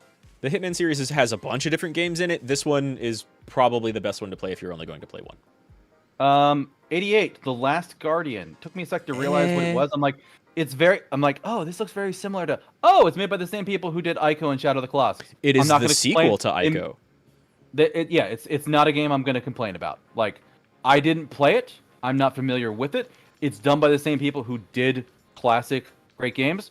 Still near the bottom of the list. My only complaint would be if Ico or Shadow of the Colossus aren't on this list, they should have this spot because The Last Guardian was at least they have something about the studio. And again, it's people making a thing to. Again, like it's a bunch of different people coming together. Their opinions and recency bias. There's gonna be recency bias, and there's gonna be a lot of strange opinions. Oh yeah, because it's gonna be one person's favorite game that they fought tooth and nail to put it on the list. Probably. Super Mario Odyssey 2017. At 87. Not 87. Yeah. Not familiar with it. That's an odd picture with. Oh really? That game's pretty good. I have not played many games on a Switch. Okay, that's a pretty good one. Yeah. I think I enjoyed Odyssey more than like the Galaxy games. I've heard I think more about Civ 6 than Civ 5, but fantastic. Yeah, I haven't paid attention to the series in a long time, but hey, yeah, at least one Civ game is on here. That's a pretty good spot for them too. Here's actually my first controversial pick. Final Fantasy 14: A Realm Reborn, 85. Yeah, That's okay. a lot lower than I thought it would be. No. Specifically, A Realm Reborn, when it, like, 2.0, the base game does not deserve to be on here at all, and it's probably not great. Good. A Realm Reborn, it took an expansion for that game to get good. I expected. Well, yeah. Well, that's also a question of like, are they putting each expansion on here? Which I don't know. Not there yet. And yeah. And if they don't, fucking crazy pick. Just basic 2.0. This is a lot lower than I thought Final Fantasy 14 would be. I thought that would be higher. I probably would. I love FF14. I would not put A Realm Reborn on this list. I definitely would not put 1.0 on this list. Well, 1.0 shouldn't be on this list. No. It was but like on the other list, the one from IGN, Final Fantasy 14 is 30. That's where I would expect to see this. Like, this is way near the bottom. I would just look at this and go, okay, these guys really don't like playing MMOs. That's what I would just think. Maybe. 84 Shenmue. Available for Dreamcast. Shenmue. I will correct your pronunciation of that. I didn't own a Dreamcast. I will correct your pronunciation of that and argue that this game should not be on this list either. It is like a cult classic. People love this game. I don't know why. It's kind of bad. A finer forklift driving sim is yet to be made. Odd description. It's very weird and spawned memes like, hey, I'm looking for sailors. Have you seen any sailors? Because you can ask way too many people that question. Shenmue is like... maybe we wouldn't have Yakuza without Shenmue, but also, looking back on it, it's very not good, even for the time it came out. It's very different. I can't speak to it one way or the other, so I have no opinion. All right, I would not put this on that list. 83 BioShock Infinite 2013. Good that there's a BioShock game on here. I know people really liked Infinite when it came out. I will say IGN's list does not have Infinite on it at all. It has the original BioShock only. It's hard for me to say which one of these is better because I have like very mixed feelings about all of them. And I went back to replay 1 and 2, I think shortly after, like a couple of years after BioShock Infinite came out, and I felt like they really did not hold up that well. They were huge successes, though. I'll give them that. Again, that kind of ties in with like what is a good game, what deserves what deserves to be high up on a list. And again, like Super Mario 64, yes. Legend of Zelda: Link to the Past, I'm not going to argue for putting that in the top 10. It's amazing. I'm not gonna give people shit for BioShock Infinite. I know a lot of people really loved that when it came out. I didn't play it, but I'm not familiar with it. 82 Dragon Age Origins. I know people loved that game. It was pretty good. Weren't there other Dragon Age Origins games? Was there like Origins 2, Origins 3? I didn't play any of them. No, this is really weird. Let me look up the release order of these because it's been so long. Again, we don't want to go into exhaustive detail. We don't want to do a deep dive. Yeah, but it's really weird. I think Origins was one of the really good ones. I thoroughly enjoyed the first one. Yeah, okay, that's Dragon Age Origins. The games go Origins, Journeys, Origins Awakening, Dragon Age 2, Dragon Age Legend, Heroes of Dragon Age, The Last Court, Dragon Age Inquisition. And so your main ones are like... Inquisition, I think, was the one I was really familiar with, yeah. So this is the one that I would put on the list, because in my opinion, they just got worse and worse and worse. Okay. Anyway, a Dragon Age game I would expect to see. We got representation. You got it. It's there. Yeah. 81 Fortnite. I agree that Fortnite should be on this list. It is It is a cultural phenomenon. It's gigantic. It was amazing with the building. It was amazing when people took the building away from it. It's and made good. It just a shooter. People love it. People love the hell out of it. It's still good. Fortnite deserves to be on this list. I don't even play the game. It deserves to be on this list. Yep. Number 80, Firewatch 2016. Not familiar with this one. I also have not played it, but I heard only game before bad things about it. To Valve. It's a pastel-colored adventure about loss, isolation, and entanglement. Very artsy game. Fine. All right. Not gonna recommend it. 79. I've heard nothing but bad things about Firewatch. 79. Tetris Effect. 2018. Sure. I'm okay going with to that. actually disagree with that. I'm okay If with there that. should be any Tetris game, original Tetris. Oh, yeah. No, Original Tetris should be on here, and there should not be 2 Tetris games. Yeah, I will disagree with this one. Well, the only... So... we're going to keep going through the list, and the only thing I'll say is, like, I totally agree that Tetris Actually, 1 no, should be on here. You talk now, I'm going to get more water. Okay. I totally agree that Tetris 1 should be on this list because it was made like 40 years ago and the Tetris formula hasn't changed in 40 years. It's a good goddamn game, like from the beginning till now. It didn't need to change ever. Tetris Effect though, like, is just Tetris, but it's visual splendor and has great multiplayer. So like it reignited. Some people have never stopped playing Tetris. It's just their time waster of choice and their off time. And great, good choice. It's a fantastic game. Amen. It's fun if you don't know what you're doing. It's fun if you put in like 5,000 hours and get crazy strategic with it. Tetris Effect is the only other Tetris game I would accept on this list. My only thing I would say is, growing up, the one game out of all the ones I played that my mother wanted to play was Tetris. Yeah. So, baseline Tetris, a game so good your mother wants to play it. Yeah. That should be on the list, not Tetris Effect. I will be upset if Tetris Effect is the only Tetris game. I come from a very similar position in that my mom, I think the only video games that my mom played outside of like some like Wii Fit style stuff was Tetris and Dr. Mario. And Dr. Mario is just like a different Tetris, yeah. It's Mario Tetris ripoff. It's Puyo Puyo, whatever. Yeah. Okay. IGN's list has Tetris in the top 30. I agree. Yeah. 78, Tony Hawk Pro Skater 2. Hell no yeah. complaints there. A lot of people love Tony Hawk Pro Skater games. That's fine. No complaints. It could be even higher in this list, depending on the rest of it. But 78's a fine position. That game got people who... Like, Tony Hawk Pro Skater 2 and Final Fantasy VII got people who didn't look at video games at all to look at video games and enjoy them. Yep. Deserves 77, The Secret of Monkey Island, 1990. Sure. Fair enough. Classic point-and-click adventure game. Incredibly fun, even today. Yeah, one of the things that Vivi likes to do, she likes to play vintage games, and she was playing at least one of the Monkey Island games with another VTuber. So like, yeah, people still love these. There is a very recent one. That's she also wasn't playing good. the recent one, I don't think. All she of was these playing old a Monkey vintage Island one. series are great. Welcome back, J Hank. We're going through a GQ top 100 video games list. It's well, some of the 76. people on here play video games. 76, Pokemon Gold and Silver. Great Pokemon choice. Gold and Silver was a solid game.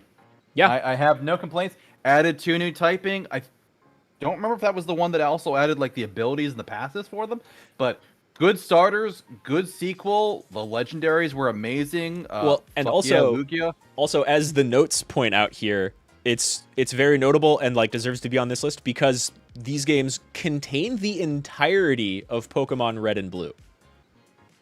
Yeah, they did contain the map from the old one. Yeah, you're right. You could beat it and you could unlock the old games. Yeah, you could unlock Kanto. You could unlock the original starters from the first game. You can get all 3 of them. Yep. So like if you're gonna put an old Pokemon game on here or any Pokemon game on here, this is a pretty good pick. Which Pokemon made it to the other list? Red and Blue. Hopefully No. not Black and White. No. IGN number 43, Pokemon Yellow. Interesting choice, but we'll move on. Yeah. I don't know why you would do that over Red and Blue or any of the later Silver ones. and Gold or any of those that were much much better. I But owned whatever, Yellow. fine. It's fine, but whatever. It's fun. You got a Pikachu. Whatever. Yeah. 75.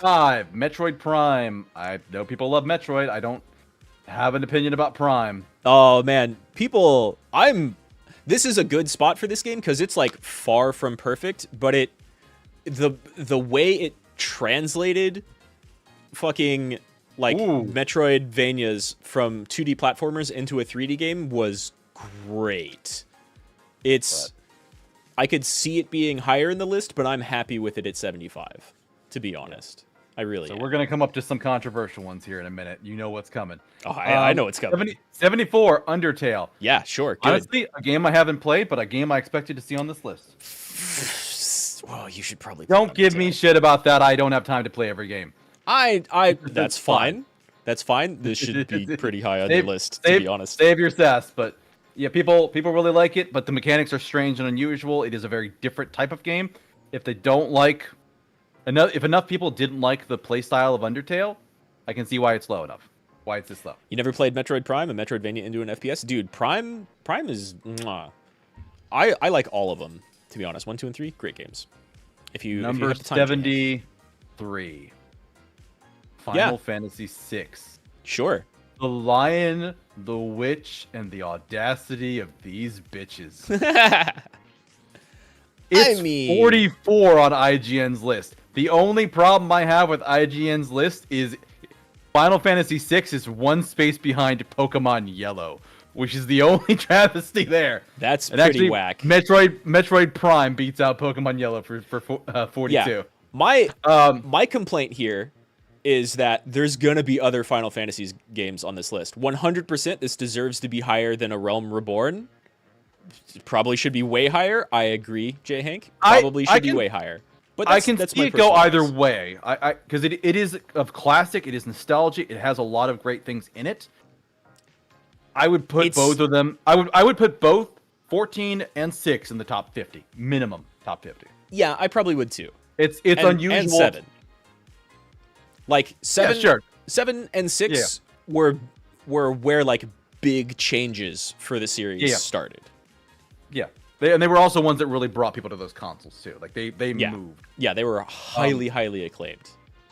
But to see 14 in the bottom quarter and Final Fantasy VI barely escape the bottom quarter is shocking. Yeah, I agree. I would definitely put like FF6 in at least the top 50, and I wouldn't put A Realm Reborn on there at all unless they put like Shadowbringers in here way higher. Don't tell me if Shadowbringers is on here. Let me find this stuff. That's why I said unless. I don't know. Yeah. You do know, but because you've read the list. Shut up. 72, Yakuza 0. I would expect to see a Yakuza game on here. Don't know if there are any others, but fair enough representation for the Yakuza series. They have like 8 of them. Yeah, they have a bunch. Yakuza 0 is a really good one to put on here because it's like a remake of an intro to the series, and it's really good. When you play 9, you're going to be conflicted between 6 and 9? Probably. By the way, J. Hank, if you play 9 on PC, you should totally play with the Mogiri mod. Because it looks a lot better, and you can do some nice things in it that make the only bad things about the game go away. So yeah, that is fantastic. Anyway. Number 71, Call of Duty 4, Modern Warfare. Good pick for Call of Duty games. There's Modern Warfare, however many the number is now. This was the first one for that sub-franchise of Call of Duty. Fine. No complaints. Right. Yeah. I would expect a Call of Duty game. I would expect a Modern Warfare game. They put the first one on here. Fine. Right. If they were only going to put one Call of Duty on here, I would have said Modern Warfare 2. But I just put more time into that one. So that's very much a personal thing. I think people did, but they put the first one in the franchise, which again can't complain. Sure. Number 70. Right? Yeah, 70. Yes, 70. Left 4 Dead 2. Good game. Surprising it's this low. I don't really have any complaints. It's a good game. At least it's on here. People loved it. Yeah, here's a pick. 69. Majora's Mask. Ooh. I can hear the knives coming out of the fucking sheets over this one. I actually never played Majora's Mask. That was not really? I wasn't a fan of the if you don't do a thing in a certain time, instant game over mechanic. So I never really dug into it. So you know what? Kind of like Dragon Quarter. It's expected that'll happen a couple of times. Yeah. I would not expect Dragon Quarter to be on here either. I would be flabbergasted. Fair enough. Fair enough. This is our first Zelda game, right? On the list? Yeah. Yeah, number 69. So definitely going to be some other Zelda games that are way higher than this. Well, we know the number one is. Yeah, but I at told you least number I one would say already. I would say at least Majora's Mask is here. I would say some of the big Zelda games like Breath of the Wild should be on here. Link to the Past, Ocarina of Time, Majora's Mask. Those would be the four that I would expect to see here. Sure. Majora's Mask, it's in the bottom third. Fine. It's just that's picking a fight with people. It probably is. J. Hank notes that they hated this game. Yeah, the opinions over Majora's Mask are very divided. I liked it. I got some friends who really loved it. It's very divisive as far as the Zelda game goes, for sure. Oh my God. Their description. What's there left to achieve after you've made what was the undisputed gaming GOAT in Ocarina of Time? Scar an entire generation with Cosmic Nightmare fuel, of course. Yeah, they had problems with that one. It did a good job of that. Yeah. 68. Thief, The Dark Project. Hell yeah. Not familiar with it. Don't have an opinion. Oh, Thief. So Thief is an old PC game that like no one had ever done stealth or stealthy world exploration like Thief, and it deserves a spot on here. It inspired a lot. I would say it sounds like it's genre defining. So yeah, it's kind of genre defining. You wouldn't have stuff like Half-Life probably wouldn't have been done. Well, not Half-Life actually, but like a lot of BioShock probably would not have been done the way it was done without Thief or System Shock. Okay. All right, moving on to the next one. 76. Legend of Zelda Wind Walker. 67. 67. Yeah. I loved this game. Okay. Is another. I liked it too. I just wouldn't expect it to see here, and I wouldn't expect it to be above Majora's Mask, though it's not much further above Majora's Mask. I would definitely personally put it. We're above very Majora's critical Mask. of the art style, but they both kind of are like the most controversial Zelda games, right? Because like some people just hated the way if they start putting like Skyward Sword or Twilight Princess in here, I might. If they put those above these two, I would be very shocked. But I don't know. We'll see. I think that's a good 66. spot for it. Fallout New Vegas. Yes. Good. Vivi would approve. I have no criticisms. Fine. It's a great spot for it too. Yeah, it's rounding out around a third of the way through the list. Yeah. Right. Number 65, GoldenEye 007. Good pick. Sure. People love GoldenEye. Fantastic game. Good spot for it too. Right above Fallout New Vegas. It was iconic. You can be like Perfect Dark was better, but whatever, Ben. GoldenEye and like I wouldn't even argue against that, but like GoldenEye was more. People still talk about GoldenEye. Yeah, exactly. Yeah. Like it is a game good enough. As long as they have one game in a franchise, like I'm content. Like okay, there's your representation. Yeah, pretty much. Yeah. 64, Persona 5. Good pick. Great pick. I don't really have an opinion about the placement. Again, that's also another game I haven't played. It's on my wish list. Oh, I think I'd love to play it on stream. I think a lot of people would place this a lot higher. I think it's more loved, but fair enough, yeah. I know a lot of people who this is their favorite RPG ever made, without question. Yeah. And I can't argue against that. It's fantastic the whole way through. But solid pick, maybe a controversial placement. Maybe. 63, Sims 2. Okay, I mean, as long as you have one Sims game on here, that's a pretty good one. I would expect one of the more recent ones to be on here, but Sims 2, fine. I would too. But I think Sims 2 is where it kind of exploded. Yeah, I was going to say, let me read the thing here. There's more to Sims 2's considerable legacy than is appeal beyond what was then the game's core demographic of Kalishnikov-loving young men. Given how the sequel doubled down on the appeal to players outside of the narrow bubble, The Sims 4 currently claims 60% of its audience is women between the ages of 18 to 24. We'd be remiss in not celebrating such a pioneering approach in what can be a depressingly insular industry. All right, fine. So they chose it for being pretty good reasoning, honestly. 62, Castlevania Symphony of the Night. Hell yeah, except this should be way higher. Yeah, I would think people would have that opinion. Grand Theft Auto 3, 61. There we go.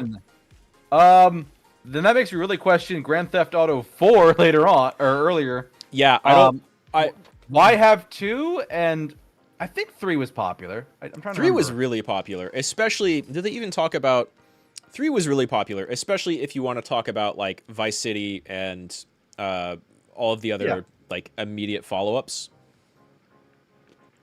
The Sims OST slaps. Yeah. I completely forget it, but I didn't put a lot of time into it. But yeah, Grand Theft Auto 3, decent choice. I would actually like that more than 4. I'm curious why they have both on here. I would expect them to probably also have Grand Theft Auto 5 which means they have 3 Grand Theft Auto games, which I would say is 2 too many. Maybe 1 too many, but definitely 2. At least 1 too many, maybe 2 too many. Yeah, I wouldn't have put 4 on this list. 3 and 5, though. That makes sense. Yeah. 3 so good. Number 60, Zero Metroid. Should be on this list. Odd that it's this low. Yeah, it's not even in really the top like half. It's it only barely missed. It is in the 60th percentile. And like, or 40th. I mean, sure. Yeah. But we have Super Metroid and Castlevania at 60 and 62. And like those 2 games should be right next to each other in this list. And they should both probably be way higher, at least in the top 50, in my opinion. They're so incredibly influential and well made. I'm already scrolling to the next one here. Oh, okay. Fallout 3. No. You already. Why have this one on here at all? You have New Vegas, yeah. They already had New Vegas. Fallout 3 above Fallout 4 New Vegas? These people are on crack. Yeah. 58, Elder Scrolls 4 Oblivion. People liked Oblivion, fair enough. This game should not be on this list. It has its fans, I'll accept the placement. I would be surprised if it was here instead of Skyrim. Skyrim should be on this list. Sure, Skyrim should probably be on this list. It should definitely be higher than Oblivion. Morrowind should be on this list, and higher than Oblivion. I think Morrowind should be here too. Yeah, and higher than Oblivion. Oblivion should not be on this list. That game was so incredibly jank and not great, but it was a lot of people's intro. So 57. Final Fantasy 9. Sure, should not be ahead of Final Fantasy 6 or 14, in my opinion. I think it's somebody's preference that plays into this. This is actually one of the Final Fantasy games that I hated. Jay Hanks says weird choice of order. There's a lot of that going on this list. Yeah. There's a lot of that's in an odd place. Yeah. But Final Fantasy 9, fair enough. Some people really like it. It's not my preference. I am shocked that 6 is doing worse than that. I think that's pretty weird. Biased. Yeah. It's pretty weird that it's above 6. But again, like, recency bias. But it's a game that came out in 2000 versus a game that came out in, like, what, 94 or 95 or something like that? So it's not really recent. It is weird, but it's a lot of people's favorite. Like, these days, I think 9 and 10 and 7, like, in order, probably 10, 9, and 7 are people's favorites. If they have 8 above any of these, I would should not be on this game. Should not be on this list at all. I agree, and I say that as a person who actually liked 8. I didn't at first, and I came around to liking it, but I still don't think it should be on this list. It maybe has the best soundtrack, but other than that, 76, Inside, 2016. One of the most bizarre, horrifying, unexpected endings of all of gaming. Inside's noir aesthetic and lonely atmosphere are in keeping with the Playdead's debut, Limbo. Ratchets it up the mechanical and design craft. Yeah, okay. I think I've seen Inside. Yeah, Inside and Limbo were both really good. Oh! Hollow Knight at 55. Wow. Okay, let me read this thing. Should also be above 50. Yeah, I agree. It's still astonishing that a game as expansive, compelling, and finesse as Hollow Knight was made by an Adelaide-based team of just 3 developers. Although its Dark Souls meets Metroidvania influence is immediately apparent, they're transcended by the sheer detail and TLC that oozes through the dilapidated remains of Hollow Knight and its curious inhabitants. To those who wasted untold hours before slaying its Radiance boss, we salute you. Oh, dude. Also, they're using a picture from Silksong as their... Yeah, that's really weird, right? Yeah, it's very weird. Odd. Yeah, J-Hank, Final Fantasy X is really, really popular with people who got into the series around, like, 9 and 10. 10 is a very, very popular... Kids that grew up playing a PlayStation 2 played... Yeah.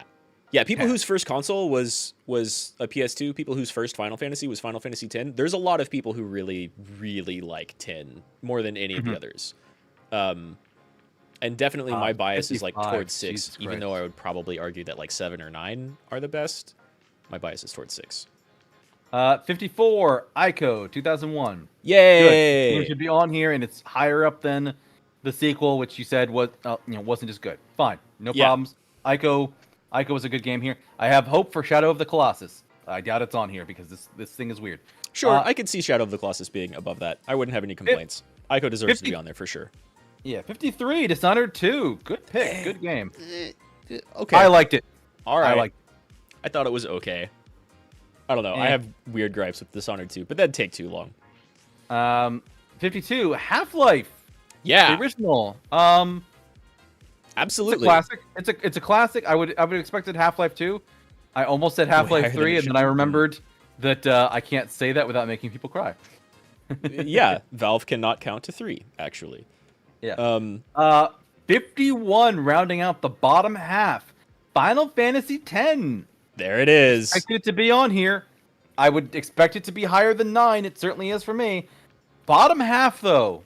Rounding Surprising. out the bottom half. Half-Life absolutely deserves to be higher. I agree. Jay. Losing to Spelunky.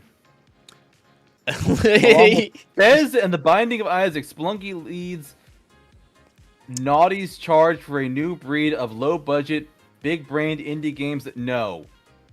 Final Fantasy. I don't even know what this game is compared to one of the selling games for the PlayStation 2. Spelunky is fantastic, but definitely not for everybody.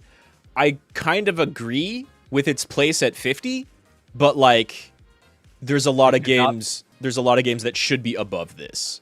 Yeah, I would put that are already on this list. I would put Final Fantasy 6, 10, and 14 all before Spelunky. Yeah, I would also put as Metroid, well as fucking Hollow Knight, Super Metroid, Hollow and a Knight, bunch Super of other Metroid, shit. and Symphony of the Night should definitely be above Spelunky. GTA 3 should probably be above Spelunky. Yeah.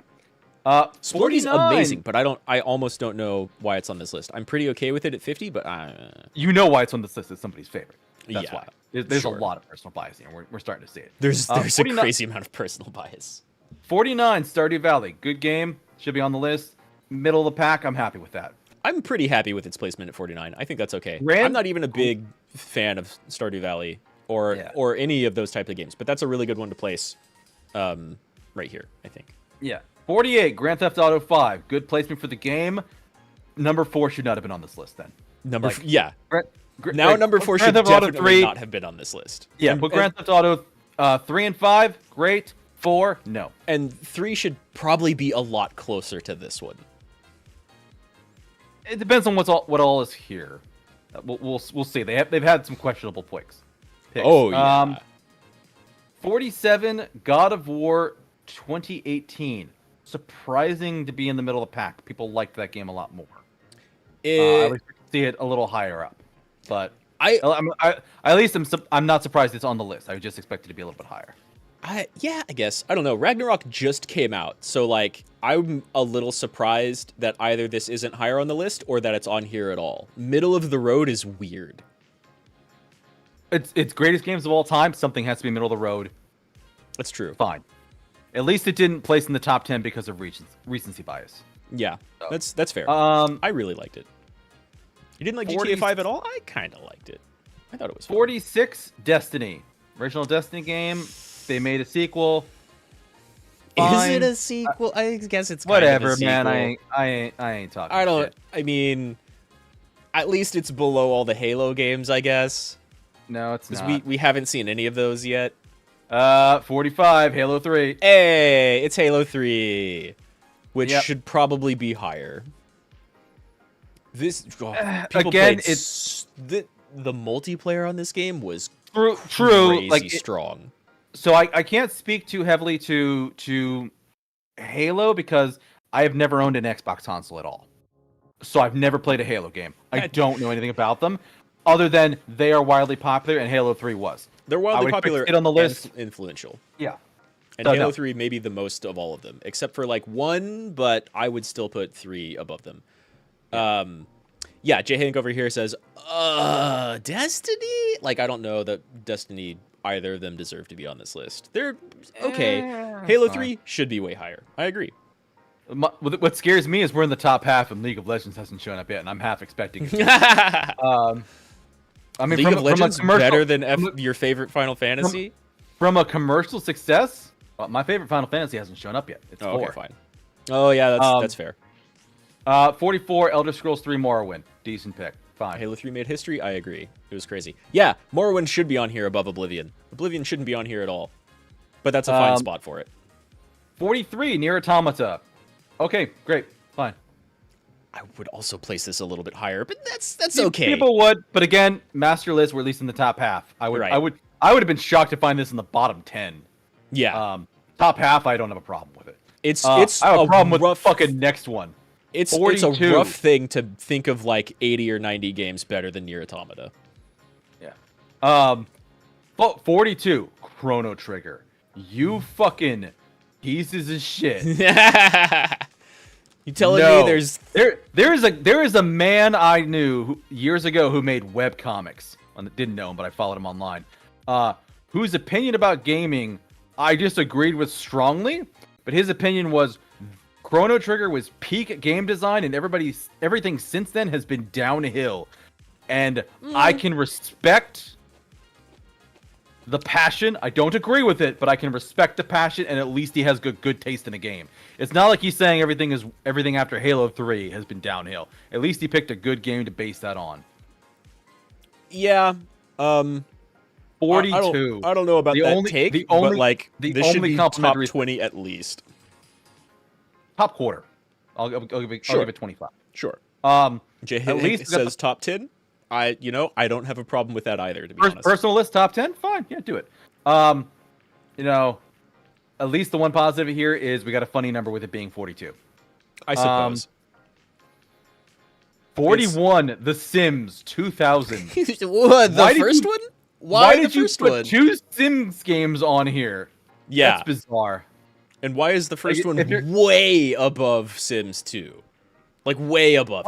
Why is the first one above fucking Chrono Trigger, Nier Automata, Halo 3, God of War, Grand Theft Auto 5, Stardew Valley, Final Fantasy 6, 10, and 14? No. This is really dumb. Fucking no. This is somebody's personal opinion. They should have just put this back in, like, the Sims 2 spot. And even then, they should have just not put it on the list, because Sims 2 and 3 were, like, way more popular and better, and had... Yeah, there's no there reason should be for this one to be. Sims game... There should be one Sims entry on here, maybe two, if you're going to be, like, Right. in the bottom 10, Sims 1, it was groundbreaking. Fine. Fucking 41, no. Yeah, J. Hank agrees entirely. Number 40, Super Mario Galaxy. I didn't play it. Fine. I have a really tough time saying, like, if I like this one or Odyssey more, because I liked Odyssey. I like both of those games a lot. They do feel different, but it's a fine spot for them. 39, What Remains of Edith Finch. I vaguely know this one a little bit. I never played it. I heard a lot of people gush about it, but I never played it. Yeah, it's on a bunch of consoles. It's a recent game. It did something for somebody. 38, Hades. Whoa. Hades is so good. I'm okay with 38 because again, it is competing against all the games in the history of gaming. 38, I think, is a respectable position for a game these people that's not can even think 5 of. years old. Well, no, just period. Like, it's a game that's less than 5 years old. Yeah. It's competing against Breath of the Wild, A Link to the Past, Super Mario World, Chrono Trigger, which I think should have probably been higher than Hades. You've never heard of Hades, J. Hank? Oh man, Hades is recommend amazing. it, man. It's very good. I'm happy to have it in the top 40. I don't know if you can run it, but yeah, I'm happy to have it in the top 40. I would probably put this a little bit higher. Hades is so good. Yeah, top 40, maybe top third. I would say it deserves top third, but I'm content with it being a 38. Yeah. Yeah, if it were at like 35, 33, I'd be a little bit more okay with it. If it like rounded out the top 30%, you know? Or the top third. 37, Silent Hill 2. Silent Hill game on here, that's fine. Huge fucking blunder. Oh my god. This is the best horror game ever made. I don't play horror games. This should be top 10. That's your opinion, and I'm No. calling you out on your bias. That's not just my opinion or my bias. Silent Hill 2 influenced fucking every horror game. Like, any single horror game you can think of, or any single psychological game you can think of, is standing on top of Silent Hill 2. And I never fucking played it. That doesn't matter. It deserves to be way higher. It is several people's opinionated lists. At least it's on here. Maybe top third, but again, you gotta make some sacrifice. You gotta move things around. Top 10 bare minimum. Super top Mario 10 bare Brothers minimum. 3. Yeah, okay. Number 36. All right. It should be on the list. People can argue about the placement. The screenshot is very curious. It's Mario in a boot. I'm trying to remember if that was even in the game. I don't. Oh think yeah, it 100% that was in the game. Maybe it wasn't something I did. Jay says like all indie games were made thanks to Silent Hill 2. All horror indie games, and I can't argue with that. Its influence cannot be overstated. Honestly, the game doesn't even have jump scares for the most part. Like you should maybe play Silent Hill 2. No, I'm not a horror fan. Not my thing. You like good stories and characterization though. Yeah, and I also have dealt with so much stressful shit in my life. I don't like horror games. That's fair. That's fair. You're missing out, but that's fair. But yeah, this is a good spot for Mario 3. Super Mario Brothers 3, 36 should be on the list. Fine, it's roughly around the top third. It's one of the best Super Mario games without question. Yeah, And there's a lot of really good Super Mario games. Yeah. Portal, the original one, 2007. Sure. Number 35. Higher than what I expected because I would think Portal 2 would be on here. But still, one of the Portal games should have definitely been on here. They were great. Absolutely. I'm pretty okay with this placement. Yeah, that's fine. I have nothing to say. It's great. Good spot. 34, Uncharted 2, Among Thieves. Fine. Uncharted is a huge franchise. Sure. The first entry here. This one was really good. Maybe the placement's a little bit questionable because it's around the top third, and they put it higher than fucking Chrono Trigger, Final Fantasy 6, and Final Fantasy 14. Yeah. I think it's really important to remember that's 14 A Realm Reborn. But yeah, okay. Whatever, man. I'm not gonna argue that. Metal Gear Solid 3, Snake Eater, 33. First Metal Gear Solid game on here. First Metal Gear Solid game. Fine. Good placement, top third. I think there should be a Metal Gear game in the top third. I don't know if any Uncharted. They're pretty good. I don't know if 3 would be my pick, but that's fine. 3 is maybe my favorite. I would probably put this higher, but that's definitely personal bias. This is like okay. Yeah. But 32. If we're doing like Ex important games, 1 is probably more important. Yeah, Deus Ex. Man, that game is super rough to go back to and play right now, but damn, it deserves to be on this list more than like System Shock. MGS3 way too low. I agree. But yeah, at least one of the Deus Ex games made it here. At 31. least this one made it here. This was way more influential. But yeah, 31, Shadow of the Colossus.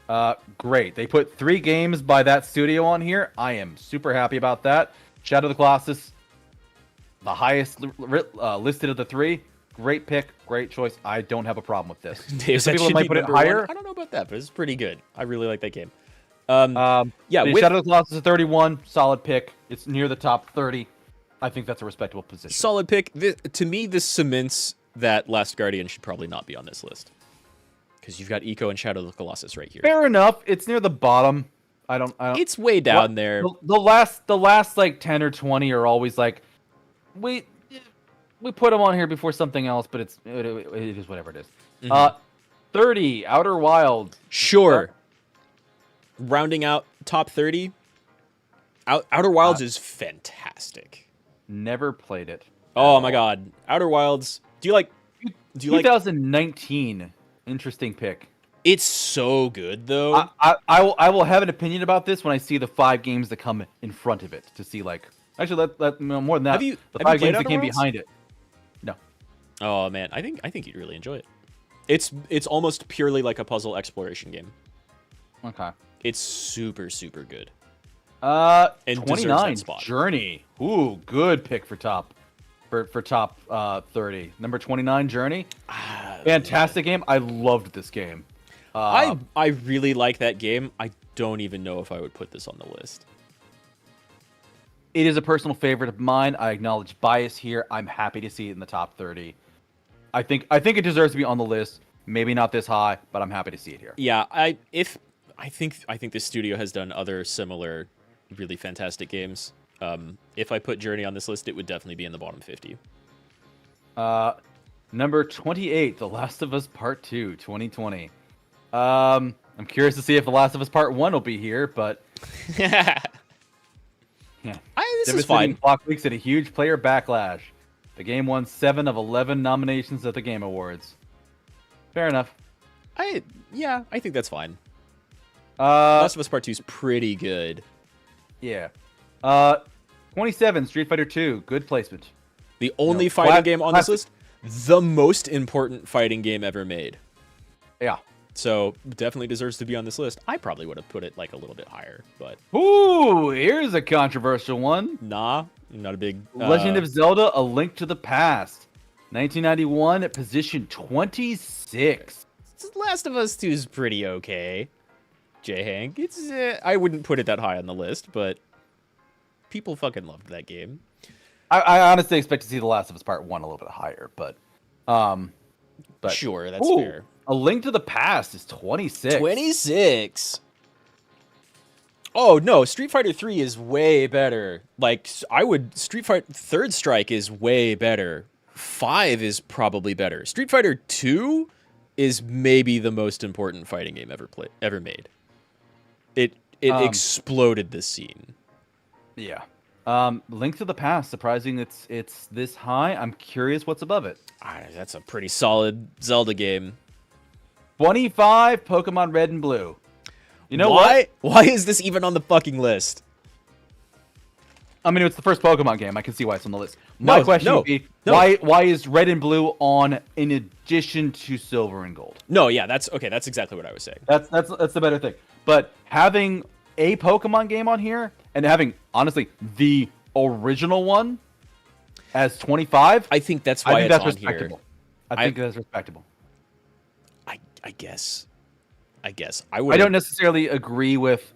I mean, it's the thing that spawned the multi-billion-dollar empire of fucking Pokemon stuff. Like, yeah, and that's all. I think it's fair. I like with Silver and Gold. I probably wouldn't have put this on the list. I honestly, with having Red and Blue one, I wouldn't have put Silver and Gold. I would have put this one at 25 and left out all the other games. I think that's maybe a better choice. Yeah. I'm curious if there'll be other Pokemon games on here. I kind of hope not. 24, Minecraft. Sure. I don't like the game. I'm not a big builder person, but you know what? Minecraft should be on the list. I agree with it. Right. In the top 25, solid placement for a game that, if Twitch categories are any indication, is a fucking popular thing. I like the game, and I think it deserves this. Yeah. 23, BioShock, the original. Good pick. Good pick and good placement. I disagree. There are many BioShock games.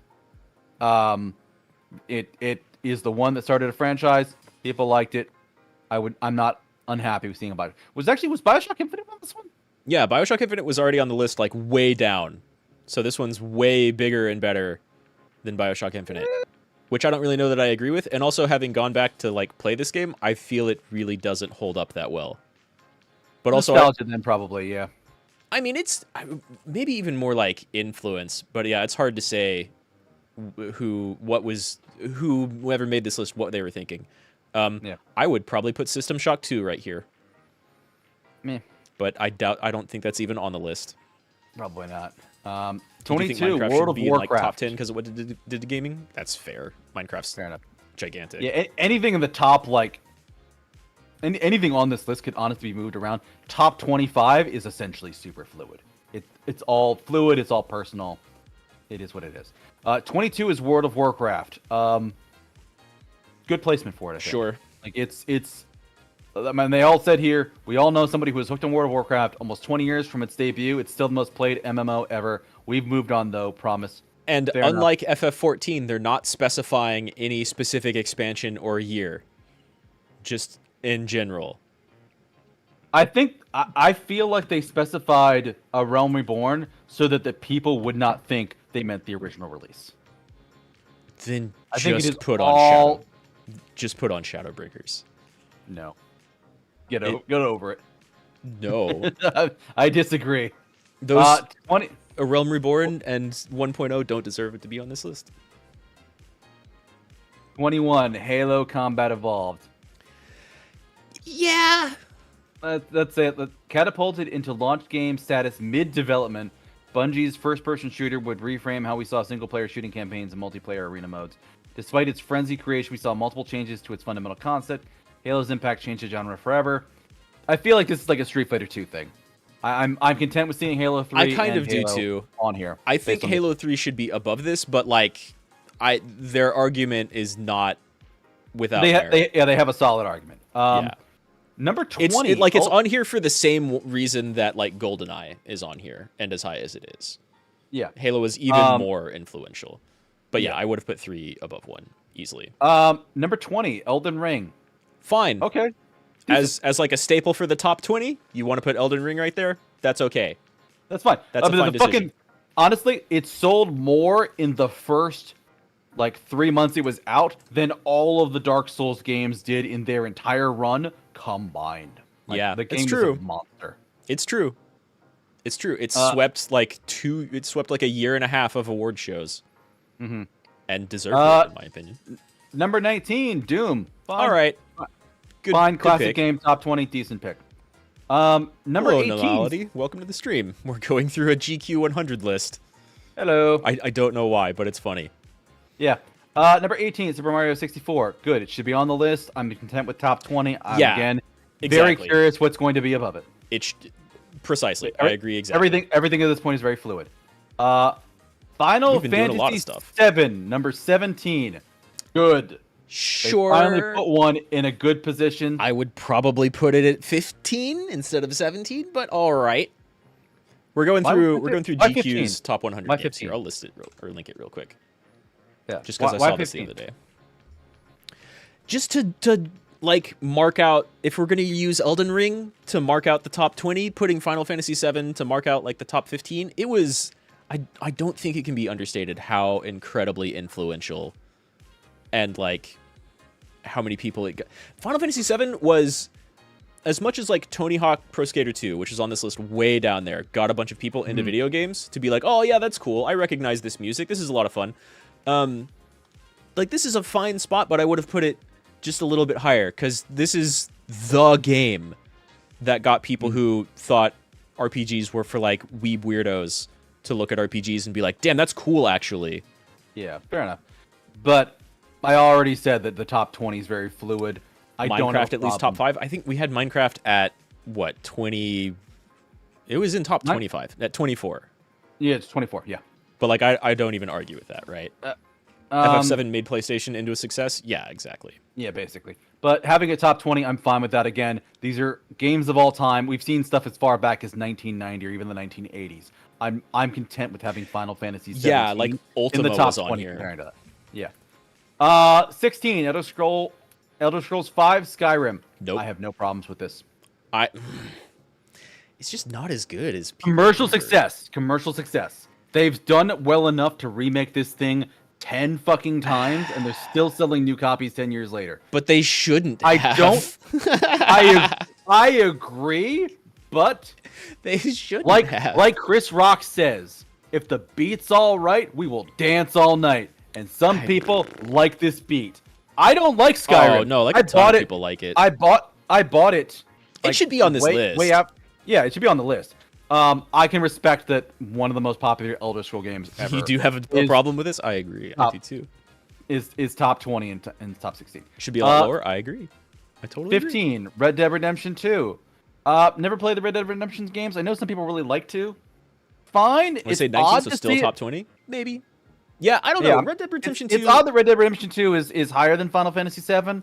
But again, it's probably a personal list, and this might be where the recency bias is showing the most. Oh yeah, no, we're running into a lot of recency bias here. I don't know. Red Dead Redemption 2 is pretty great. There's like a lot of movie in that video game. That's like if you put Metal Gear Solid 4 at number 5 or something. Okay.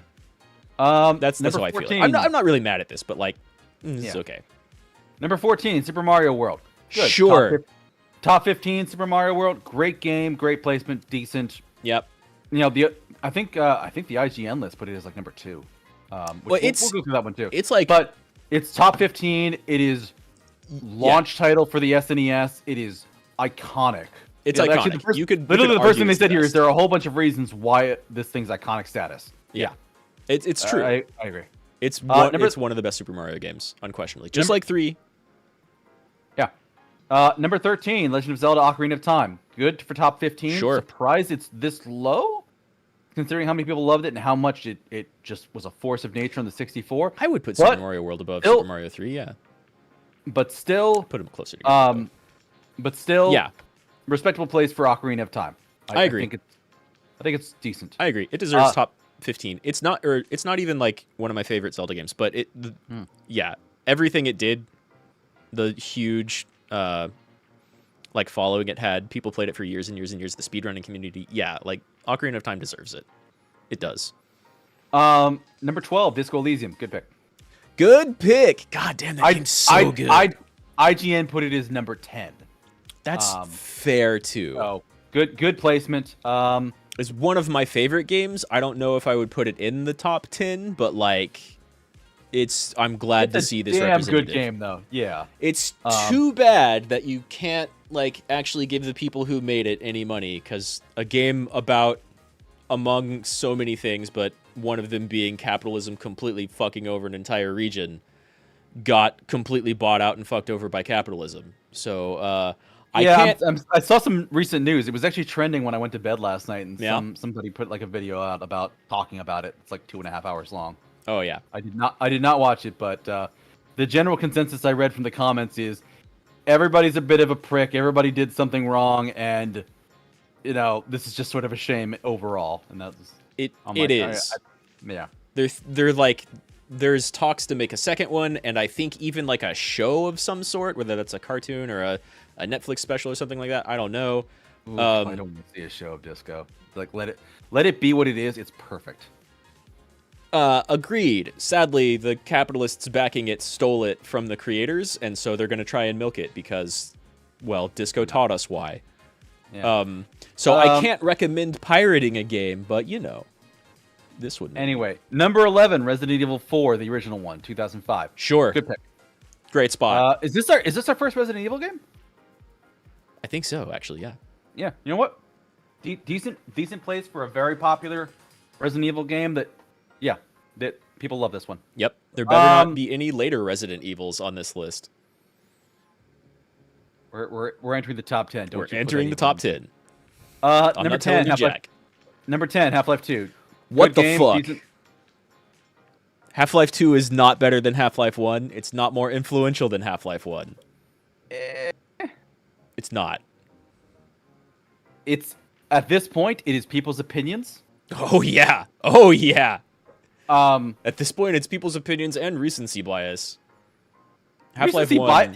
You can't argue recency bias for a game that came out in 2004. In comparison to Half-Life 1, I can. No. I can. No. I can and I will. Number 9, Dark Souls 2011. Sure. I'm okay with this. Yeah. You know, it's on here for the same reason The Sims is. It's on here for the same reasons a lot of first one in the franchise is on here. Fine. I'm okay with that. All right. I'll buy that. I don't think it's a better game than a lot of the other ones, but you know, I'm okay with that. Half-Life 2 made Steam into a success? That's a pretty good argument, actually. That's a pretty good argument. I think number 8 is Portal 2. It's still Half-Life 2. Yeah. Extremely good game. Extremely good phenomenal game. single player campaign. Than the first one. Added the multiplayer. Yeah. Phenomenal single player and multiplayer. Yeah. Sure. Top 10? Sure. Portal 2 is amazing. I have no arguments. Definitely needs to be better than the first, or higher than the first one. Yeah. Number 7, Metal Gear Solid 1998. Sure. Good pick. Someone's personal bias. It is an older game. Maybe top 5, but sure. Top 10 at least. Good job. It's at least another Metal Gear game, and I don't have a problem with Metal Gear Solid being on here. I at least recognize it well enough. It can't be overstated how incredibly influential Metal Gear Solid 1 was. Like, 3 fantastically well-made game. They're all pretty good, but like the further you get into the series, the weirder quirks and Konami versus Kojima bullshit you have. But like 1, sure, deserves top 10. All right, you know what? I looked at the IGN list. On GQ, Metal Gear Solid is 7. For IGN, 36. That's sandwiched between Civ 4 and Red Dead Redemption, the original Red Dead. Oof. That's some nightmare logic. At least it did better than The Last of Us Part 2. I suppose. But fair enough. Metal Gear Solid, you know what? Good game, good franchise, good place here. Number 6, It's just amazing. Mass Effect 2. No, I have not played it, but Mass Effect 2 is somebody's strongly held opinion, Yeah. and the opinion of their friends who also agree with them. No, And they're wrong. And they're very wrong. Maybe 3 after everything has been patched, but like I have not played though. it enough to know whether it's a good or a bad game individually. I have played enough good games to go, this should not beat all of those Final Fantasies, all of those Super Mario Brothers, all of those Zelda games. No, Mass Effect 2 should not be higher than all of those. And like didn't they have Mass Effect 1 way down in the list already? Yeah, they had it earlier. That should be above this. Mass Effect 2 should not be up here. I would give Mass Effect 1 a higher spot than 2, definitely, because if for no other reason, then it was the one that started that particular thing. And yep, from the way they wrote this up, I think it's somebody's personal nostalgia.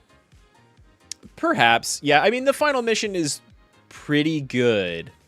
It's really good, actually. But also, like, the enemy... I don't know. I could talk too much about it. Mass Effect 2 should not be here. Mass Effect's a great series. People should play it. It's so weird that the games get better and better mechanically and how they portray things and storyline-wise, but also, like, the main shit going on in 2 and, like, the late game of 3 are some of the worst they've ever done. But everything else in those games is pretty good. Still, I'd put 1 or 3 above Mass Effect 2, like, no problem. Number 5, The Witcher 3 Wild Hunt. I would expect to see it on the list. Number 5 is surprising. I think it's somebody's personal opinion, but I'm not... As I said earlier, top 20, I expect it to be very fluid and based on the opinion of whoever's making it. I would not be surprised to see Witcher 3 in top 20, based on people still playing it, close to 10 years later. You know what? I'm not going to argue with this one. At least it's not a second Mass Effect game on the list. I really liked this game. I don't think it should crack top 10. It probably it's shouldn't. Top 5. So, yeah. I know it's rounding out top 5. It should probably not. You've never played any Witcher games, J. Hank? It's probably the best of all of them, like without question. But also, I don't know. Those games, Witcher 1 is hyper jank. It defines Euro jank, while somehow still being like a AA game. And then 2's better, and 3 is like a lot better. Yeah. But I wouldn't put it past like top 15. But it's got a couple of really amazing moments, but not the whole thing. But again, like I said, top 20, I would expect things to be fairly fluid. Actually, out of what we've seen so far, overall, it's like not a terrible list. There's just a few that are really questionable. The only one in the top 20 I've seen so far that I've been like, no, it has been Red Dead Redemption 2. That's the only one in the top 20. Actually, no, Mass Effect 2 is, I would say, as well. Oh fine. Yeah, I would not put those two. Don't put top 20. But other than that, everything else I've seen here deserves to be in the top 20. What I would probably do and be more okay with is if like number 6 was just Mass Effect the series as a whole, except Andromeda. Fair enough. Yeah, which is like a weird way to present it. I would actually fully agree with that placement. Put Mass Effect the series as that, or actually, you know what they should have, because they did Hitman Deus Ex should be higher as a collective for all of the games in one. They should have done that with Mass Effect the complete one. Yeah, because it has the Legendary Edition, which is just all 3 of them. Yeah. Okay. Yeah, they should have done that. Granted, Mass Effect Legendary Edition is somehow more busted than 1 or 2 or 3, but yeah, I would agree with that. Number 4, Bloodborne. I can't argue. Hell yeah! People love this game. I would not personally put it in the top 4. I would put it, making a personal list, it would probably be top 50 if I put it on the list at all. I did not like this game, but I recognize that people love this game. Yeah, fair enough. I did love it. I don't know if I would put it at 4, but I would definitely put it top 15. Probably top 10. It's definitely what people consider to be one of the best FromSoft games of all time, if not the best FromSoft game of all time. Yeah. And I can respect a placement number 4. Solid. I can respect it. Number 3, Bloodborne's fucking so Tetris. good. Fine. Hey, there you go. You know what? It deserves that spot too. Number 3, I can give Tetris a 3.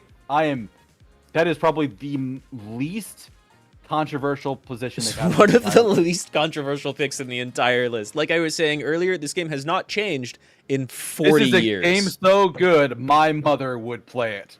Right. Number 3. Everybody likes Tetris. They fucking nailed it back in 85. Yep. It's that simple.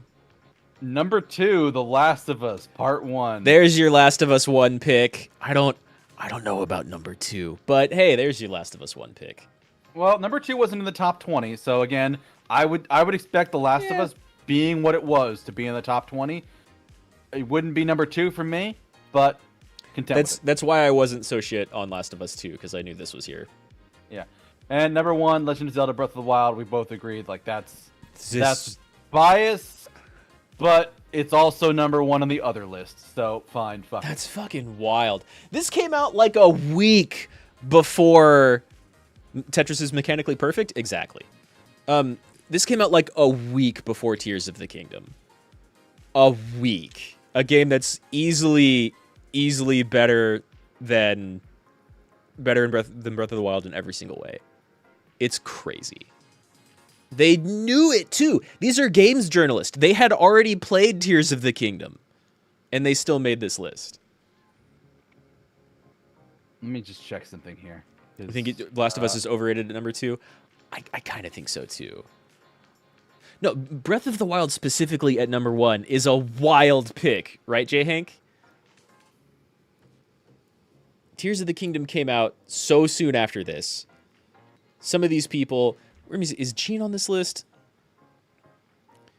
Meet the Voters. Mortal Dine. Don't know. It is a huge list of people here. God, that's way more people than I thought, actually. Yeah. But that's fine. It's still a selective group. We are getting close to the end of when I probably need to tap out, but we're doing the fucking IGN list. People from Naughty Dog and Arcane were in the voters here? That's wild. Could they vote for their own shit?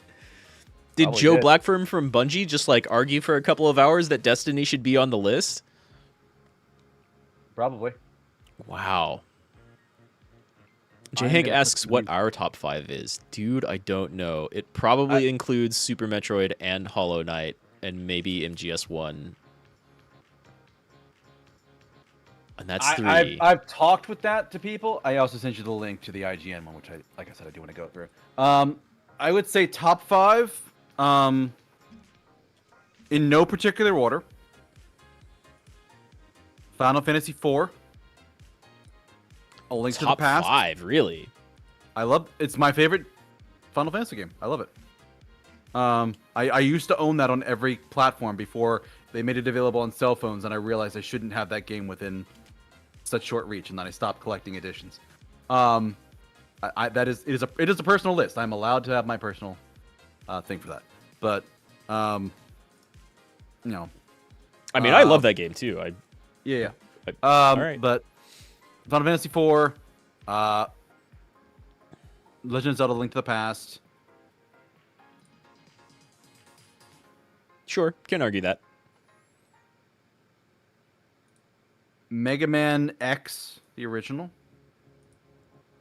Okay. So actually, there weren't any Mega Man games on there. That's actually surprising. There weren't. I'll do Hollow Knight next. Yeah, okay. Phenomenal game. And that's then- 4? That's 4. What would 5 be? Now, honestly, I can't justify putting Xenogears on this. Honestly, as much as I love it. No, Xenogears would not make my top 5 either. I would put Chrono Trigger or FF6 or FF9 above Xenogears. I love that game. Yeah. But- God, what would I put in 5th position? A lot of mine are like SNES generation games. They are way up there. What was another game that really just wowed me and that hit me in the feels? I'm tempted to put like Bastion or something, but I don't think That's fine. deserving. I also wouldn't put like Hades in my top 5 or maybe even top 10, but like top 20 I probably would. I loved Hades. J Hank says Omega Boost, God Hand. Day of the Tentacle is super good. Deus Ex, super good. And Driver Parallel Alliance. I don't think I ever played that driver. Just for the personal effect it had on me, I'd put Bastion as number 5. I think that's fair. I think that's fair. Supergiant does not miss.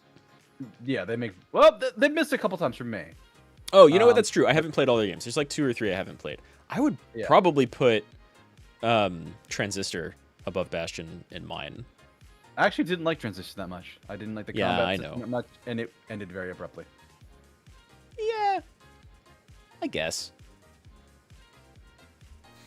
I think Hades is a better game than both of them. You know what? Probably. I think it's more refined than Bastion. So it's better quality. I think Bastion is a better soundtrack. That's just my personal opinion, though. Yeah, that's rough. I don't know. I really like. They both have super good soundtracks. All right, let me know when you have the IGN list ready. Oh, I've got it up. We're ready to go. Okay. Number 100, Borderlands 2. Wasn't on the last list. I would expect to see a Borderlands game. I know people love them, but that's fine. Whatever. Yeah. I would 99. not put any Borderlands on the list. Number 99, Divinity, Original Sin 2. Pretty good. Fair enough. Almost suspect that's higher. We also didn't have like a Baldur's Gate on the last list. We didn't have any like D&D ones. So here's another, here's at least a Dungeons & Dragons one. Here's a controversial pick for the IGN list. Subjective? Yeah, it's fair. Final Fantasy 7 is 98. Yeah, that's trash, mate. Fair enough. I would struggle with an infinite amount of time. I would struggle to think of 97 games better, especially this next one. Assassin's Creed 4 Black Flag. If I was gonna put any Assassin's Creed on here, that's probably the one I would pick. Oh, I don't think it. Oh yeah, Brotherhood. Yeah, I don't know. I like the Ezio ones were very popular. Yeah, people really like those. But like better than FF7? I disagree, but it's funny to have it that low. Yeah, this is J Hank says we're starting wild, and he's right. Divinity's like a really cool like a Baldur's Gate D&D RPGs type of thing. 96 Monkey Islands 2 LeChuck's Revenge. I think that's the one I saw somebody playing.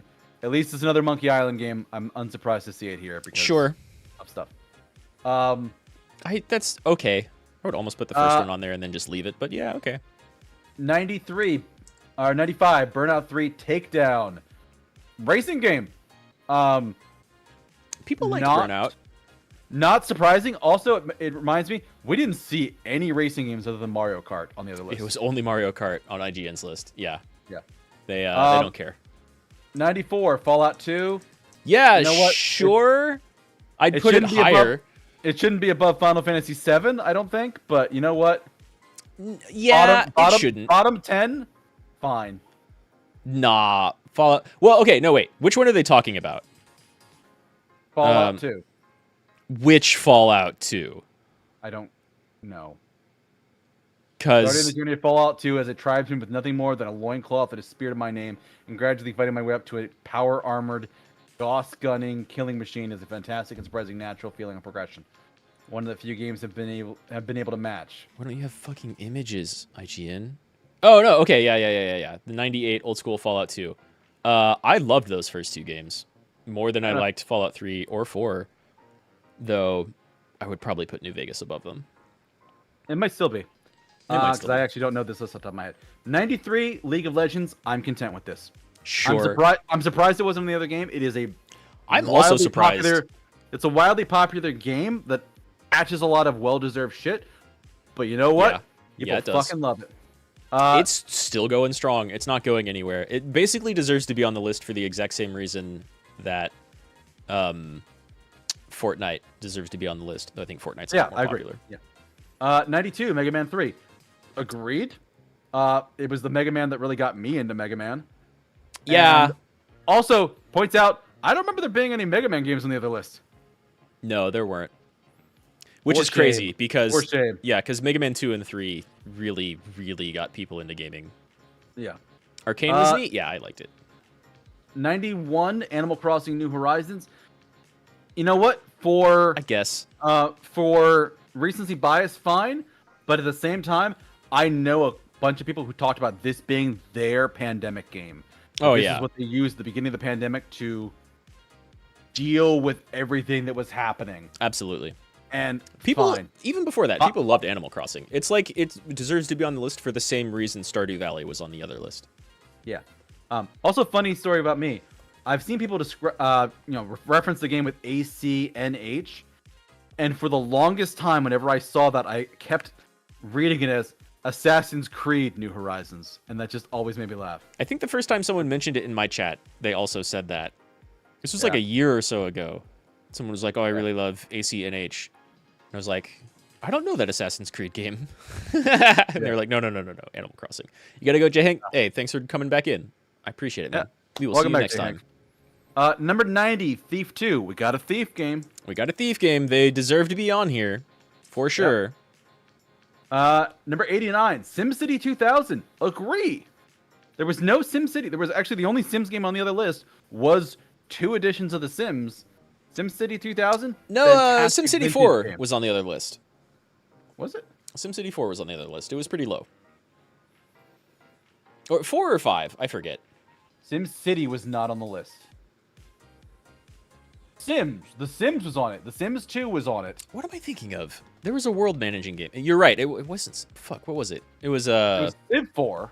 Civ. I was thinking of Civilization. You're right. Yeah, no. SimCity 2000. Sure. Yeah. Iconic old game. Yeah. Inside is on the list at 88. It was on the other one as well. People think it's a good game. Fair enough. Yeah. It's great. Yeah. Titanfall 2 should probably 87. be higher. Titanfall 2 is so fucking good. It wasn't on the other list at all, so at It least wasn't on the list at all. Yeah. But they it's a do shame. have 86 Tony Hawk Pro Skater 2, your exact one that you mentioned. Yeah. It deserves to be here for the exact same reasons. Here's an interesting one. 85 Monster Hunter World. Great game. Loved it to bits. No Monster Hunter games on the other list. Yeah, I don't even know if they deserve to be on the list. I love those games. I don't know if I would put them on the list. I love those games. They're very good. They're fun. But I think bottom 15 is a respectable place for, like, it's an honorable mention. That's a good marker for bottom 15. Yeah. Yeah. Sure. 84 Resident Evil 2 Remake, the new one. It was really good.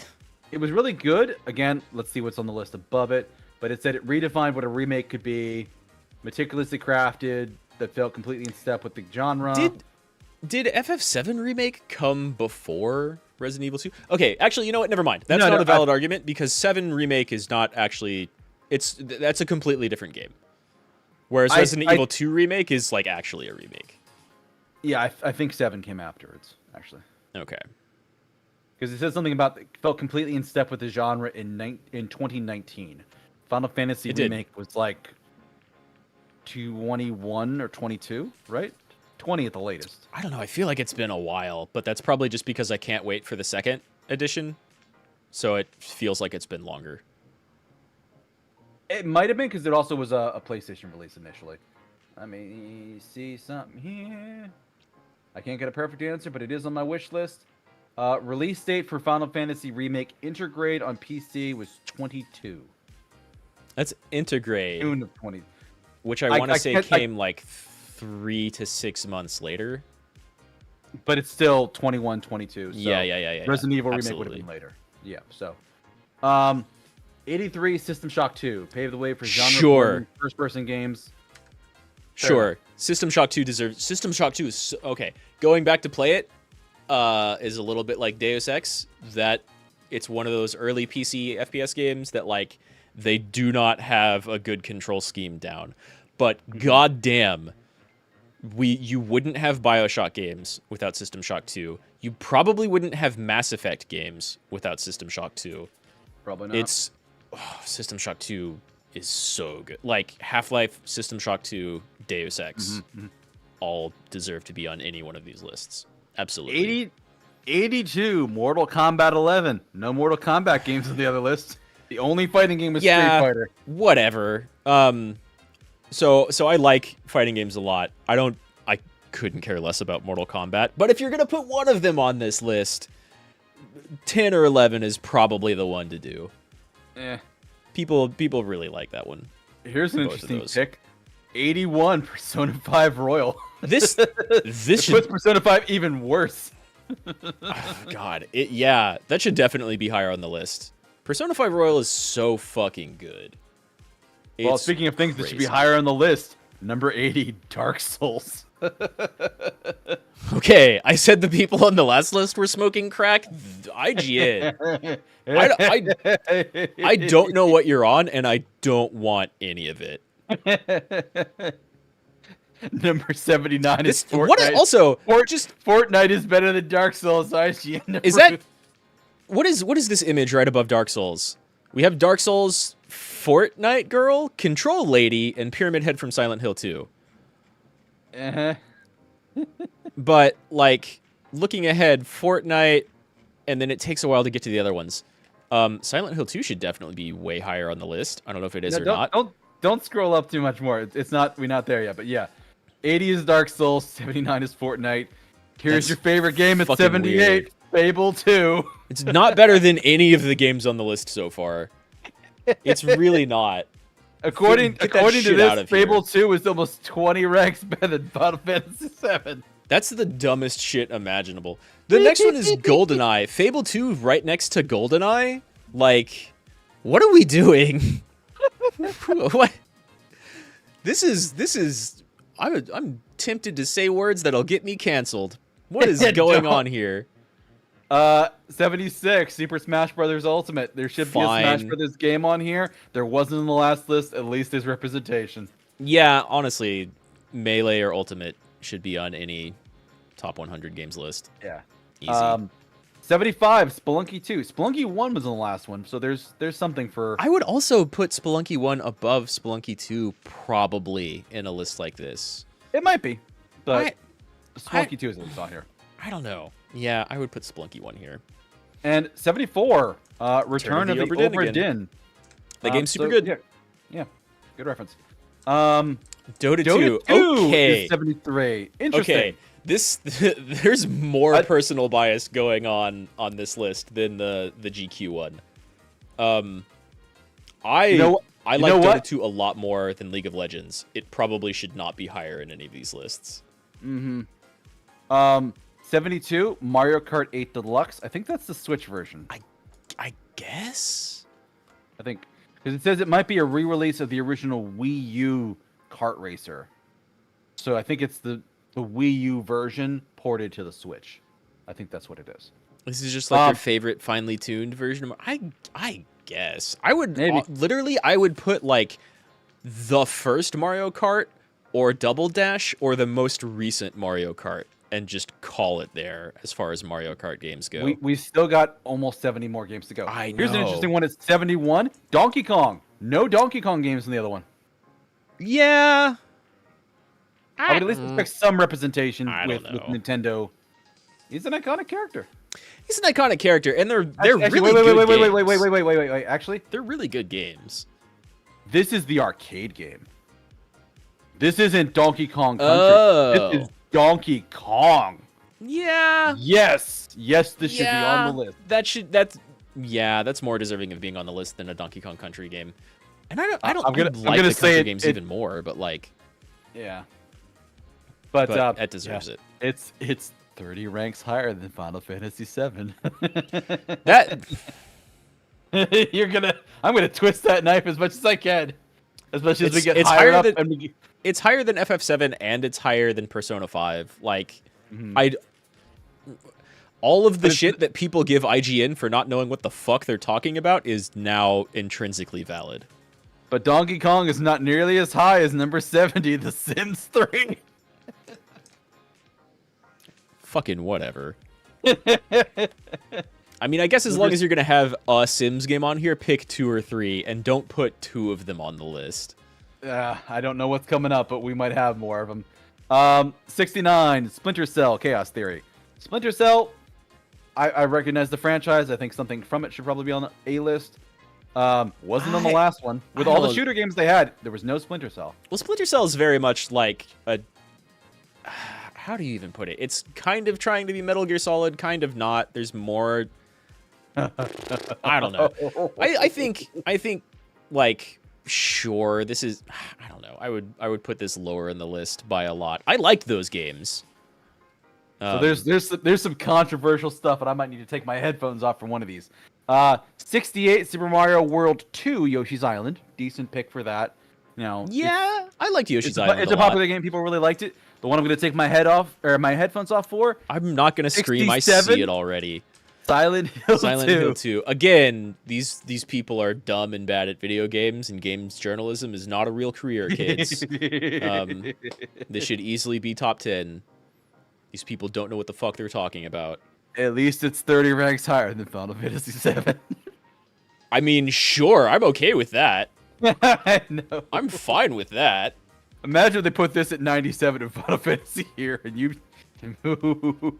I can still see the argument for that, like 7 being higher, but if you want to put Silent Hill 2 on a top 100 games list and it's not in the top like 40, then your opinion doesn't count. 66 That's my opinion. Grand Theft Auto San Andreas. Okay, sure. Popular one. Might have more Grand Theft Auto games later. Not better than Silent Hill 2. But it is better than Final Fantasy VII. IGN says so. It's just not better than either of those. IGN, you should fucking fire your writers again. Like they can't. There's a writer's strike now. They can't get them back if they fire them. Oh, I guess that's kind of true. Well, they can get scabs, and you know what? IGN is scab level. Scabs might write a better list. Scabs might write a better list. I am pro-unionization, and scabs might write a better list. God damn. Yeah. 65, XCOM 2. You know what? XCOM is a franchise that I at least recognize. Put it on here. XCOM's super good. I don't think it's 30 ranks better than Final Fantasy VII good, but... No, me neither. It's definitely not better than Silent Hill 2. But this is a good spot for it. That's a fine spot for it. I do think XCOM is at least a good 2 positions better than Silent Hill 2. I was going to give you a little bit of shit for that. I mean, you'd be wrong. I know. You have an innate aversion to even being able to appreciate those games. I just have an innate appreciation of twisting the knife and fucking with people. Sure. And I found a button I could press where you're concerned. I mean, don't get me wrong. I know, like, Silent Hill history. That's the only series I can think of where every subsequent game sold less than the previous game, which, like, the icing on the cake there is the last Silent Hill was PT, a game which was technically a playable trailer demo and sold 0 copies, thus completely fulfilling the prophecy.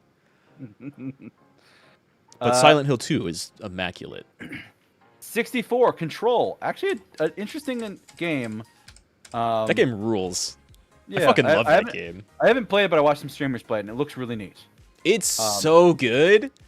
It's so much fun to play. Like, it has its faults in that you almost only have, like, 3 or 4 types of enemies, so it gets, and, like, some of the combat is very repetitive because of it. But it's also incredibly satisfying and has such a good presentation. Control. I've been thinking about replaying that because that game's so good. Number 63, definitely a game that deserves to be above Silent Hill 2. Call of Duty 4, Modern Warfare. I mean, I guess. It's a decent position on its own on the list. Yeah. Like, again, much like I said for the last one, it's the first Modern Warfare, which has been spin-offs from Modern Warfare games. Right. If there's going to be a Call of Duty, good pick. If there's going to be a Call of Duty on this list, and there probably should be, this is a good one. I would probably put Modern Warfare 2 on here instead, but whatever. That's fine. And yeah, that's a fine spot for it. I would put Control above that, but Control didn't really sell too well or like influence too much, sadly. Yeah. fine. 62, Rise of Tomb Raider. It's the 2013 reboot. You know what? Those are pretty decent game for the time. Not the most iconic one, and maybe there's another one higher up. Maybe, but, yeah. Wasn't some of the sequels for this like more respected and loved? Maybe. 61, Batman Arkham City. There's a Batman game on here finally. I know people liked some of the Batman games. So yeah, so I'm fine with this. Opinions on which of the new Batman games are people's favorite vary wildly. So it's a lot of opinion stuff, yeah. There's a lot of opinions that go into Arkham City. It was pretty good. It got kind of repetitive. The bosses sucked. Like every single one of them were actually really bad. But outside of the bosses, and I think like Arkham City 2 had way too many Joker trophies. One of them had way too many like little extras to go hunting down. But outside of that, they're pretty solid. And for the most part, got more solid as it went on, in my opinion. Number the bosses 60. In the first one were so bad. But as a series, it's pretty good. Number 60, Dishonored 2. They placed it lower than GQ did. Yeah, I don't know. The Dishonored games were like really big for a while, and I just kind of never got into them. Again, I'm happy that it's on the list. And it's roughly a guess. similar position that it was before. It was 53 in the GQ list. It's 60 here. It's in like the edge of the bottom 50. I'm okay with that. Yeah, I guess I'm okay with it. It just feels weird to me. I never thought that they were that like revolutionary or big or good. But I just loved it. I in general, I like the Arcane games. I liked Arcane's games in general. Like outside of League. I really liked Dishonored 2. Dishonored 2 was actually a funny one. I bought it on Steam. I tried to play it on my PC at the time, and I didn't have a good enough graphics card. I was literally missing something on the graphics card or the processor that would not allow me to play this game. I had to play it on my laptop at the time. Well, I think it was also really poorly optimized. But I might be thinking of the first one or something like that. I don't know. Yeah, okay, whatever. People really liked them, I guess. They were super huge for like a bit. I don't know if they would have been that big without Arcane being Arcane and the League people, but okay, fine, whatever. 59, The Witness. Not familiar with that one, but that's fine. There's gonna be stuff on here I don't recognize. Which one? I get The Witness confused with another one, and one of the two games I'm thinking of like is awful, just writing and storyline and like morally really bad. No, this is the bigger puzzle. Okay, yeah. The Witness is The Witness is pretty good. Okay. It's like if you had Mist on here. It might be later, lower down. I could see somebody. That's actually one that wasn't on the list. Or wasn't on the other list. Mist was not there at all. That's fine. Yeah. Mist was like hugely influential way back when, but also much better versions of it have come out since. Unlike Silent Hill 2, which is the single best version of that genre ever. Still. Number 58, Journey. You know what? You know, you're going to argue with Journey being a 58 when last time you were complaining it was 29? Yeah, I just think there's better games that are just like it that deserve to be Fair on the list enough. more. Journey's good. Don't get me wrong. I loved playing through Journey. It's a fantastic experience. Yeah, there's almost 30 more games on this list ahead of Journey than there was in the last one. Yeah, Like, so like that's more appropriate. Yeah, I was happy they put it in the top third last time. I'm entirely content with it being in the middle of the pack here. That's exactly what I'm talking about. It's really good for like a 2-hour game. There's some other stuff that kind of sort of does the same stuff. Some of it even like with other people that I think probably deserve to be just take its spot essentially. But yeah, okay, whatever. 57, Uncharted 2, Among Thieves. That Sure. was the exact same one that was on the other list. Not surprising. Yeah, not surprising. Middle of the pack, not bad. I think that's probably the most popular Uncharted. I'm gonna do 56 and 55 together. 56 is Overwatch. 55 is Apex Legends. Okay. Both of them missing from the other list. Both of them are wildly popular shooters right now. Yeah. Decent placement for them. If you're gonna put Fortnite on for what it did, it feels like you need to put a lot of Overwatch and Apex stuff on too. I don't know. I really don't know. Like I get it. Overwatch is super popular. Apex is even more popular. What's the other one that's out right now? It's Overwatch, Apex Legends, and what's the third one? Valorant, probably. Valorant. I would be surprised if Valorant is much higher than this. Well, yeah. So here's the thing. I think I would kick Overwatch off this list and just put Apex. Overwatch doesn't really do anything new for FPS games, and Valorant is that, but Counter-Strike. Like, I'm- Overwatch has a bunch of hero stuff going on, and that replaces, like, classes from TF2 or whatever. But, so that's attractive. And it looks great. It feels pretty good to play. Sure, Overwatch is good, but it didn't really revolutionize anything. It didn't do anything new like a lot of the rest of these. Apex, on the other hand, I feel, well, okay. Apex, you also have, like, I am Fortnite. gonna disagree with you on this. Apex also has, like, Fortnite and PUBG that it's standing on top of. It's like it's a big battle royale shooter. You know, PUBG was not on the other one, and that one should have been on GQ's list, I think. Nah. Apex Legends for popularizing the genre, I think PUBG at least deserves a spot. Not a high spot, but I think it deserves a spot. I mean, I guess. I would definitely put Apex Legends instead of PUBG. And also, like, as soon as PUBG came out, like, 15 other battle royales came out. Yeah. And most of them were better than PUBG. But it was iconic, and people, at least communities I was around at the time, talked to worlds about PUBG. But I would actually disagree with you. Crazy popular for like a year. Yeah, between Overwatch and Apex Legends, I would put Overwatch on instead, because unlike Apex Legends, Overwatch put an entire generation of cosplayers through college. Okay. Whatever. You want to talk about a popular game? It's like saying Demon Slayer is one of the best animes ever because it put an entire population of cosplayers through college. I don't think the two are related. Yeah, whatever. Yeah. You know what? Fuck all of these picks. Just put Unreal Tournament, the original one, on here. That's my pick. You know what? That's actually great. That's actually a great place to segue off of from fuck all these picks. Number 54, Hollow Knight. Should be way higher. Jesus. Yeah, I should be at least top 50. Yeah, I agree. I'm happy it at least got close to that line, but yeah, 54. Fuck all these choices. What's the dumb. game that beat out? What's the game that beat out Hollow Knight? Miss Pac-Man. Miss Pac-Man. Miss Pac-Man? Which? Yeah. Why Miss Pac-Man instead of the original? Which Miss Pac-Man are we talking about? Why is Miss Pac-Man higher than Hollow Knight, Silent Hill 2, and Final Fantasy 7? I mean, yeah, okay. That's dumb as hell. That's super bad. But also, like, I can respect Pac-Man being better. Miss Pac-Man?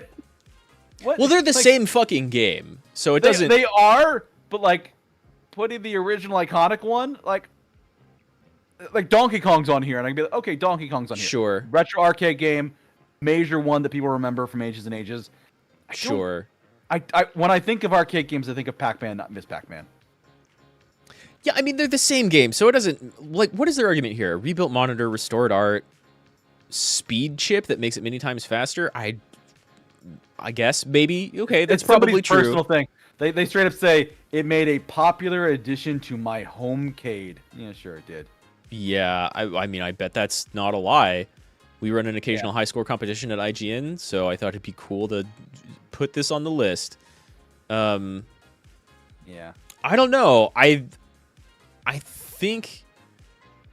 I mean, like, this for me occupies the same space as Donkey Kong, so, like, why the fuck are those two not right next to each other?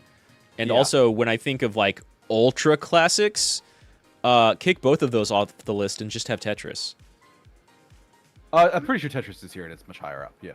Yeah, which is good, because, like, I don't know. If I think about arcade games, I think about, like, some racing games, some fighting games. Oh, hey, Tetris. And then, like, DDR. Put that on the list. Speaking of... DDR would actually be a good one that should have been on the other list. Guitar Hero, too. A lot of games like that. Do they even have Guitar Hero in arcades, though? I mean, yeah, sure, but I don't think they have that. Well, I mean, just, like, in general, like, on the gaming list here. Yeah. There weren't any rhythm games on the other list. Maybe rhythm games are just not that popular. They had Rez on the other list, though, so, like, props to that. Fucking Rez is great. 52 on this list because we got to keep going, or we're gonna be here all night. Or all nighter. 52. Sure. Counter-Strike 1.6. Interesting. Interesting version to try and pick and nail down a specific version. Nah. I would at least respect. You know what? Counter-Strike should have been on both lists. It is an iconic game. No, Counter-Strike 1.6 specifically is what should be on these lists. Like, Fair that's the version that people had big tournament communities around, built. Like, 1.6 was the Counter-Strike version for, like, a really long time. So much so that when Counter-Strike 2 came out in, like, Source, I forget if it was even called 2, and then you had Source. But, like, Counter-Strike 1.6 was still popular for years and years and years after that came out. People preferred 1.6 to anything that came before or after. 100%. If you're going to have Counter-Strike on this list, and you pretend to have, like, any worth to your opinion as a games journalist, you have to say Counter-Strike 1.6, because that's the correct choice. All right, so you agree with the IGN's list, including the Silent Hill 2, so the bottom third. No, I agree with... You agree that a broken clock is right twice a day. Pretty much, yeah. Like, because I agree that 1.6 is the correct version of Counter-Strike, and, like, anyone who knows anything about Counter-Strike would say the same. That's what people played for, like, probably 15 years. Yeah. That's what, like, we Valorant gotta move is on, going Rad. after. We gotta move on, man. 51, Left 4 Dead 2 on both lists. Solid game. Fine. Yeah, sure. Hey, a game that 50. wasn't on the other list. Earthbound. Yeah, Enjoy. that's all right. I'll put that right at number 50. Right in the middle, yeah. Solid game, quirky, but very fun, very iconic. Super iconic. Speaking of games that weren't on the other list, the next two are both Blizzard games, Diablo 2 and StarCraft. Neither on the last list. There was no Diablo games on the last list at all. Those should almost And share a single spot. StarCraft was not on the last list either. No, StarCraft was not. That's very weird, actually, because Diablo Yeah. 2 and StarCraft, and even kind of StarCraft 2 to a lesser extent, but Diablo 2 and StarCraft were, like, fucking I don't think there were any RTS games in the last list.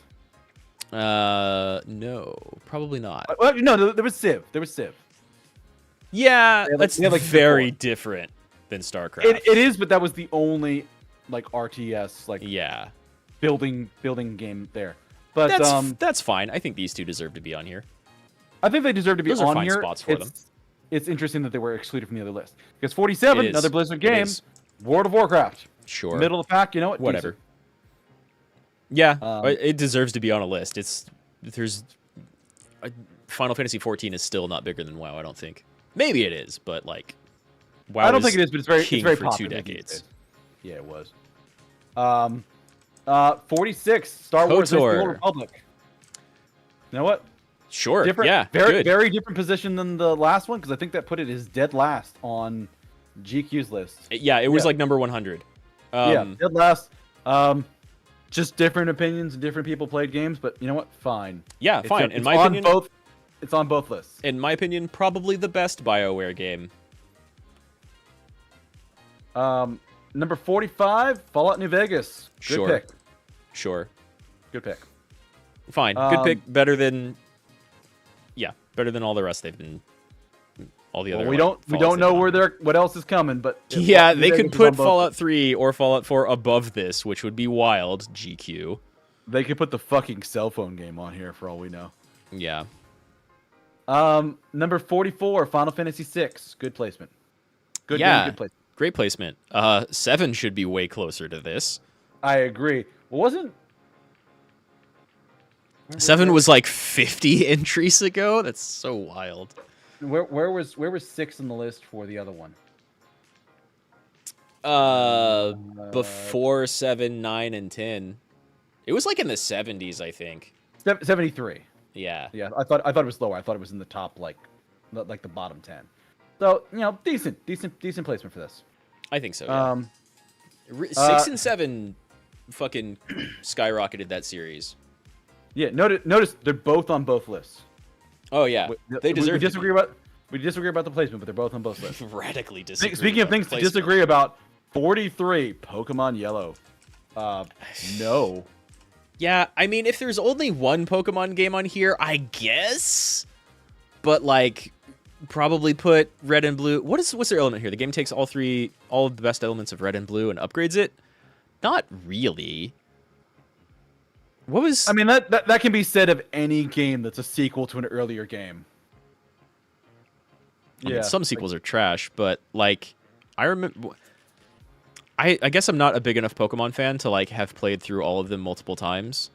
Did Red and Blue just not have the story elements that Yellow did? Is that what's going on? I remember them all playing. Yeah. Okay, fine. But out of all the Pokemon games, fucking Yellow, really. It's a fine argument, I guess.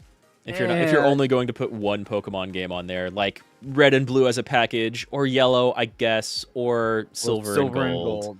Yeah. Which I think is fan favorite. Yeah, fair enough. Number 42, Metroid Prime.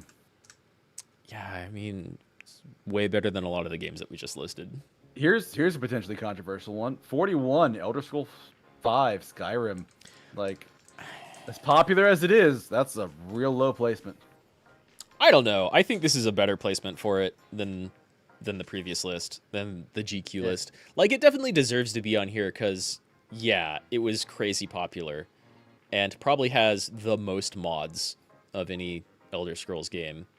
Most mods of possibly any game ever. Jesus. Possibly any game. But they've had 10 years to mod it, so...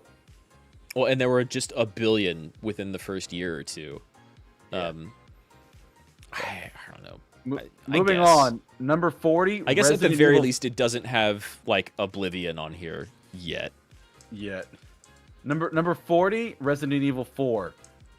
That's a rough. Sure. Movement. I mean, that's rough. It should probably be way higher in the list. Yeah, I would agree. I would agree with that. At least it's in the top half. But, yeah, at least it's in the top half. Like Resident Evil 4 is a really great pick to kind of like kick off your top 25 or your top 20. That game was so obscenely influential. Yeah. Every single person who was working on making like a third-person action game, not even just a third-person shooter, looked to Resident Evil 4 to just learn every lesson they could. Yeah. Number 39, Shadow of the Colossus. Good to be on the list. I think this is roughly around where it was on the... I want to say it was like in the 30s, maybe a little bit higher. Oh, I'm super dropping frames. 31. Never mind, I'm fine. 31 on the other list. So roughly the same spot. Okay. At least in the same 10. Number 38, Last of Us Part 2. It was on both lists. Makes sense. Yeah. Again, I don't know. It deserves to be on here, but also if you're doing Last of Us and Last of Us 1, like Part 2 and Part 1, I would almost put Part 1 on there more. Yeah, I would say it was something that a lot of people looked forward to. Yeah. But I don't think it delivered quite as well as people wanted. No, the first one was way more like revolutionary and influential and loved, I think. But they're both pretty good. Because they didn't snurfle what's his name in the first. I said snurfle because I don't want to spoilers. Oh, okay. I don't know what that word is. I've never heard that before. I've made it up. All right, fine. I was confused. You're good. I don't have a soundboard to play a beeping noise, so they didn't whatever to whomever within the first act of Left 4 Dead, or not Left 4 Dead, Last of Us 1. They didn't do a thing to a favorite character. So okay, that was rough for people. Sure. 37, Red Dead Redemption. Interesting that the other list had Red Dead Redemption 2 and this has the original one. Yeah. This goes to show how popular that franchise is, but... Yeah, I think I more agree with the other list in that you should only have one of those games on here, and it should probably be the second one. It's also right next to Metal Gear Solid, which at 30's, like, what are these people smoking? You know what? It's close to the top third. And again... Like, yeah, but it should be way higher. You look at the next one, Civ 4. That was on both Metal lists. Gear Solid should be way higher than Civ 4. Civ 4 is great. It is. And if you're only going to have one of them on here, cool, do that one. or 5. People like 4 and 5. Yeah, But, like, honestly, Metal Gear Solid should be top 20. What are we doing here? that's your personal opinion. Looking at the next couple that come up, personal opinion of, like, the majority of gamers. And considering I've never played Metal Gear Solid, I would not put it in my top 20. Dude, you're fucking missing out. It's so I good. was an RPG player. I played turn-based games. Yeah, but like, man, okay. That's fine, and I don't even disagree with that. I love RPGs, but like, Jesus Christ, Metal Gear Solid 1 and 3 are so strong. They're so strong. I don't think I can understate how, like, Metal Gear Solid invented voice acting in a video game. And, like, sure, you can point to, like, a couple of Super Nintendo games that had some voiceovers in, like, the very beginning, but goddamn near every single line in Metal Gear Solid was voice acted. And that's crazy for when it came out. It's like the game that made everybody say, why doesn't this game have voice acting? Metal Gear Solid had voice acting, and that was a thing for like a decade. Oh, there's more to rage about coming up, Rad. Come on, we gotta get through the top. You gotta get through the top 35. So. I guess. But 35, Civ 4, 34, Legend of Zelda: Ocarina of Time. I think this is our first Zelda placement on here. I kind of think it is.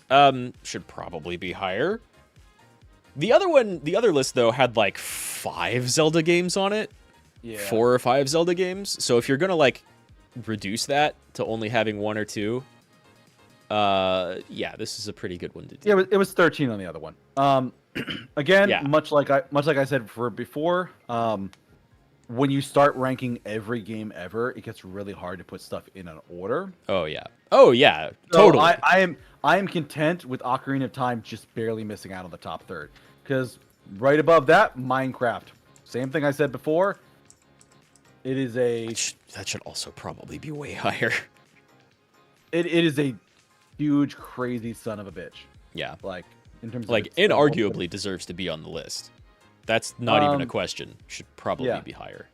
32. But if that's going to be your, like, capstone for the top third, okay, fine. Yeah. 32, Halo Combat Evolved. It was on the other list as well. Yeah. We both agreed good Halo should be on the list. Maybe Halo 3 will be higher. Maybe Halo 3 will be higher. It definitely should be. I mean, Halo 1 was maybe more influential, but Halo 3 was, like, better in every single way and fan favorite and played for years and years and years afterwards. Halo 1 was, like, really big and cool and influential, but didn't have quite the impact of Halo 3. I don't think. But again, if you're only going to put one of them on here, okay, fine. Yeah, fair enough. I think I could go with either Halo or Halo 3. Fair Yeah.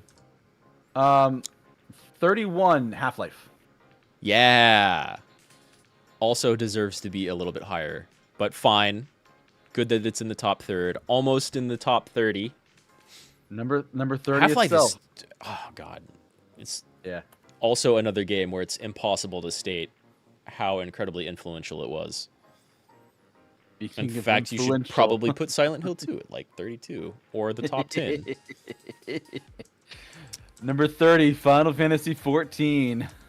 Yeah, I mean, sure, yes, it depends on what version of the game you're talking about. Specifically, the second sentence, no other MMORPG has spent the past decade so consistently releasing critically acclaimed expansion after expansion. That's very true.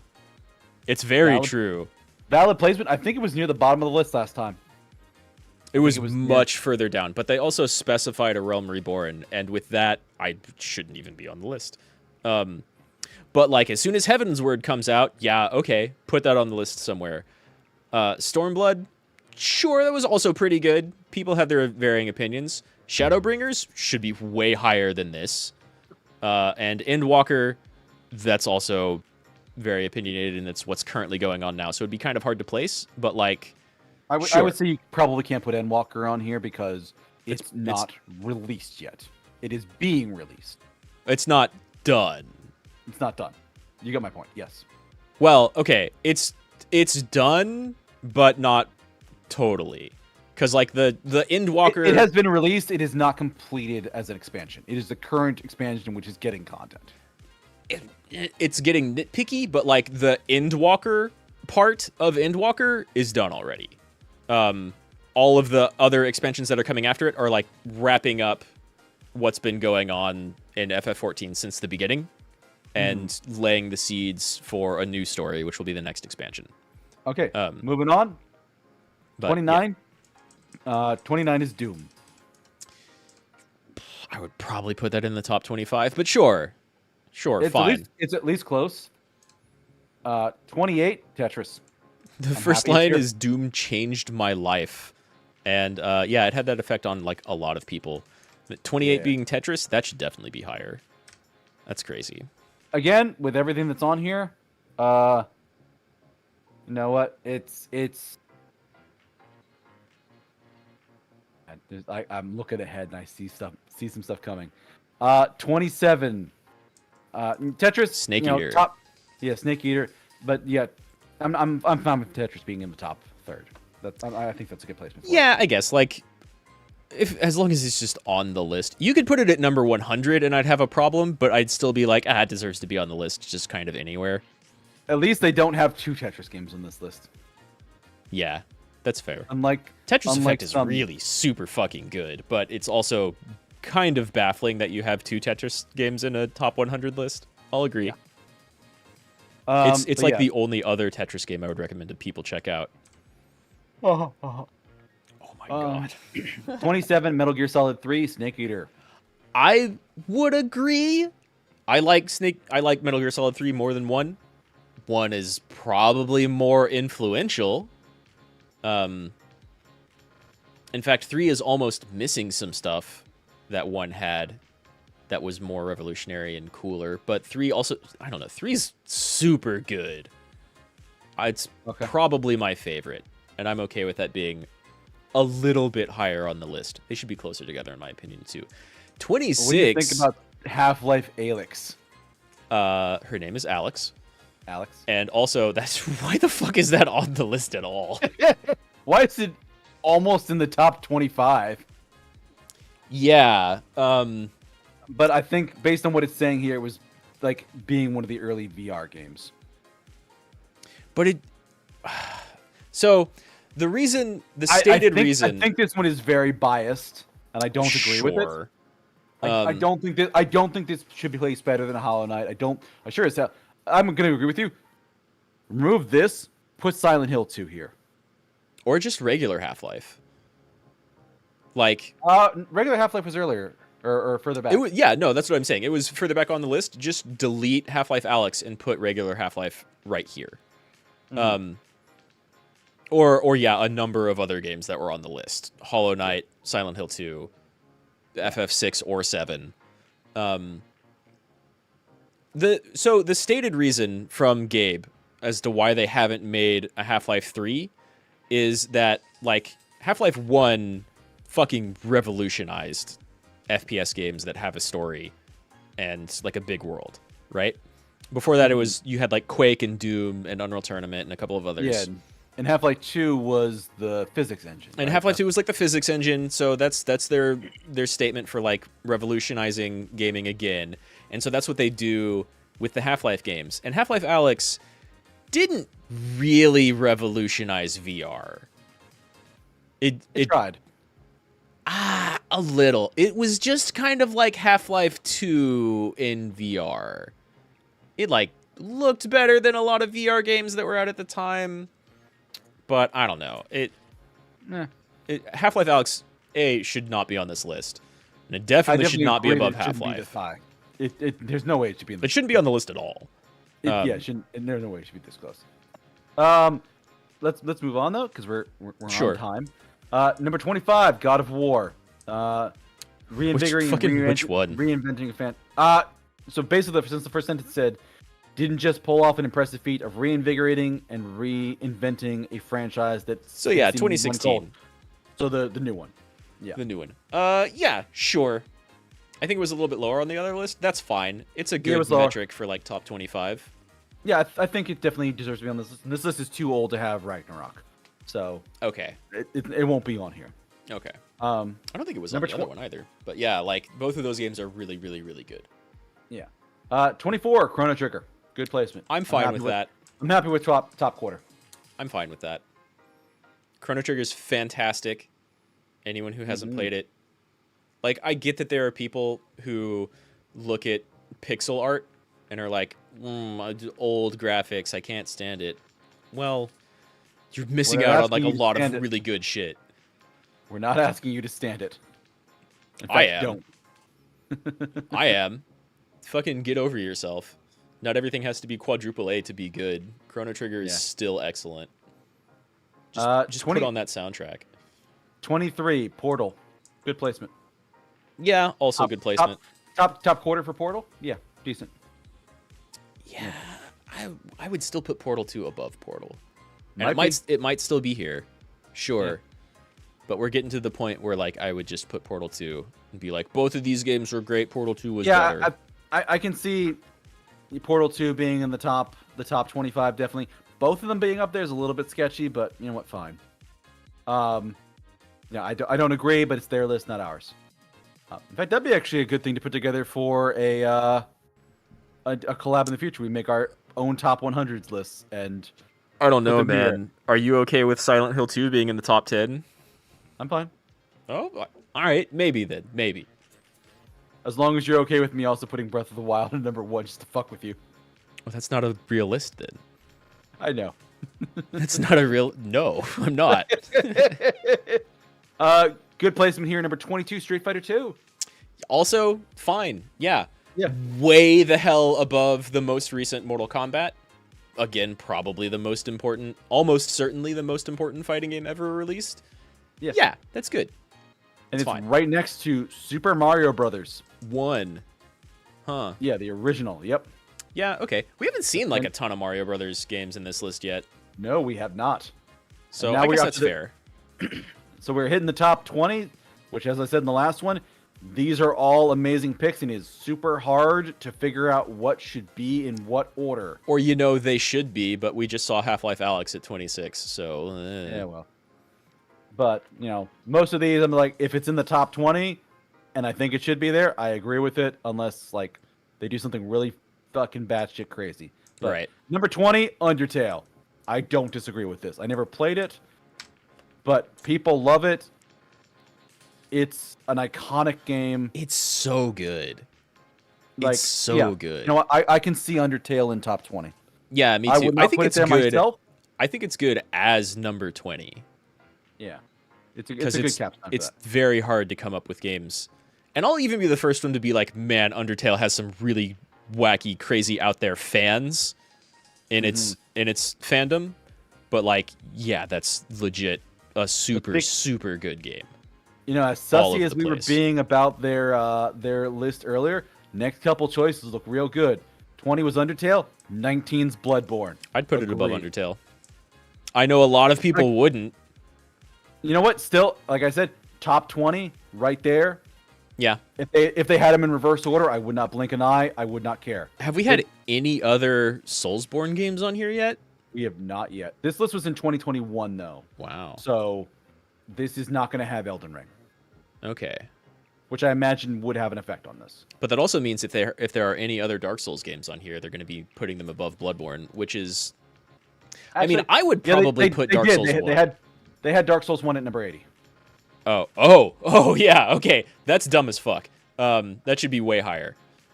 But if you want to put Bloodborne above Dark Souls, sure. Yeah. Well, I think both lists put Bloodborne above Dark Souls. I think they did too. I mean, people are still being like, God damn it, why haven't you ported Bloodborne to anything else? And of course, God damn it, why haven't you made a sequel? I don't even know if people want a sequel to that game, but they definitely want it on PC and modern consoles. Mm-hmm. I mean, people... Yeah, okay, you know what? People definitely do want a sequel. I don't know if it should have a sequel, but God damn it, it should get ported and like... It should get the Demon Souls remake treatment of being like, here's the exact same game, except it looks way prettier. 100%. Number 18, BioShock. So again, fuck these people. Like, System Shock 2 is way better. I don't think Deus Ex is even on this list, at least not yet. Not yet. It's way better. At least they didn't try to argue that BioShock 1 is better than BioShock Infinite. So props there. And I don't even really, I'm not a big fan of BioShock Infinite. They're okay. You know what? But It's a popular franchise. BioShock is popular. It was a super popular franchise. Go back and play BioShock 1 and 2. They're not that great. But number 17, Last of Us Part 1. Sure. Better than 2. Yep. Number 16, Witcher 3 Wild Hunt. Where was this on the last one? This was like top 5, I think. It may have been number 5 or something like that. It was way up there. Yeah. Again, I love that game, and it has some really fantastic moments. Yeah. I don't know if I would even put it in top 30. But I think it's a better placement than the last one. Yeah. I do too. It doesn't deserve top 10. I think 20 to it's great. 20 to 16 is good. Like, these are all iconic games. Undertale, iconic. Bloodborne, iconic. BioShock, iconic. Last of Us Part 1, iconic. Witcher 3 Wild Hunt, iconic. Great. Yeah. What do you think about 15? Halo 2? Halo 2. Didn't people not like Halo 2 anywhere as much as Halo 1 and 3? Like, I think it sold super well, but that was mostly off the back of Halo 1 being amazing. And then Halo 3 was like, we're sorry and we fixed it. So I don't know why Halo 2 is on here at all. Speaking of games with good placement, number 14, Symphony of the Night. Symphony of the Night being 14, definitely better than Halo 2. Holy shit! In fact, most of 20 through 15 were better than Halo 2 in my opinion. Symphony of the Night. I don't think Halo 2 should have been there. It should have either been Halo 3, which I could swallow, or not be there at all. Yeah, exactly. It should have been Halo 1 or Halo 3, and definitely not 2 or 4. But Symphony of the Night, good placement for as much as people love that game. Yeah, absolutely deserves it. Great placement. We haven't seen Super Metroid yet, so like, in my opinion, props. Some people like Symphony of the Night a lot better, but whatever. Super Metroid might not be on the list. Okay, but that would be really dumb. And also, and there's also like Metroid Dread right up here in their little, unless that's just a image or like a video link. It's a video link. We've got different things then. They didn't. Yeah. Okay. Number 13 is Hades by Super. Sure. Good placement. I really like that game.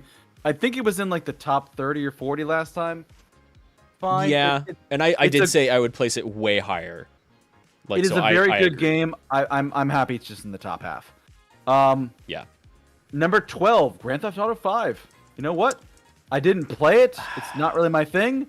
I'm okay with it being this high up. It's a game that the RP community is still holding on to. Yeah, I was gonna say I would not place it this high, especially with no other Grand Theft Autos showing up. No, San Andreas was here. Oh, San Andreas was here? Grand Theft Auto 3 San Andreas was here, and then 5 is here. I don't know. See, like, the online community is what's really solidifying this. Because I like base Grand Theft Auto 5. I just liked, like, Vice City and San Andreas more. For, like, a lot of different reasons. And there's also no... what was the GTA competitor? The Saints Row. There's none of those games on here. Which, like, the first two, sure, don't put them on here. But, like, 3, though, maybe. I don't know. I think fucking the online community is what gets Grand Theft Auto 5 deserving to be this high. Because, like, the base game is really good, but I like the other Grand Theft Autos more, for sure. Number 11, Super Mario Brothers 3. Sure. No, just around and near the top 10. I'm content with that. I think it's probably even more iconic than the original Super Mario Brothers. So I think both should be on a list. In my opinion. Yeah, it's really rough because, like, the original Super Mario's 3. I think this one also had Yoshi's Island on there, which, like, fair.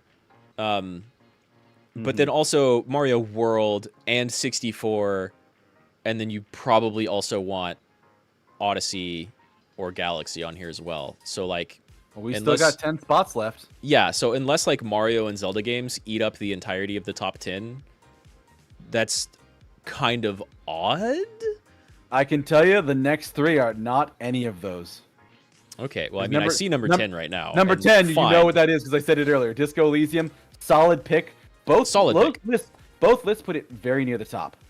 So good. It's really super good. It's like you didn't even play like a third of that game, and Yeah, no. and what you saw was amazing. Yeah. Sure, it deserves this spot. I don't know if I would give it number 10 just because of like history of video games, but goddamn, it is up there. Yeah. Number 9, Half-Life 2. That's crazy. Yeah, don't agree. That's Don't crazy. Again, swap this with Half-Life and strike Alex from the list entirely. agree. Interesting. Number 8, Red Dead Redemption 2. Both of them had Red Dead Redemption 2. Yeah, in the top so they 10. had both games on here. Yeah, I guess they had- people fucking went wild and loved Red Dead Redemption 2. I think it was Oh, wait, another wait, game wait. that was like pandemic. People loved it.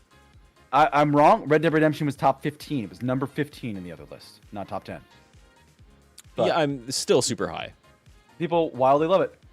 Yeah. Number 7, Super Mario 64. Yeah, that's fair. It deserves to be in top 10.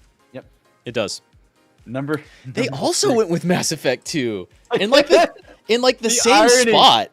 The irony. That's Yeah, wild. I want to check. Yeah, where the fuck? I think it's in the same spot. Yeah, it's both. It's 6 in both of them. That's crazy. That's fucking crazy to me. I mean, it's the same weird complaint, right? Like, Mass Effect 2 and 3 both have stuff in them that is way better than 1, but 1 does such a good job setting everything up and like delivering an entire story, whereas the antagonists of 2 are like the worst part of it, and then like the ending and some of the antagonists in the wrap up of 3 is like the worst part of it. So okay, again here they say like the suicide mission in the end is like one of the most potent, defining whatever things they've ever played, and like yeah, it's pretty good. Mhm. It's just the antagonists for 2 are not good. But hey, that's a really fantastic final mission. You have to give it that. Number up 3. 5. What do you think about number 5? Sure, yeah, that's deserved. Super Metroid. That's Yep. deserved. I would have put Symphony of the Night closer to this. They almost have to go right next to each other. But yeah, It's somebody's opinion. It's going to be different. But I just you know from what? like the fucking history of video games, they almost have to go next to each other or occupy the same fucking spot. I vastly prefer Super Metroid and recognize both are great, but like But I they don't gave know. Super Metroid top 5. they gave it That's- top 5, and it's number that's 5 a with a hell of a- bullet, and like it deserves it. It really does. Yeah. So Uh, it's so I, good. I love number 4, Legend of Zelda: Link to the Past. Yeah, That's my favorite Zelda game. Majora's yeah. Mask not on this list either. In yeah, fact, that's fine. I think it was just this and Ocarina of Time were the only 2 that we've seen so far. Yeah. Well, didn't you We already know say what Breath of number the one's Wild gonna was? be, Yeah, but- okay. Yeah. That's Um, also whack as fuck, but not honestly not as whack as the previous list, which came out least like this a one week came or out- two At least this before. one came out in 2021. So, Yeah. yeah. I still would not have made that pick. That's just like, damn, it's the biggest game of all time right now. Yeah. But it was good. Link to the Past, number 3, Portal 2. Sure, Good pick. Good pick. I'm pretty okay with that. I'm honestly a little surprised it's above, like, they had the wherewithal to put Super Metroid and Link to the Past in the top 5, but they also put FF7 as like fucking 98. So Yeah, that's ballsy of them. these people's decision-making process is completely out of whack. Portal 2 should definitely be up here, though. It's better than the first one. Yeah, I agree. Like Eh. I think a lot of the ones in the top 25 are going to be relatively static. It's just a question of where the individual making the list is sorting them. Yeah. It's very Portal rare 3, you I have think things like Disco come out and be like, damn, that makes top 10 of all time. Mhm. Very rare. because like we have decades upon decades of video games now, and some of these top lists have stayed static. Portal 2 definitely deserved to break in there. Every single PC gamer was like, God damn, that's a great video game. And it went to consoles eventually too. Interesting thing, with only 2 options left, one thing I noticed, the only Game Boy game I saw on both of these lists was Tetris. That's fair, though. That's fine. I liked Link's Awakening. That was one I really liked on. Yeah, Link's Awakening was really good. Link's Awakening was really super good and solid. I don't know if I would put it above A Link to the Past, or even like. I'm not saying above. A couple I'm just of saying others. like. I think it is a Game Boy game I loved. Yeah. And more specifically, I would put I'm noticing Tetris is the only Game Boy game that is on this list. Yeah, but Tetris is fucking inarguable. I'm not disagreeing. I'm pointing out of a list of 100 games, there's one Game Boy game. No, Pokemon was on here. You're right. Yeah, old school Pokemon was actually on here. Yeah, Pokemon was on this one, and the other one had 2 Pokemons. Right, Yeah, and like if I were making a personal list, I would probably put Link's Awakening above the Pokemon games. But I've never been a big Pokemon fan, and they probably deserve to be on these types of lists more. Yeah, top 100 list that doesn't have a Pokemon game is questionable. It should be there somewhere. Yeah. If it was your list and you put Pokemon Red Blue as 100, I would have no problems with that. If you were making a top 100 video games of all time list and you didn't have a Pokemon game in there, you would probably have to open up by saying like this list is entirely subjective and it's purely ranking my lists and well, but you would have to say like this is purely ranking like my preferences and not what I think are probably the best video games of all time outside of my preferences, or like whatever's influential or whatever sold the most, not looking at that stuff. And so you're not going to see things like Pokemon or Zelda because I'm hypothetically not a fan of those genres. But yeah, you would have to say something like that if you didn't have those games on your list. Yeah, but interesting. Because otherwise you're just crazy. Yeah, number 2, Super Mario World for the SNES. Yeah! Good game, major one for the console. Like I said before, like it is one of the iconic Marios, like Mario Brothers 3, Super Mario World, iconic games. It really Super Mario is. 64 was on this one as well. All 3 of those, fantastic. Like they really knocked it out of the park with those 3 games. I think 64 probably deserves this more. Like Super Mario World, I'm glad to see on the list. Sure, probably deserves top 20. Number 2 is a bit high, but damn, that's a good game. Yeah, but again, like that's a fantastic game. Like I said earlier, the top 20 is entirely subjective based on who's reviewing it. What came back earlier? Like I guess Mario 64 was 7. So I mean that's they're both in the top 10. Like at this point, it's just an individual's opinion, and they're it's not like it was 30, right? Or 98, or 90, or 97, or what a dumbass. It's not like both people put Mass Effect 2 in front of Silent Hill 2. Yeah, at this point, they really should just be like saying Mass Effect Legendary Edition. And yeah, anyone who says Silent Hill 2 is not at least like in the top 20, their opinions are not valid to me anymore. Oh man. But number 1, as we joked, Legend of Zelda Breath of the Wild. Yeah. That I'm not even arguing it's not a good game. It just feels like this is currently it's like if this list very was biased, yes. Right. It's like if this list was made a week after Elden Ring came out and Elden Ring was like number 1, 2, and 3. Like it's great. It's really good. Tears of the Kingdom is clearly better in every way, but this is a year or 2 older. I'm sorry. I'm checking some other lists to just see what stuff is there. One list I checked put a Fire Emblem game on there. I'm like, oh yeah, there wasn't any Fire Emblem game. And the next one below it at 97 was Silent Hill 2, and I'm like, oh no. Damn. Well, you know what? No one ever said gamers were smart. No Kingdom Hearts games on there. No Double Dragons. That is a Myst little was weird, another- actually. I'm not a huge fan of Kingdom Hearts, but goddamn, those games are super popular and like Ooh, they're here's- good. Here's a great one. No 1 Sonic and 2 games. are Either fantastic. list. No Sonic games. To be fair, the best Sonic game was the fan-made one, the like yeah. official fan-made one. But it is an iconic. Story. It is a super iconic series that Okay. probably deserves. You put that. What was the Sega Genesis one? It wasn't just Sonic 3, but the cartridge that you could slot other cartridges into. Just put that one on the list. I'm gonna send you this list here. Breath of the Wild is not number 1. It is A Link to the Past, followed by Super Mario World at number 2, Halo at number 3, Final Popular Fantasy- mechanics.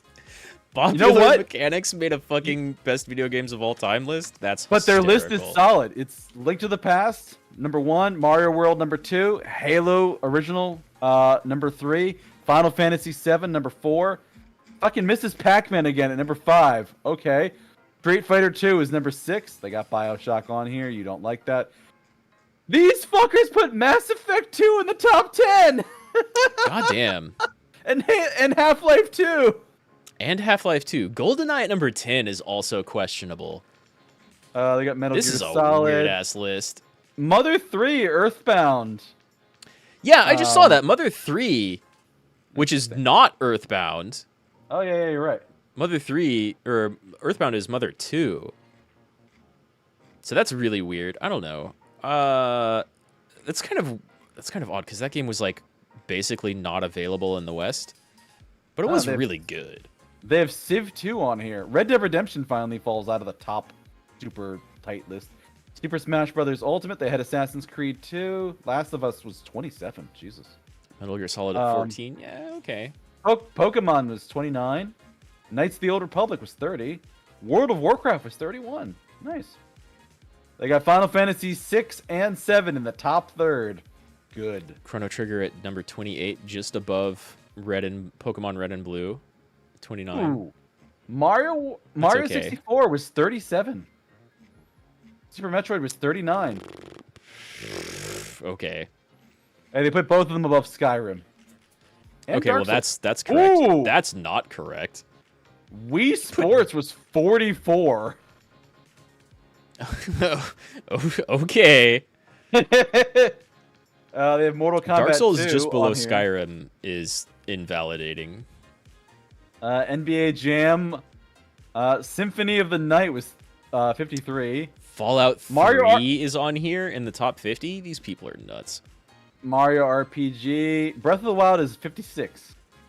Oh, I mean, shout out to Mario RPG. It's pretty good. Hey, Secret of Mana. They put it on here at 58. That game's great. That's way too high. Well, they did better than putting Bloodborne at 60. And Minecraft at 61, Undertale at 62, Super Smash Bros. Melee at 63. Ooh. They've got Turtles in Time on here. This is more biased than the other ones.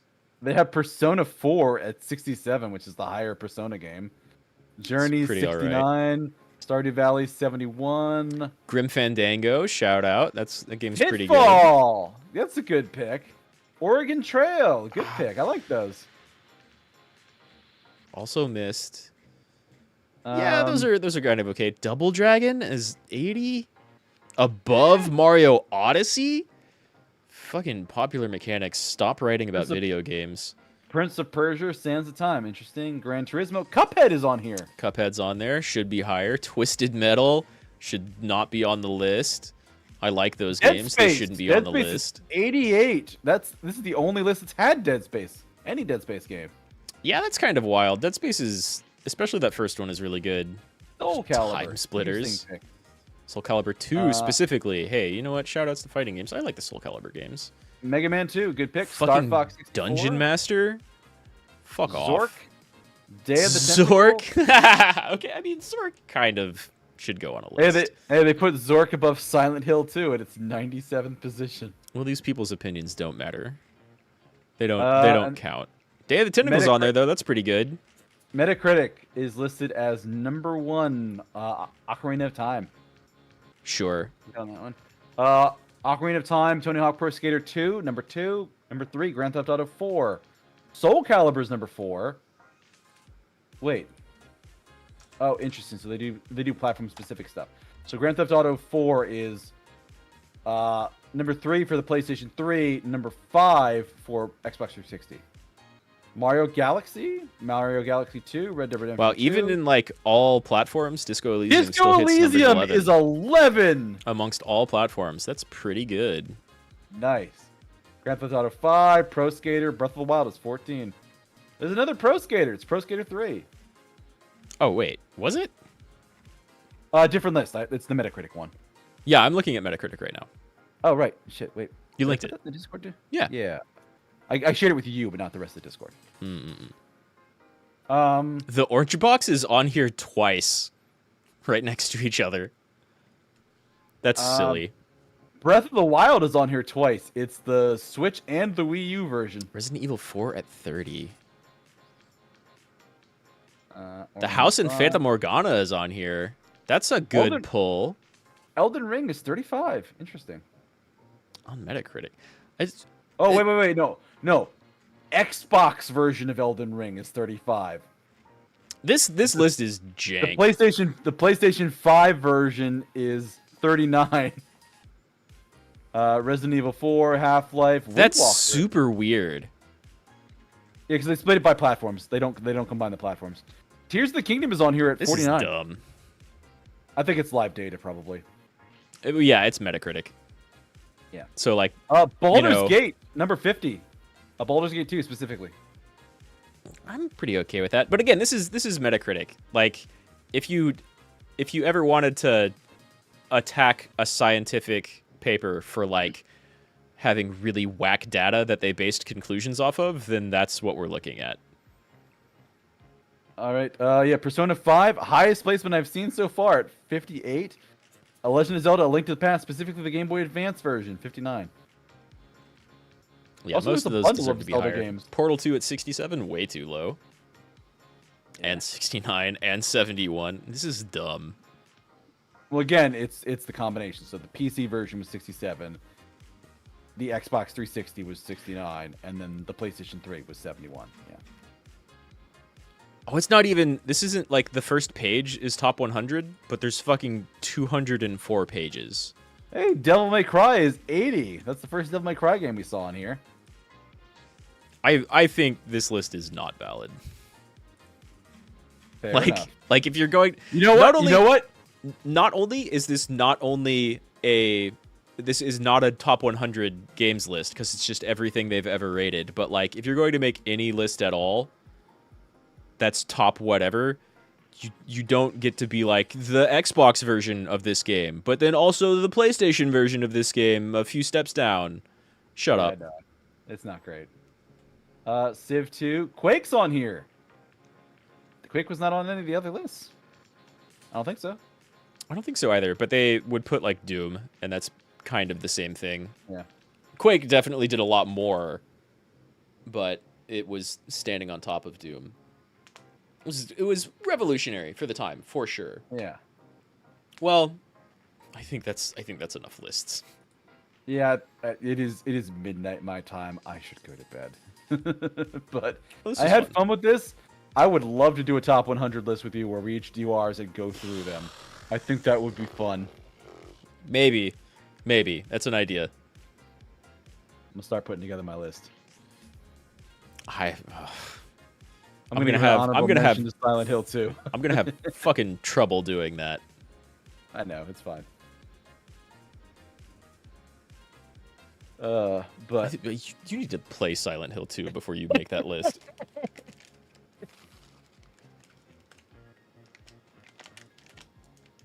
oh man.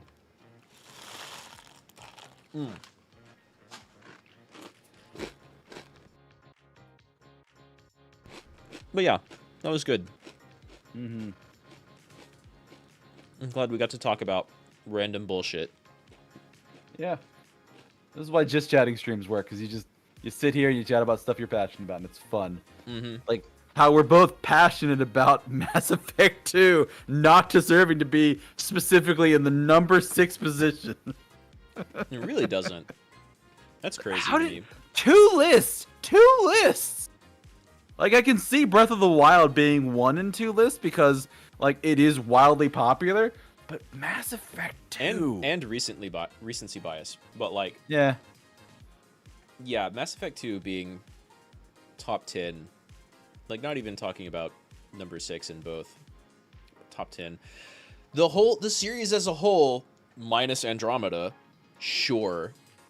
Uh-huh. But like that's the only way I would put that on my list, because Mass Effect is so weird to talk about.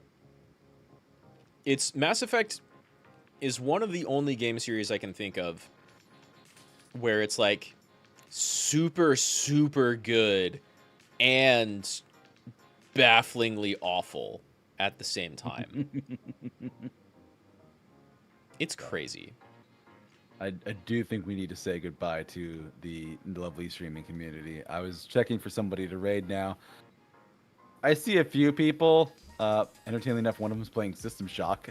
Hey, that game rules. Oh, wait, the first one or the second one? It's just a System Shock. If it's the first one, that's not a very good game. The second one, though, second one's great. So no raid tonight. As I said before, I'm gonna be on hiatus for the next little bit, but maybe we'll do something next week or the week after. We'll see. We'll talk about it. Yeah, we'll figure it out. Make your fucking list, Rad. Put your money where your mouth is. Yeah. What money? What opinions?